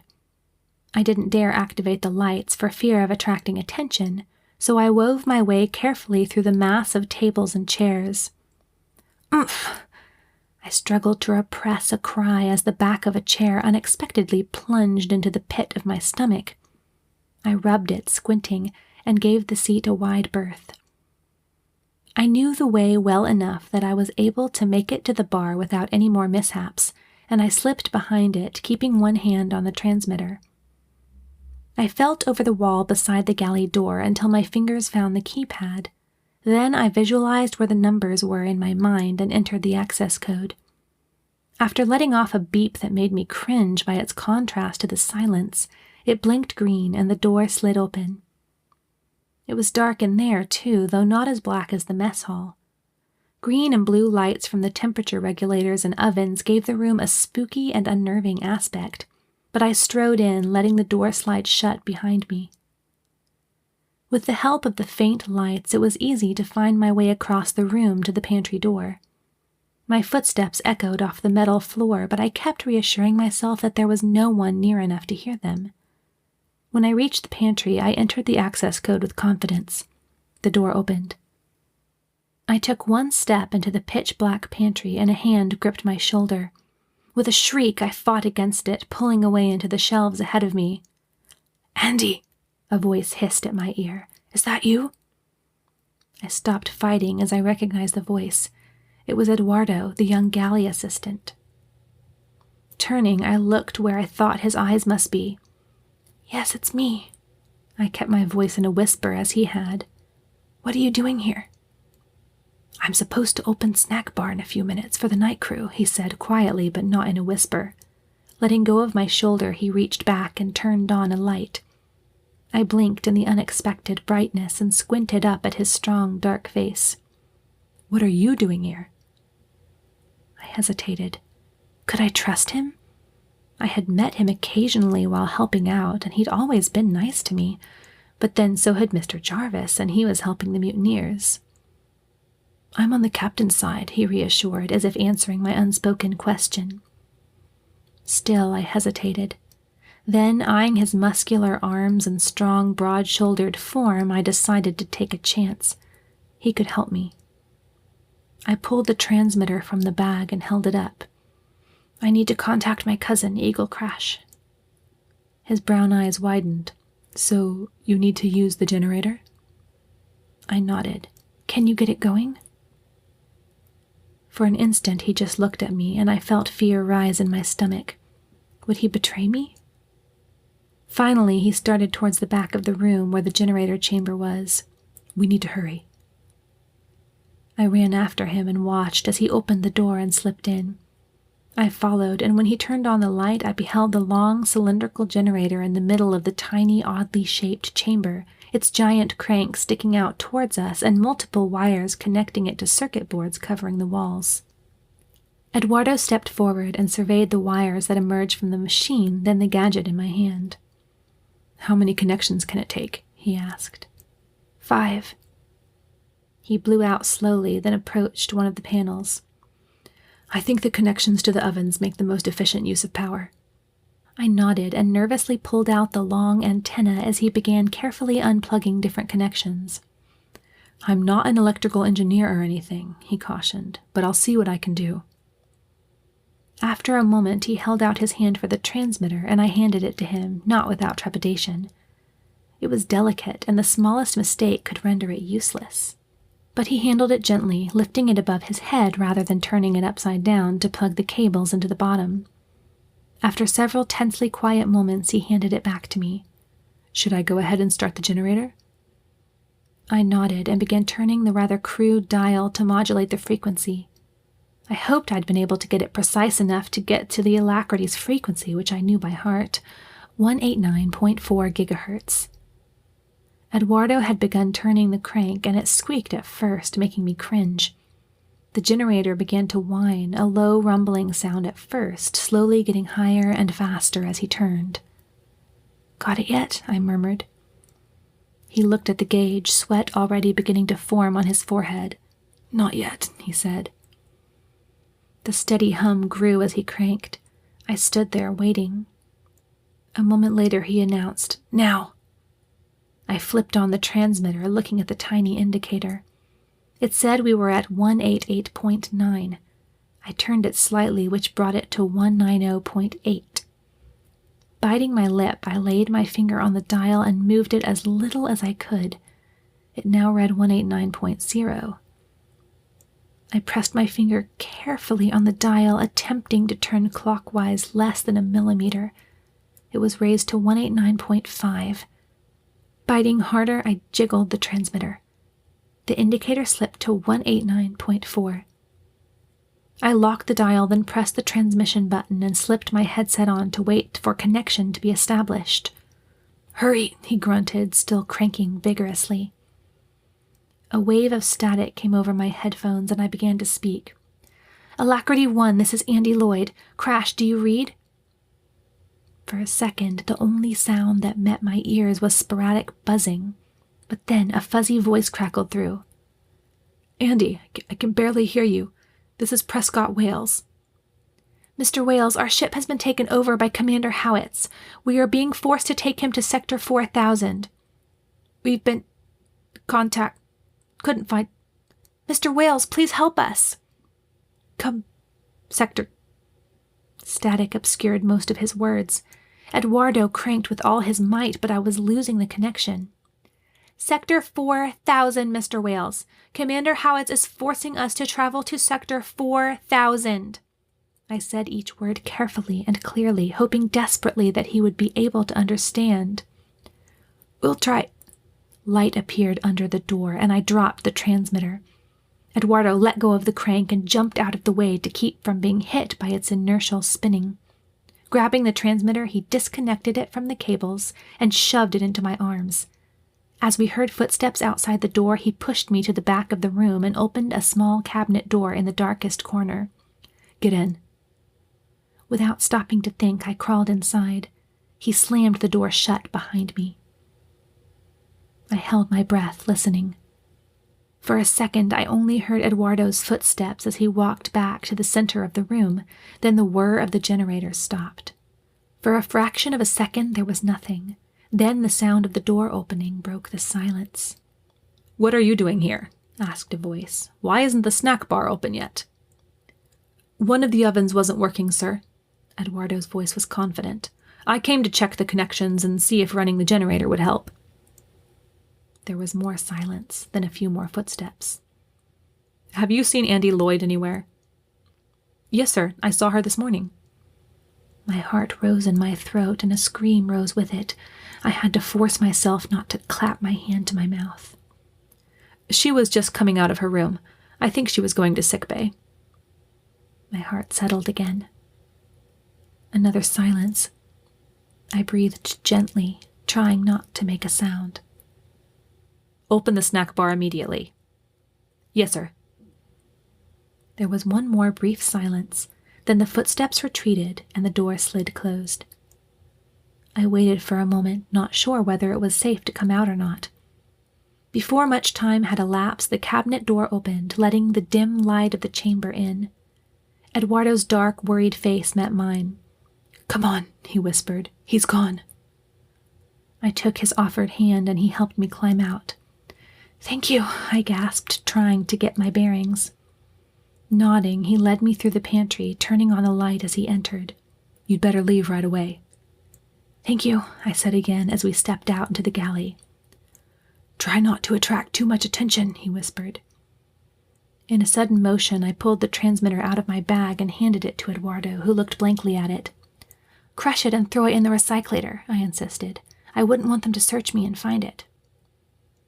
Nodding, he took it and carried it over to the other side of the room. I took a deep breath, then rushed out. I'd have to find someone to help me get the doctor out of his detention, and then someone to get hold of the deadly machine. How? A solitary man sat at the counter as I stepped into the snack bar, and for an instant my heart jumped in fear. Was it the man who had come looking for me? He would know Eduardo had lied. Then I breathed a sigh of relief.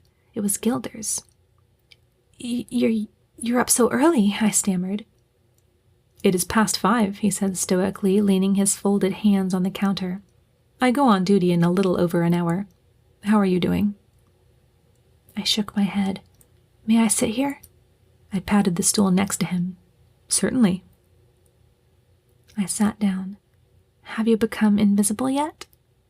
"I think so. My wristcom is still being allowed to transmit." There was a silence as I swallowed and licked my lips. Then, "I need your help." He looked at me. "Oh?" "Yes." Looking down, I twisted a corner of my jacket. "We have to free the doctor and then get the machine out of Commander Howitz's quarters." "That memory eradicator that Lieutenant Howitz told us about?" "Yes. I'm going to convince August to work it, but first I have to get the doctor out and get the machine." I lowered my voice. "I already contacted the Alacrity 1. He was silent for a moment, then he shifted on the stool. "Do you know where Gerard is?" "Yes," I said eagerly, looking up to meet his calm eyes. "I saw him early this morning. He's in Ensign Shellhammer's quarters, guarded by 2 men. I choked a little. "He's so broken down. He's losing everything." Again, he didn't speak for a moment, but he furrowed his bushy white eyebrows far more than usual so that I could see he was deep in thought. "Do you know how to work the security systems?" he asked at last. I shook my head. Another moment of thinking, then he flattened his hands on the counter and looked at me. "Ralston would know, and I'd trust him. If you and he can manage to get to the central security chamber, then I have an idea.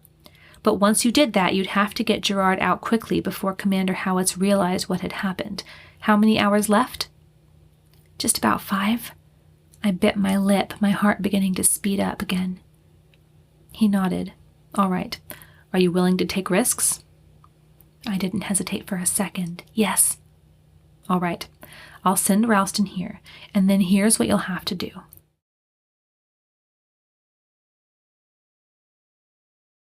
Chapter 22. Mr. Ralston and I crept through the dark storage chamber above B deck, not daring to speak. Crates and dormant machinery lay on all sides of the vast space, neatly separated, numbered, and stacked. At the far end of the room were the security panels, where a lone technician worked in silence. Not letting our boots make a sound against the hard floor, we slipped closer and closer until we were right behind the crewmen. Then, in a sudden motion, Mr. Ralston reached out and gripped the man around the neck with one arm, using his other hand to cover the unfortunate worker's mouth. With equal speed, I pulled a full hypo from my bag and injected the man with an intravenous sedative. For another moment, Mr. Ralston continued gripping him. Then he went limp, and the data controller laid him carefully down. "Isn't that against the Hippocratic Oath?" he asked, his thin lips giving a slight smile as he turned to the panel. I shrugged as I put the hypo back in the bag. "I've never taken it." "How long will he be out?" "Maybe half an hour." "That should be plenty of time." Ralston began scanning through the security subsystems. I watched, even though I was unable to follow what he was doing. He found the cabin security section and murmured, "What's the cabin number?" I blushed as I realized I'd forgotten to find out. I'm not sure. I think it's halfway down the hall on C deck. I think if you're coming from the lounge, it's on your right somewhere." Nodding, he navigated through the system, then stood up straight and spoke quietly. "Got it. To be unlocked only with clearance from the man himself." He turned to look at me, his eyes looking wide in his thin face. "If this doesn't work?" I shrugged, trying to hide my trembling. "We'll get out of here before he realizes what happened. He won't know we were the ones who tried it." I wasn't convincing myself, and I doubted I was convincing him either. I took the last step to the console. Ralston pressed a button, lighting up a small green panel. "Ready for clearance scan," a computerized voice said, making me cringe. I hesitated for a moment, then laid my hand on the illuminated section. I watched as a green bar of light moved over the panel, slowly traveling from my wrist to the tips of my fingers. It gave off just enough heat for me to feel it as it passed, and I forced myself to stop trembling. The light finished scanning and seemed to hesitate. I stiffened. If this didn't work, an alarm would be set off throughout the ship, and despite my assurances to Ralston, I wasn't sure we'd be able to escape detection. Then a clear, ringing beep sounded. "DNA, Howitz, Erasmus, Commander. Security cleared." Then there was a clicking sound and the panel turned off. I pulled my hand away, letting my breath come quickly. Gilders hadn't been positive that it would interpret my DNA as my father's, but it had. Now we could just walk into the room. After moving back a few steps, I turned to face Mr. Ralston. "Tell Gilders it worked." He nodded and started back towards the elevator. I let him use it first as we were going opposite directions. He up to the bridge to tell Gilders and send August to sickbay, I down to sickbay to wait for my brother. My mind turned back to the doctor as I waited for the elevator to come down again. We had just 4 hours to save him. My stomach churned as I waited and waited. I began picking at a jacket button and scraping my boots along the floor. We had to save him. "What if I have another plan?" a voice whispered. I slammed the door down on the voice, feeling my heart scream. "Don't say that, God. You wouldn't do that. I know you wouldn't." At last, the smooth doors in front of me slid open, and I jumped in. "B-deck," I snapped, feeling somehow as though the elevator were to blame for my disturbing thoughts. Who knew how long it would take Gilders to get August down to sickbay? He'd said it could be a while. By that time, the security guard might wake up and warn Commander Howitz. Then the commander would lock everything down again, and we wouldn't have another chance. We should have gotten August down first. I knew why Gilders had decided not to do that. He was worried that if Commander Howitz did realize what we'd done, it would be worse for August if he were found missing from his post. We had to make sure it would work before we involved anyone else. Maybe I could go in and find the machine without August. I didn't know what it looked like, but how hard could it be to find it? It was a machine. Surely I could figure it out. It would probably have some kind of identifying mark on it. No, I shouldn't. Gilders knew we were in a hurry. He'd get August down right away. He'd find some way to do it. I knew he would. I would just have to trust him. The elevator stopped on B-deck and the doors opened. I lifted one foot to step out, to walk down the hall to sickbay to wait for August's help. Then I put my foot down again, stood up straight, and said, "C-deck." The doors closed again, and I was moved down. I couldn't do it.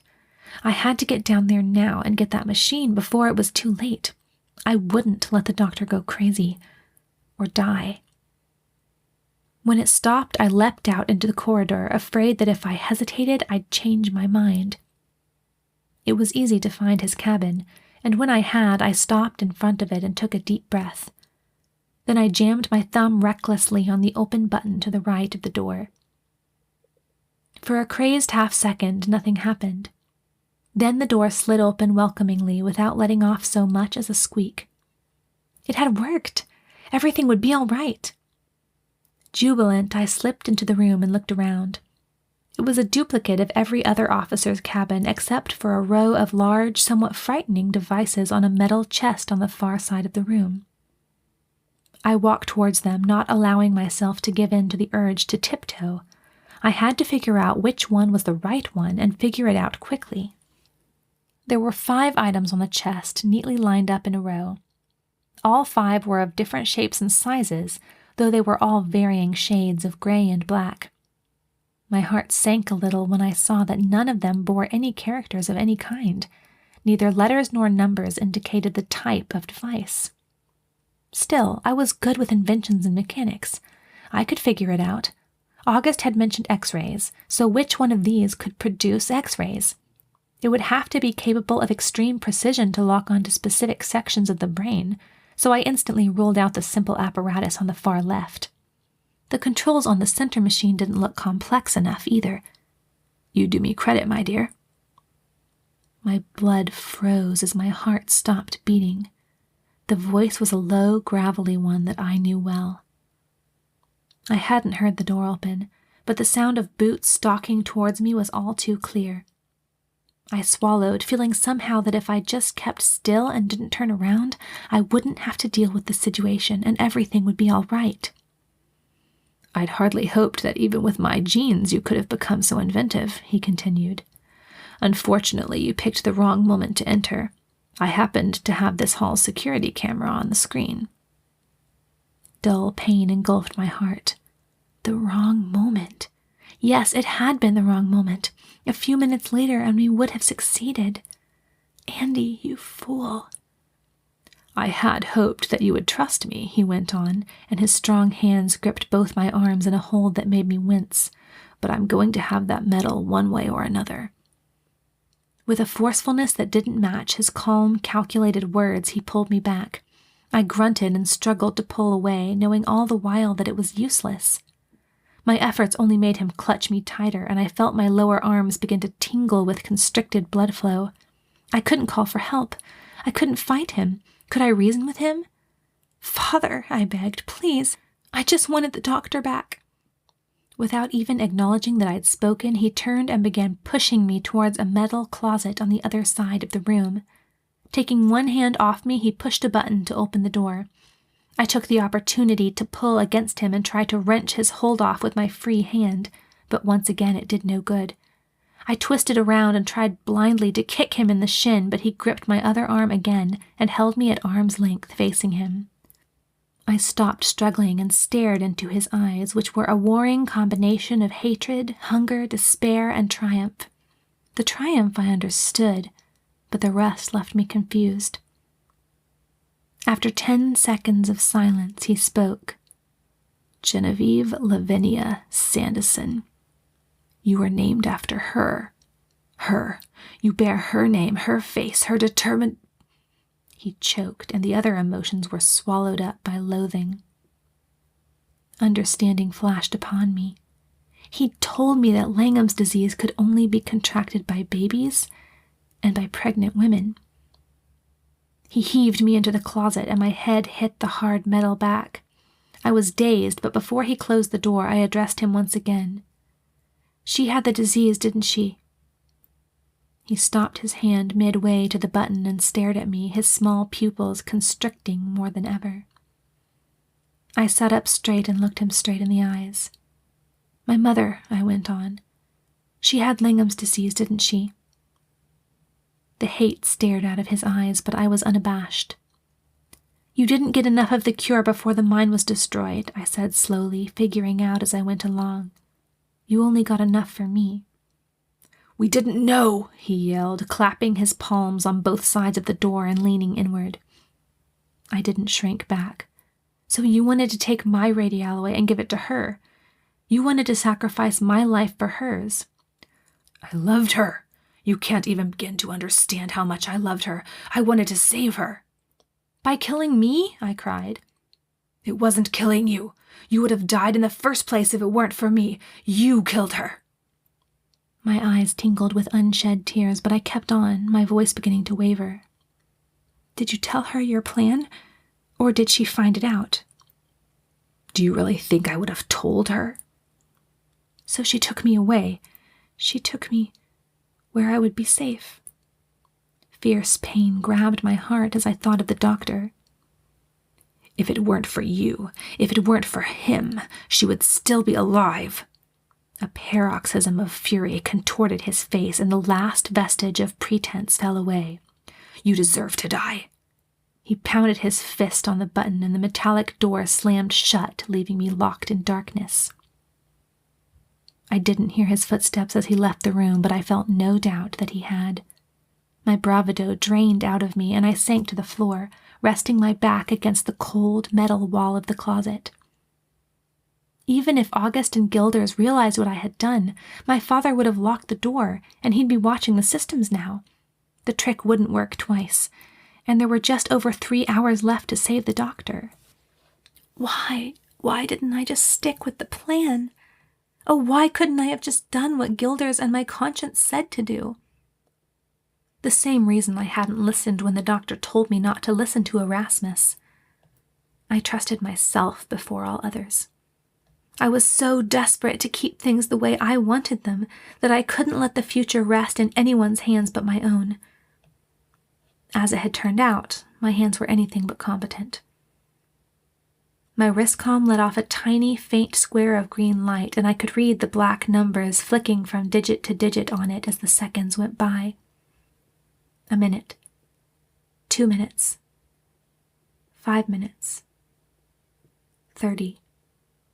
I heard nothing, felt nothing but the cold metal through my jacket and the coarse fibers of the commander's uniform against my cheek. 50 minutes. There were only 2.5 hours left until 12. Something snapped inside me, and I dropped my head to my knees, hugging them to my chest.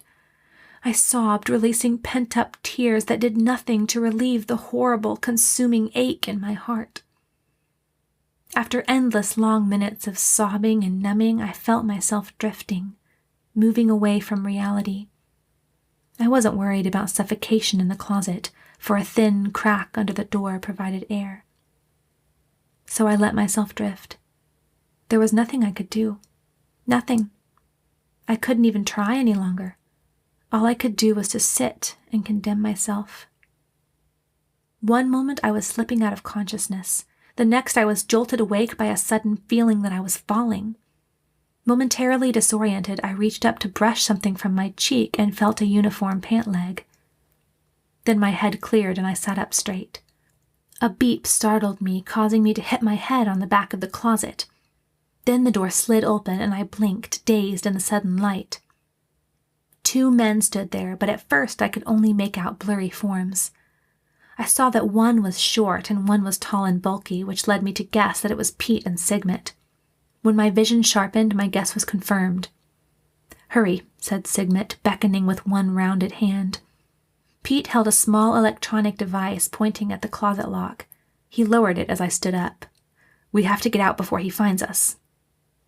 I didn't see how I could be any worse off with them than with him, so I stepped out of the closet. A thought made my stomach tie itself in knots. "Did they save the doctor?" I asked. Pete slipped the device in his pocket and gripped my arm in one continuous motion, then began pulling me along. My heart hurting until I couldn't bear it, I managed to look at my wristcom as he dragged me out. It was 3 minutes past 12. "Answer my question or I'll scream," I cried as we rushed out into the bright white corridor. "Don't be a fool," Pete insisted. But Sigmet said, "No, he's still in captivity." My world ended. It was too late.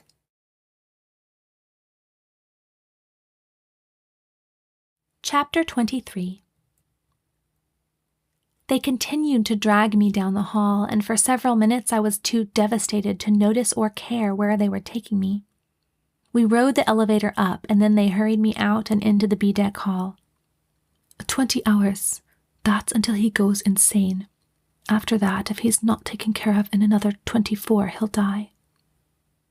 I jerked up as I remembered August's words. We still had time to save him. Competing emotions tore at me. My heart sank like lead as I thought of him never being sane again, and yet at the thought that his life might be saved, adrenaline surged through my veins. Where were they taking me? What were they going to do with me? Would they hide me somewhere else so Commander Howitz couldn't get to me again? As we got closer and closer to the end of the hall, the side of the ship, I understood. They were taking me to their speeder.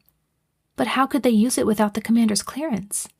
Unless they knew how I'd gotten in his room. The same method would probably work on the speeder. Instinctively, I jerked my hands behind my back. They couldn't know.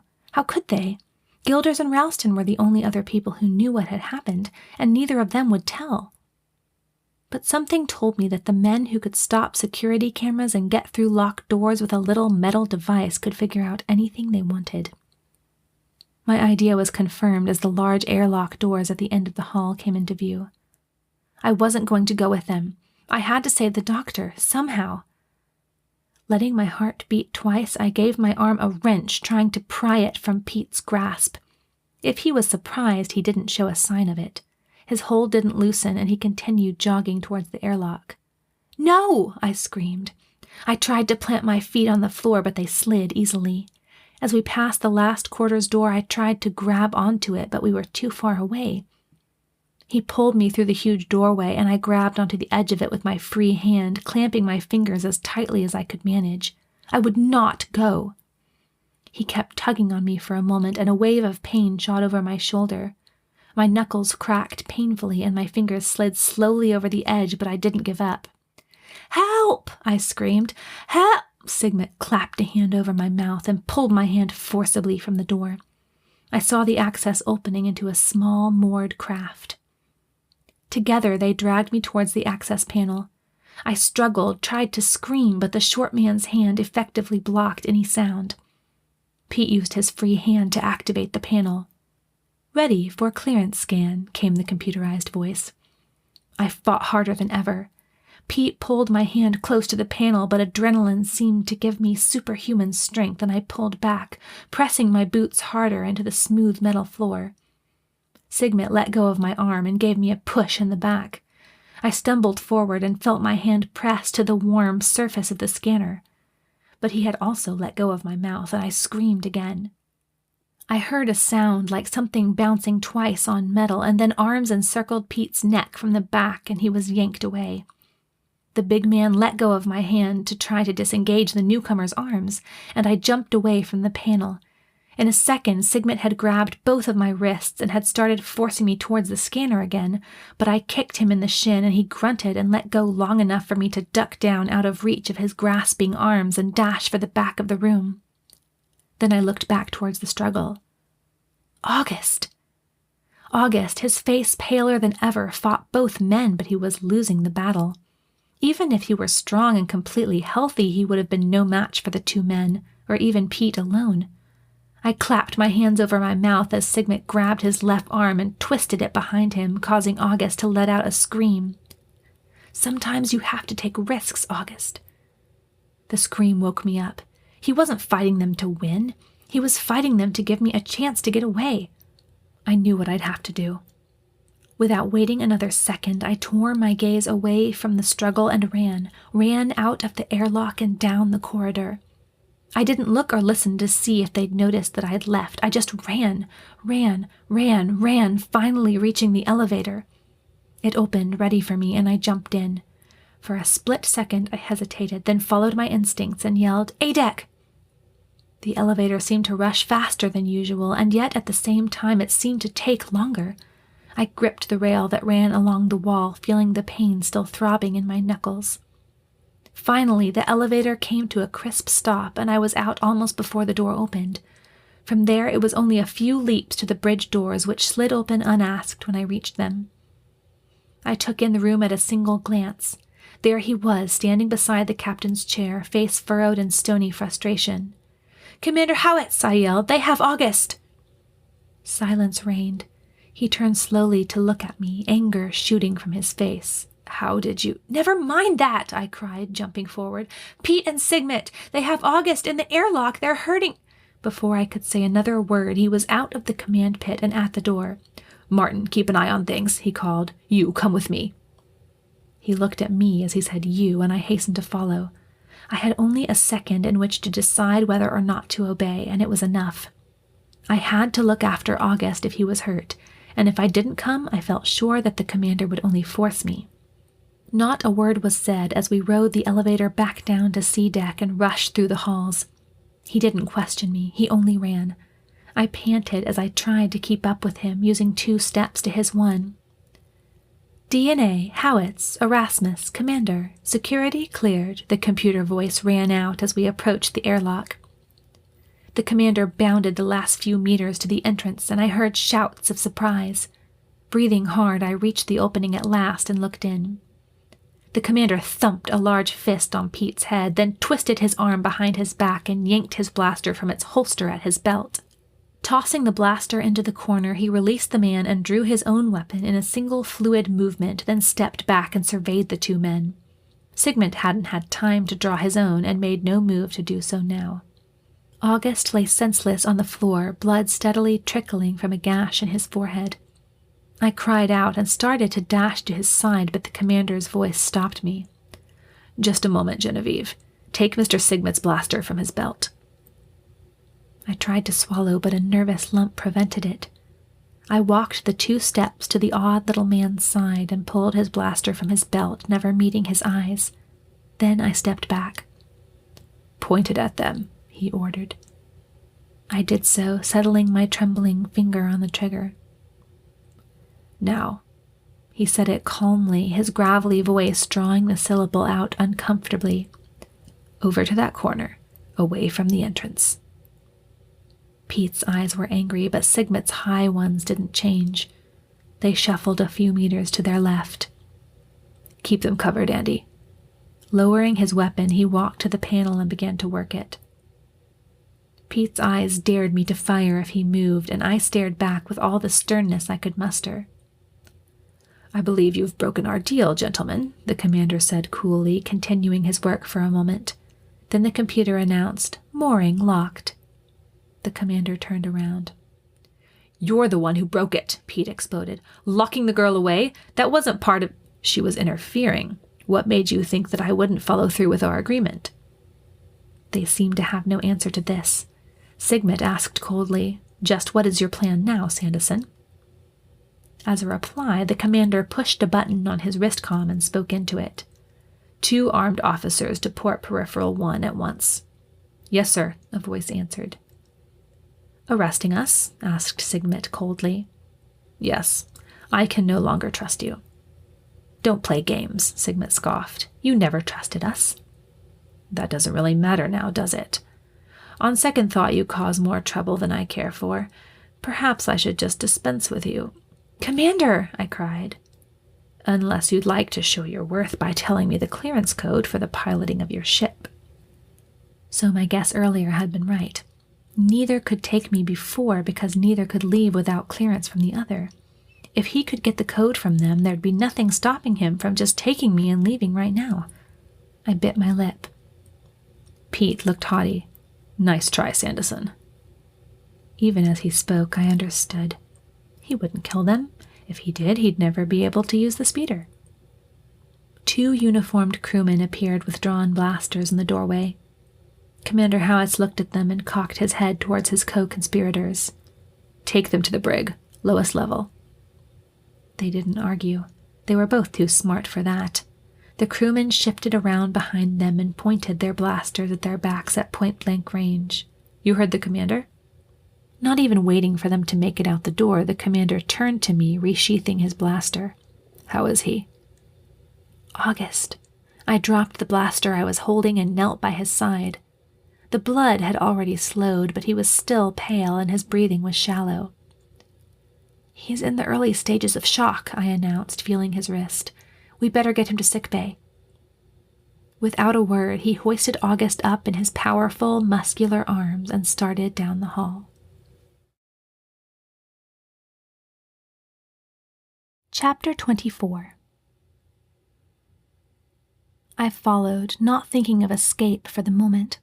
My brother needed me. The walls seemed to glide smoothly past and the elevator door to slide towards us, and I barely felt my boots touch the floor as I hurried after him. The elevator carried us to B-deck, and the commander, bearing his still unconscious son, turned fluidly to the right as he exited. I followed, not as fluidly, almost hopping to keep up with his huge strides. At last we reached sickbay, and he burst through the door and lay August down on one of the cots with surprising gentleness. Then he turned to me and said, his gravelly voice as collected as ever, "Take care of him." He said it as though committing a charge to me, and I hoped that he would leave the room, but instead he simply positioned himself at the end of the bed and stood there, arms folded over his chest, watching.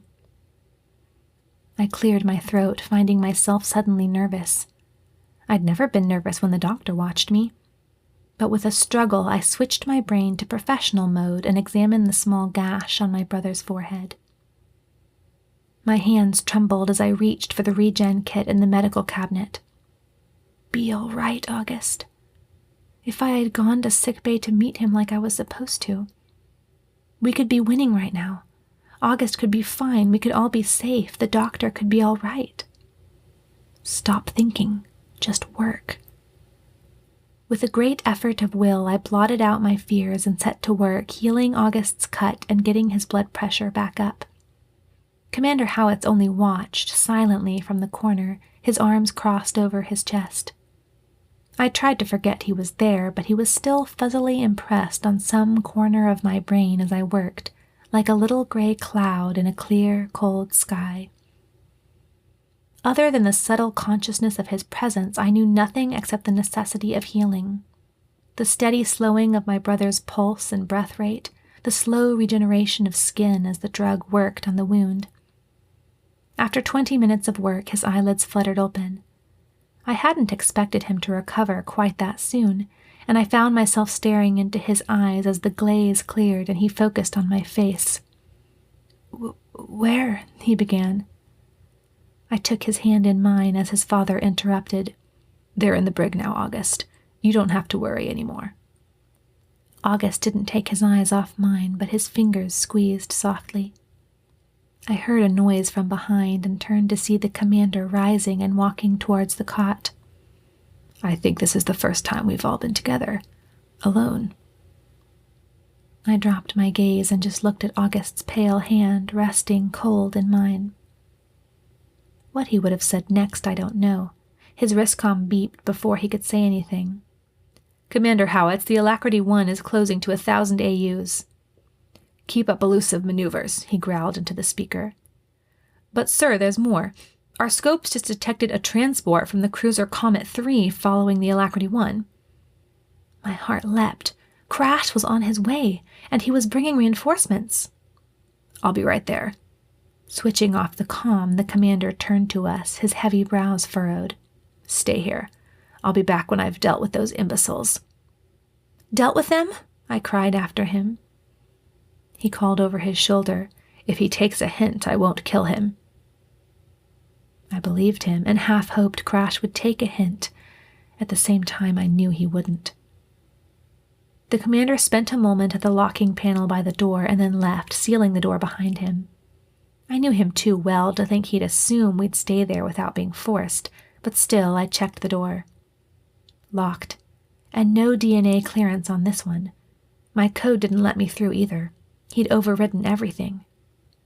We can still save his life. I didn't need to ask who August meant, and the thought made my heart sink through the floor. His life? What life? He'll never be able to work again? Nothing will ever be the same. He had pushed himself up into a half-sitting position, his elbows resting on the soft cot. No, it won't. I sat on the floor feeling like I should cry. It was no use. My eyes were dry, drier than I could ever remember them being. I felt nothing. I'd lost everything.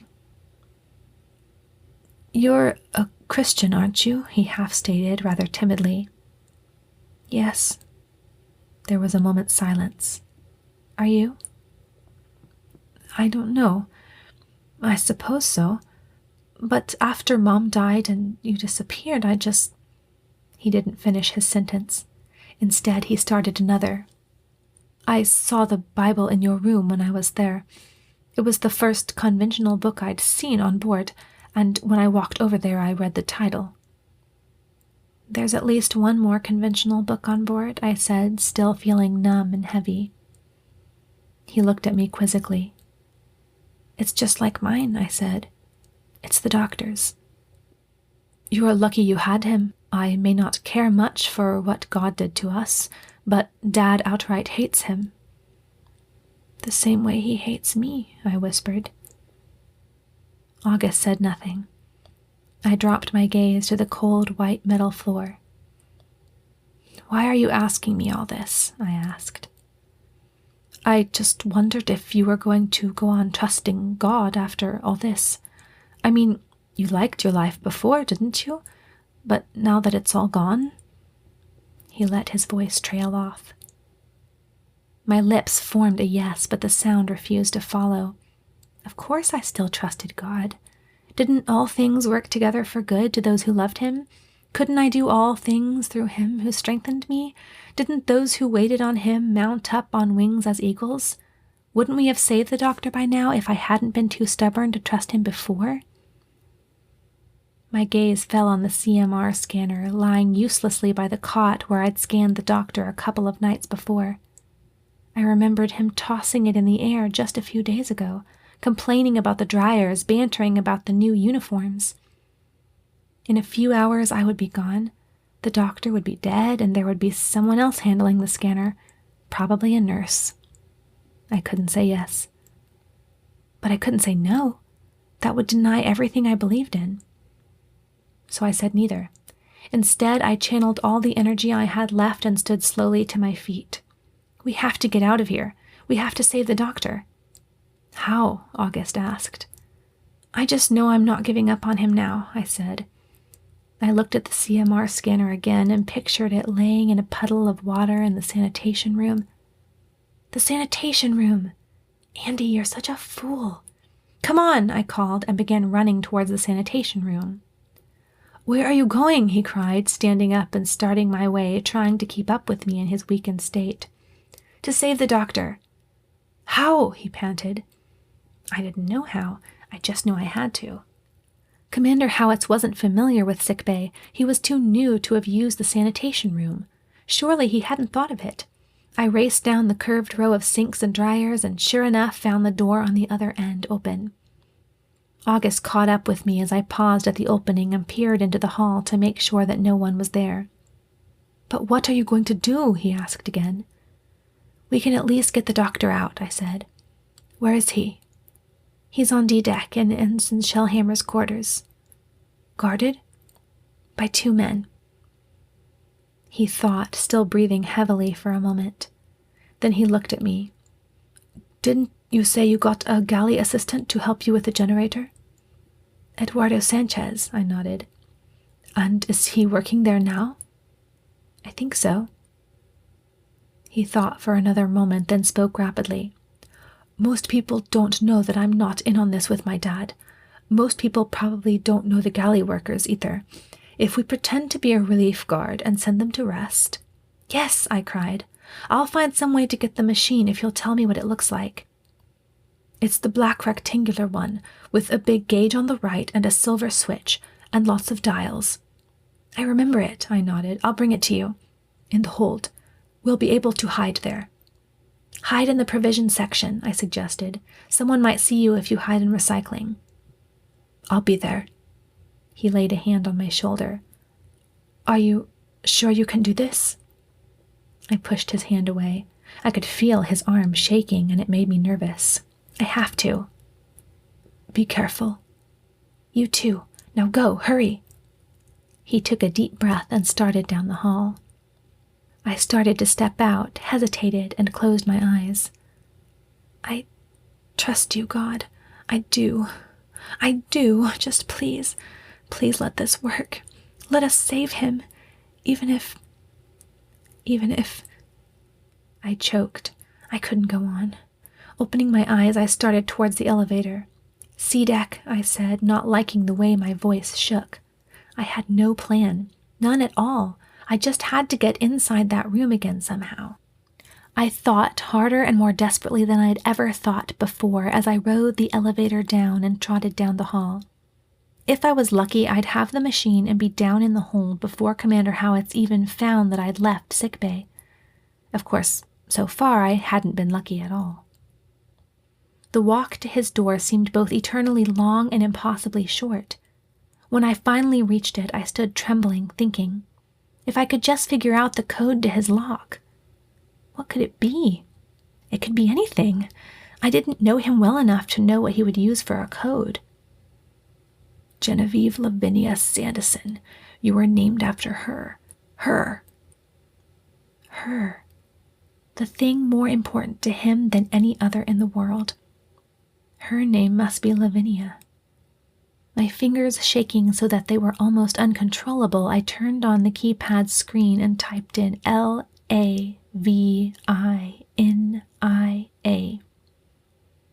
An ugly beep sounded and red letters flashed. Incorrect. I stepped back. It had been a good try, but not good enough. Lavinia.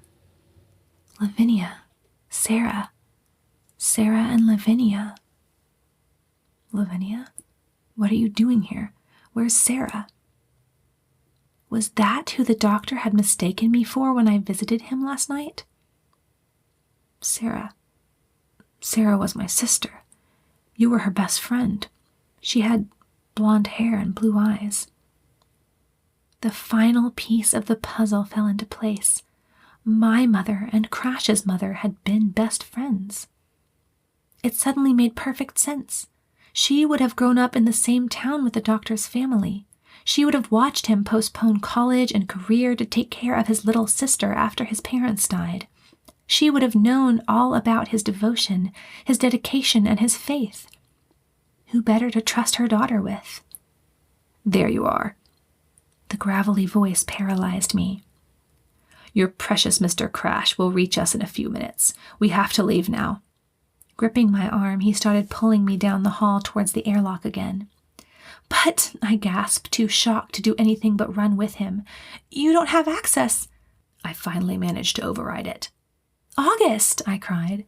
He'll have to come later.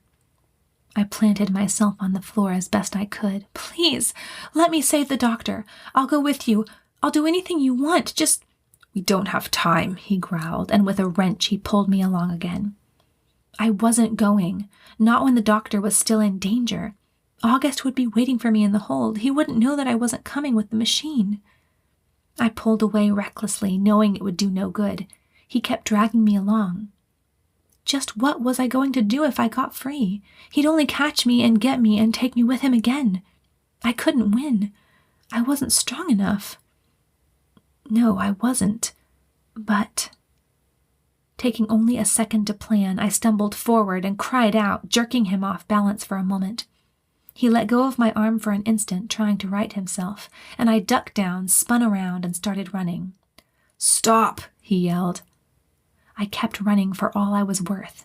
I hadn't known my legs could move so fast, but I ran, hearing the pounding of his boots behind me. I had only a couple of yards on him, not enough to make it into the elevator before he could stop me. I ran past the elevator and into the lounge, vaulting over the back of a couch and nearly collapsing when I dropped behind it, but I managed to keep going. In the back corner was the emergency pole, and I grabbed it, positioning my feet at the brim of the hole that led down to other levels. I'd never tried this before. For half a second I hesitated, then I heard him bump into a small table and grunt. I jumped into the hole, grabbing the pole with both hands. Down I slid, trying to wrap my legs around the pole as well, but not managing it. A rough place caught my right hand, and I yelled at the pain as the skin was scraped off. Still, I flew down, seeing levels pass in blurs of white. It was a good thing I wanted to go all the way to the bottom, because I had no idea how to stop at a different floor. Before I'd even had time to take it in, I landed, my feet meeting the floor with an impact that shook my skeleton from tarsal bones to skull. Trying to think straight, I let go of the pole and threw myself backward so that I landed on my back on the floor. A spasm of pain shot up my neck, but I stood anyway, my knees feeling like jelly, and wobbled away from the pole. I was in the brig, just where I'd wanted to be.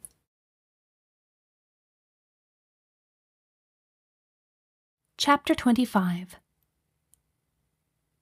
The long row of cells faced me, their purple-tinted energy shields sparkling and humming softly. What are you doing here? I snapped my head towards the noise and saw Sigmet's face behind one of the shields. Yes, he and Pete were both in the same cell. I rushed for it, hoping that Commander Howitz hadn't overridden the brig systems. Reaching for the lock to their cell, I tried to speak calmly but found my voice shaking. "You're right. He only wants me dead. He's chasing me now." Even as I entered the doctor's emergency code into the lock, I heard the sound of someone sliding down the pole. The lock flashed green and the shield disappeared, leaving Pete and Sigmet free just as the commander dropped skillfully to the ground, knees bent perfectly. He started forward, but Pete jumped to meet him, and the two huge men faced each other intently for half a second.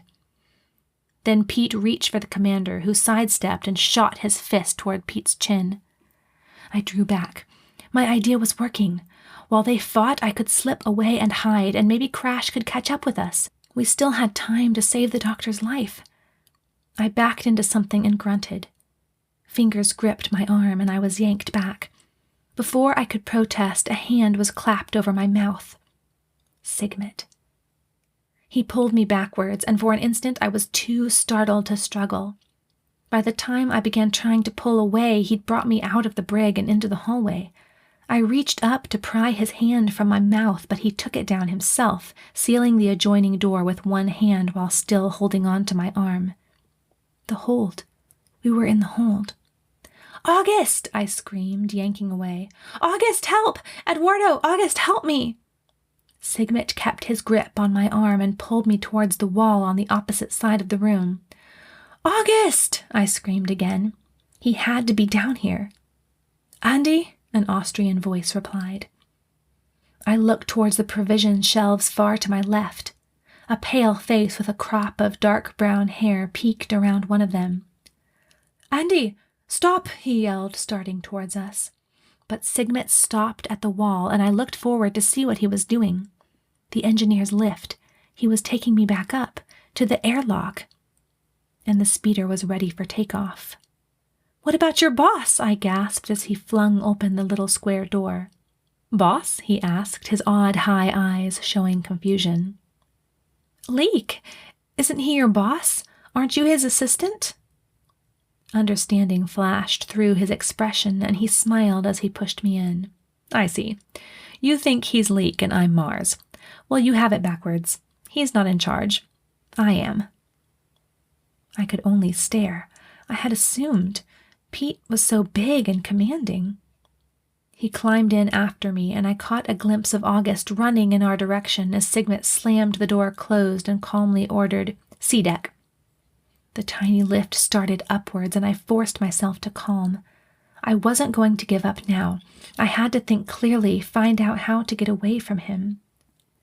He was the leader of the twosome. He wasn't going to wait for his partner. He would save him later, or maybe not. Either way, he was taking me away with him now. The lift stopped, and he slammed the door open and pushed me roughly out into the fuel cell chambers in the front of the ship.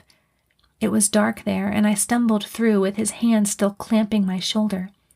If only he were holding me a little more loosely, it might be possible to slip away into the shadows. A twinge of pain pinched my knee, and I reflexively gripped it, but it died away just as his hand reached out in front of me and opened a door. He still held tightly to my shoulder and pushed me out. I didn't recognize the place where we were. It was dim and brown and dirty. A long metal walkway extended out from where we stood through the huge cylindrical room. Metal steps led up to a solid platform that stretched out before us, fenced in by railings. A thruster. We were inside one of the chambers that housed the mechanism for the thrusters that gave the ship its propulsion when not on warp speeds. A giant pipe came down from the ceiling and stretched all the way to the back of the ship. The thruster itself must be on the other side of the pipe. Sigmet wasn't interested in going to the thruster. He continued to push me along towards the stairs that went up and out of the chamber. I tried desperately to think. He was trying to lose Commander Howitz by taking a route he wouldn't expect. And he wouldn't expect it. He'd assumed that Sigmet would take me the shortest way. His hand loosened slightly for a second as he prepared to ascend the stairs, and I took the opportunity to duck away from his grasp. I dropped, landing in a sitting position on the solid metal platform below me, but I didn't take time to worry about the pain that crackled over my legs. I just started half crawling, half running back towards the lift. It probably wasn't the smartest place to go, but I had to go somewhere. I didn't have time to think. My jacket was grabbed and yanked upward, and I found myself again in a fully standing position, fingers wrapped around my arm until I let out a yelp of pain. "Don't try that again," he said coolly, and began pulling me towards the stairs once more. "Let go of her," cried a gravelly voice from behind us. I wouldn't have thought I would be so glad to hear his voice again. Of course, Sigmund didn't obey. He began pulling me up the stairs, but I reached down and held onto the metal railing. He kept dragging me, and my hands scraped across the rusty pipe. Flakes of metal dug into my skin and reopened the cut from my slide earlier. I looked back in the direction the voice had come from. The commander was jumping the last few steps up to the platform we'd just left. How had he figured out where I was? Of course, the same way he'd figured out that I was on the Surveyor in the first place, the Radialloy tracking device. He took masterful leaps towards us. Sigmund pulled on me with a ferocity I hadn't seen from him before, and I screamed as my hands slid off the rail. Unhindered, my captor rushed up the stairs at his top pace, but his odd, limping gait was ineffectual against the commander's powerful strides. As much as I didn't want to go with him, I instinctively reached a bloody hand out to my father as he bounded up the steps. He took it and yanked me so hard that I thought he must have pulled my shoulder from its socket. Instead of freeing me, the yank sent Sigmund tumbling down the stairs with a yell, still hanging on to my other arm. I screamed again as the weight of the smaller man's body dragged me down and pulled my feet out from under me, but before I could land, the commander put an arm around my waist and pulled me to my feet. Sigmund lost his grip on me altogether and slid down the stairs, letting out grunts and groans with every bump. I had no love for him, but still I winced when he landed at the bottom. Before I had time to take in the fact that he was gone, the commander began running up the stairs, this time with me in tow. This apparently had not been such a good idea. This was just a game. They would keep on trading me violently back and forth forever unless one of them defeated the other. In that case, I'd be stuck in the speeder with whoever won, on my way to certain death, knowing that I'd left the doctor insane with no one to care for him. I had to keep them fighting. If they kept at it, there might be enough time for Crash to come aboard, and then someone might be able to find me and save me. I braced my tired body to begin struggling again when I heard a great thumping on the metal slats behind me. Before either I or the commander could turn around, iron fingers gripped my shoulders and pulled me back. Pete. Though appearing startled, the commander retained his hold on me, and again my arm was pulled so hard that I thought it would be torn off. I screamed, "Stop! Stop!" Chapter 26. 2 against 1, Sanderson, puffed Sigmund's voice. I couldn't see past Pete's giant body, but I heard boots tapping on the steps and knew that the scientist must be running up the stairs. "Give her up." "Give up my daughter?" growled the commander. Pete scoffed. "You're not fooling anybody. You never wanted her." "I have the legal right to her."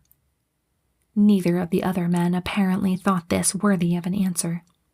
Pete and the commander glared into each other's eyes for a moment, while Sigmund limped up and stood panting beside his assistant. There was an awful silence. Pete's hands were still clamped on my shoulders, while the commander held my arm in a vice-like grip. For the first time, I noticed the clanking, methodical, echoing clanking from far below us. The hold was a straight drop down, I realized, with the great metal crushing bins that consolidated our recycling directly below. Commander Howitz let go of my arm, and at the same time drew his blaster from its holster and pointed it at Pete. "All right, then." Pete pulled me close to him and forced me between himself and the blaster. The commander shook his head. "I'll shoot Mars, you know I will. She's as good to me dead as alive." The words, together with the cold, gravelly tone in which they were spoken, forced a hard, short shiver through my body, prickling my skin with goosebumps. "I forgot that you only play the loving father card when it suits you," scoffed Pete, pushing me away from him. I landed on my hands and knees, hair falling into my face. As my torn hands hit the ground, I bit my lip to keep from screaming. "Impasse," Pete's strong voice said, and I looked back at him. His own blaster pointed now at Commander Howitz. He must have drawn it as he pushed me away. I was free. But if I tried to move, they'd both shoot me. I had no doubt of it. My own father had said it. They didn't need me alive. Crash, Crash, come on, please find me. We're wasting our time, Pete shouted. Listen, Sanderson, Sigmund said evenly. We're not going to get anywhere this way. We pretended to agree to a settlement before, to split the profits. Why not agree to it for real? We can all get away in the speeder. I don't trust him, Pete protested before the commander could answer. A truce then, Sigmund suggested. We can at least get away from here and fight about this later. If we don't get off soon, none of us will get the alloy. I watched the commander's face, my heart thumping loud and fast. He considered. A huge red light on a control panel near us blinked on and off, and at the same time an ear-splitting beep echoed through the thruster chamber. Thrusters engaging, came a computerized voice as the blinking and beeping continued. In 5, 4, 3, Commander Howitz dropped to the floor. A blaster fired, and I saw a small burst of energy shoot over my head. 2, 1. A roaring thundered above us, and the air immediately began getting hot. The floor rumbled, vibrated, and then heaved, sending Pete and Sigmund stumbling towards the panel. Now was my chance. I tried to get to my feet, but the metal walkway heaved again, throwing me chest first to the ground. I gasped as all the air shot from my lungs, but I didn't dare wait to get my breath. Panting, I got to my knees and began crawling back towards the lift. If I could just get there. The floor lurched again as the roaring continued, and my injured hands skidded across the floor. I kept going, gasping for breath and in pain as each hand touched the hard metal. I heard yells from behind me but didn't dare look back. The air was getting hotter. Already sweat dripped down my face and back, but I kept going. Another lurch hurled me against the railing, driving the vertical pull between my ribs. I cried out and tightened my muscles, gripping wildly for the railing above me. "Get down, you fools!" I heard someone yell. Another violent lurch threw my legs over the edge of the platform, and I screamed as I felt my body slide to follow it. I clawed uselessly at the floor, then grabbed for the railing. I found it just as my cheek slammed against the edge of the platform, and I gripped it with both bleeding hands. Gravity jerked at me, straining my already tired shoulder joints. And I hung, panting. Everything kept on shaking. My eyes were almost on a level with the platform, but I could see Pete and Sigmund holding on to the blinking thruster panel, and the commander crawling, stumbling towards them. What was he doing? Did they even notice I was gone? It was then that I looked up and saw an opening in the pipe. A section of it near the wall was removed, leaving a yawning gap. The malfunctioning thruster. It was being repaired. Blood oozed from my hands onto the rail, making it harder to keep my grip. I screamed as I felt one hand slip, and I slid it over the rusty metal to a drier spot. "Andi!" Where had that voice come from? And was it... It was Crash, from my wrist comm. I couldn't answer. Even if my hands had been free, my comm still wasn't transmitting. "Andi, I tracked you on the monitors. I'm coming right now to get you." A computerized voice made another announcement that I could only make out part of. "Warning. Online. Vacate." I heard the commander scream, "You fools!" My hands slipped again. I felt crazed with fear. The clinking blackness yawned below me like a maw, threatening to swallow me the moment I lost my grip. "Father!" I screamed, but he didn't even hear me. He was still trying to make his way to the panel. I struggled to pull myself up, straining every muscle in my body, pulling on the bar, but I couldn't do it. My wristcom beeped again. "Andi, I'm almost there!" Crash again. He was coming. He would save me, and everything would be all right. Everything would be fine. "Andi," came a deeper voice. One I recognized, Gilder's. "Let go. Let go, now." I froze, and time froze with me as my mind screamed in terror. Let go? What was he saying? Was he insane? I'd be crushed, killed. Crash would be here soon. Let go. If I'd let go of my doubt and trusted the doctor days ago, none of this would have happened. If I had trusted God with my life, if I had let it go, the doctor would still be sane. The doctor had never failed me. Neither had God. Neither had Gilders.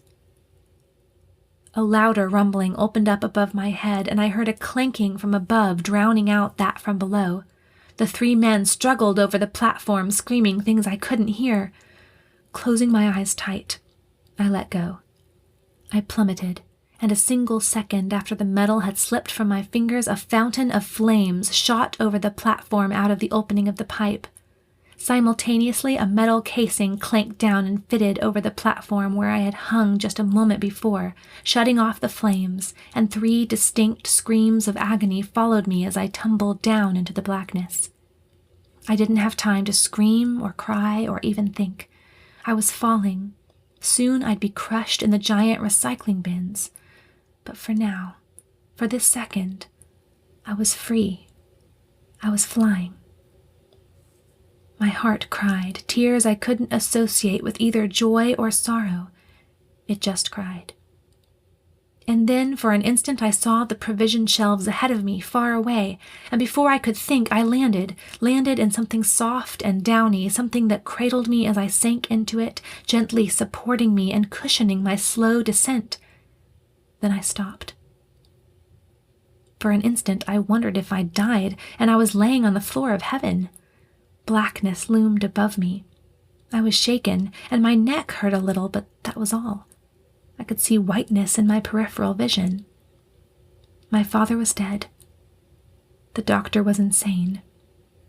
My heart ached at both thoughts, and yet I rested. I could rest now. Peace flooded me. Andi! Before I could react, a pair of arms had scooped me up, and I was pressed to a rough jacket. I could hear a warm heart beating beneath my ear, and the arms held me as if they'd never let me go. "Dad!" I gasped. "Doctor?" It couldn't be his voice. He was dead. He had to be. "You're safe," he whispered, and his hands stroked my hair. "Is she all right, Jerry?" My heart still wasn't allowing me to believe that it was him. I pulled away from the arms and looked up into the face that belonged to the heart. It was his face, tired but intelligent, sane, smiling, love shining from the gray eyes, face and hands dry once again. "Are you all right?" I touched his cheek with my forefinger. You were gone. It was too late." "No," he said softly, taking my hand. He lied to speed things up. Then I understood. We'd had more than 20 hours all along. "Did it work, Dr. Lloyd?" I heard an Austrian accent ask pantingly. "Is she all right?" The softness. They'd put something in the bin to break my fall and left Gilders, the only one with a working wristcom, to tell me what to do. If I hadn't let go, I'd be dead. A sob escaped me, and I buried my face in his jacket. He kept on stroking my hair, letting me weep against the rough, comfortable fabric of his uniform.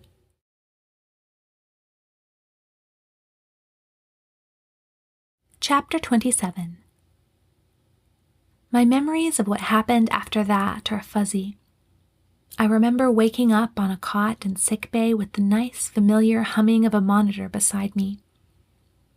At first, I didn't move. Then I heard a voice speaking nearby. My ears were still having trouble functioning, but I strained them to hear. "A couple cc should do it. You'll need some rest, my boy." The most beloved voice in my world. "Doctor?" I called, trying to raise myself on one elbow. "Give him the shots for me," I heard him say. Then he hastened to my side. I let myself drop back onto the cot, and I stared back at his face, still not taking in the fact that he was alive and well. He smiled at me for a moment, his hands in the pockets of his white coat. Then he leaned down and kissed me gently on the forehead. "How are you doing?" I inhaled deeply. "I'm okay. I'm a little sore." Pulling my hands up to look at them, I saw that they were nearly healed, with just some clear dressing wrapped around them to hold everything in place while the regeneration continued to take effect. "What happened? How did you—" I couldn't figure out how to ask it. With a slight sigh, he sat on the edge of my cot. I don't remember much of what happened in the past few days. Trent and Gilders filled me in some. Apparently, while Gilders was trying to find you, Ralston and Lieutenant August managed to override the security on Howitz's door. He'd rigged it with an alarm, but he couldn't hear it from the thrusters. So that was how he'd figured out where I was when I tried my mother's name in his cabin lock. And you know who he was? You know about August and the Radialloy? Trent told me. He laid his hand over mine. I'm so sorry you had to go through all that without me. There was silence for a minute, then he said more gruffly, If I wasn't such a grumpy old man, I'd say I was proud of you. I smiled. You're not a grumpy old man, Dad. Then I suppose I will say it. I reached up and put my arms around his neck. He hugged me back, and we stayed like that for a long time. Finally, he laid me back down. It's over now. They all died in the accident. One of them bumped the thruster controls and turned it back on while the something or other was open. I sighed. I should have been glad he was gone, glad that I'd never hear that gravelly voice again, but I felt strangely heavy. Dad, you know who my mother was? He was silent for a moment. Then he said, I found the picture in your jacket pocket. Lavinia. She was your sister's best friend, wasn't she? Crash's mother and my mother. That's why Crash thought he recognized August. He'd known the family when he was little. The doctor nodded. She was a beautiful woman. A brave woman. Like you, Andy. I couldn't think of anything to say. I swallowed and remembered something. And Dr. Holmes? I have to assume that he stopped. My father killed him. He nodded again. He must have tracked you to Emmett somehow and used that memory machine to get him to tell that we were in space. And he'd left Dr. Holmes to die. I shuddered, and the doctor held my hand more tightly. One thing still did not make sense to me. Dad? He looked at me. That day, when Crash left, when it all started, you said that you needed to test me for something, but you never did it. I let my question go unspoken. He sighed and winced as if it hurt to remember. Your father had come into my room the night before, carrying a box with him. I know now that must have been when he... I closed my eyes and nodded. The doctor cleared his throat and went on. At the time, though, he said that it was something he needed to implement into sickbay for engineering. He tried to act like it was only a business visit, but I sensed some kind of resentment. I knew what he meant and wondered now if that hidden anger was what had always made me uncomfortable around him. Anyway, he made some remark about you not being able to go down into engineering. It was offhand, and I can't even remember exactly what he said, but his tone, his attitude, it was like he was probing. I didn't like it, especially with what had happened to your knee earlier, so I decided I had to figure out once and for all what that metal was. He paused for a while. I guess we know now. Nodding, I could only say, I guess we do. In the silence that followed, I remembered my brother. Where's August? I asked. Is he okay? He'll be all right. Blood pressure has come back to a safe level, but we're going to have to do something to help him if he's going to be working here in this stress factory. Incorporate more sodium into his diet, lay off the carbohydrates. You know how it goes. I understood all this about blood pressure and sodium, but that wasn't what I was asking. I know, Dad, but how is he? The doctor turned to look over his shoulder at the cot where August lay, then turned back to me with a helpless expression. If you're feeling all right, I think you should go talk to him. I knew that expression. He might be able to diagnose heart disease, set broken arms, and cure dyspepsia, but when it came to comforting people, he was lost. Somehow he never knew what to say. And while his gruff bedside manner could serve to inspire a mysterious confidence in the sick in body, it did nothing for the sick at heart. And that was what August must be now. The doctor rose and I sat up slowly. Finding that I could move all right, I stood and made my way to the cot where my brother rested. He lay motionless, staring at the bleak white ceiling without expression. His hands were folded over his chest, and the color hadn't come back into his face. I knelt beside him. "Are you feeling better?" He didn't answer or even indicate that he'd heard me. I laid my hand over his. "August, I'm sorry." He turned slowly to face me. "Your book is right, Andi." "What do you mean?" "That conventional book of yours." "I thought you said you didn't really—" "I know what I said. But I don't know. To you, he was just a cruel, heartless man, and he was all that, but he was still my dad. I remember him teaching me things, helping me, picking me up when I fell as a little boy. Underneath it all, I don't know. He always was still that man to me." "But what does that have to do with my book?" A tear rolled down my face, and I squeezed his hand. "Your book says that the wages of sin is death, but the gift of God is eternal life. Dad didn't have that gift. I know he didn't." "And do you?"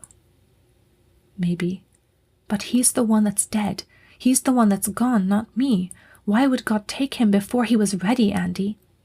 Moisture stood in his brown eyes as he looked into mine. I knew I had no answer to that question, but now I knew I didn't need one, because it didn't matter anymore. "August, I don't know. I know this won't sound helpful, but you just have to trust, because all things work together for good to them that love God. He's never failed me, August. He won't fail you." "But what if I don't love him?"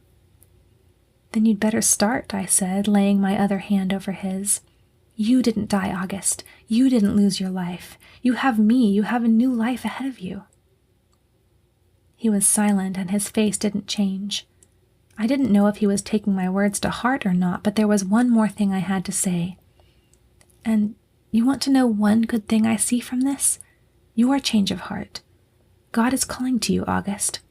Whether you like it or not, he's calling to you." Brushing my hand over his, I stood up and turned away from him. Maybe my words had helped him, maybe not. I longed for him to have the peace I felt, but I was sure my words were true, and I trusted God to do the rest. As I started towards the hall to get some rest in my cabin, I saw someone coming out of the sanitation room. It was a young woman, slender, probably 7 or 8 years older than myself, rubbing some sanitizer between her hands. A white medical tunic covered her surveyor uniform, and her armband bore the Red Cross insignia that I knew signified nurses.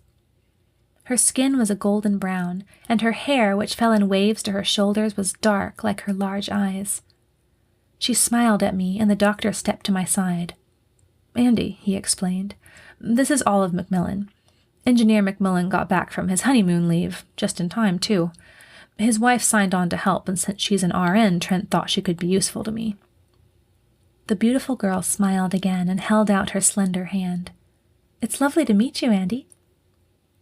For an instant I hesitated. Then I gave a return smile and put my own hand out. "I'm glad to meet you. It will be good to have some more help around here." It was hard for me to say it and sound genuine. I still didn't want a stranger in sickbay. But somehow, even though I still didn't like the idea, I felt resigned. It was for the best. The only indication of understanding that the doctor gave was to put his arm around my shoulders for a moment, but it was enough for me. It was time to let go. A beep came from my wristcom, followed by the captain's voice. "Andi, are you there?" "Yes, Captain."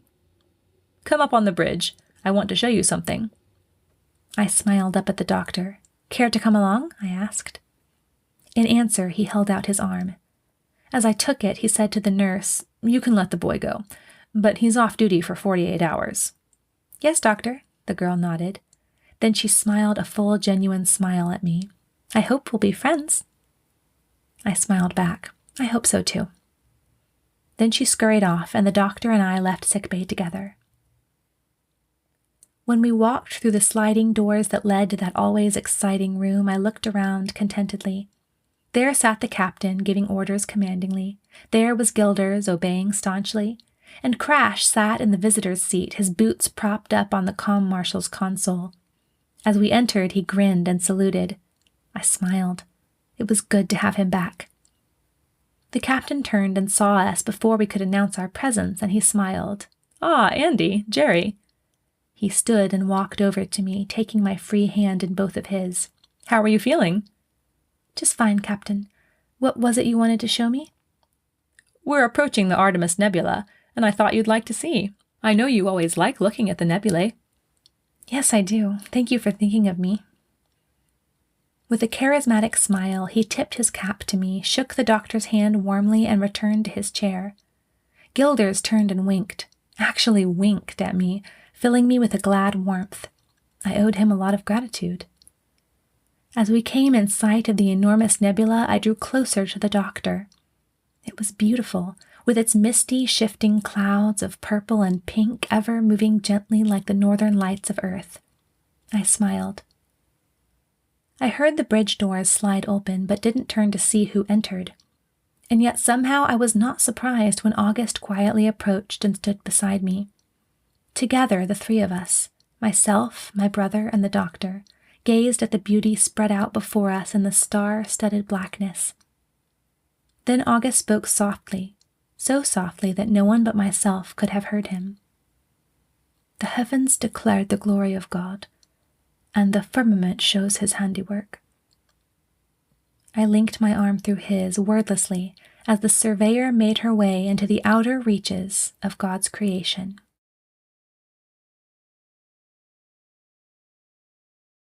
This has been Firmament, Radialloy by J. Grace Pennington. Narrated by J. Grace Pennington. Copyright 2012 by J. Grace Pennington. Production copyright 2024 by J. Grace Pennington. All rights reserved.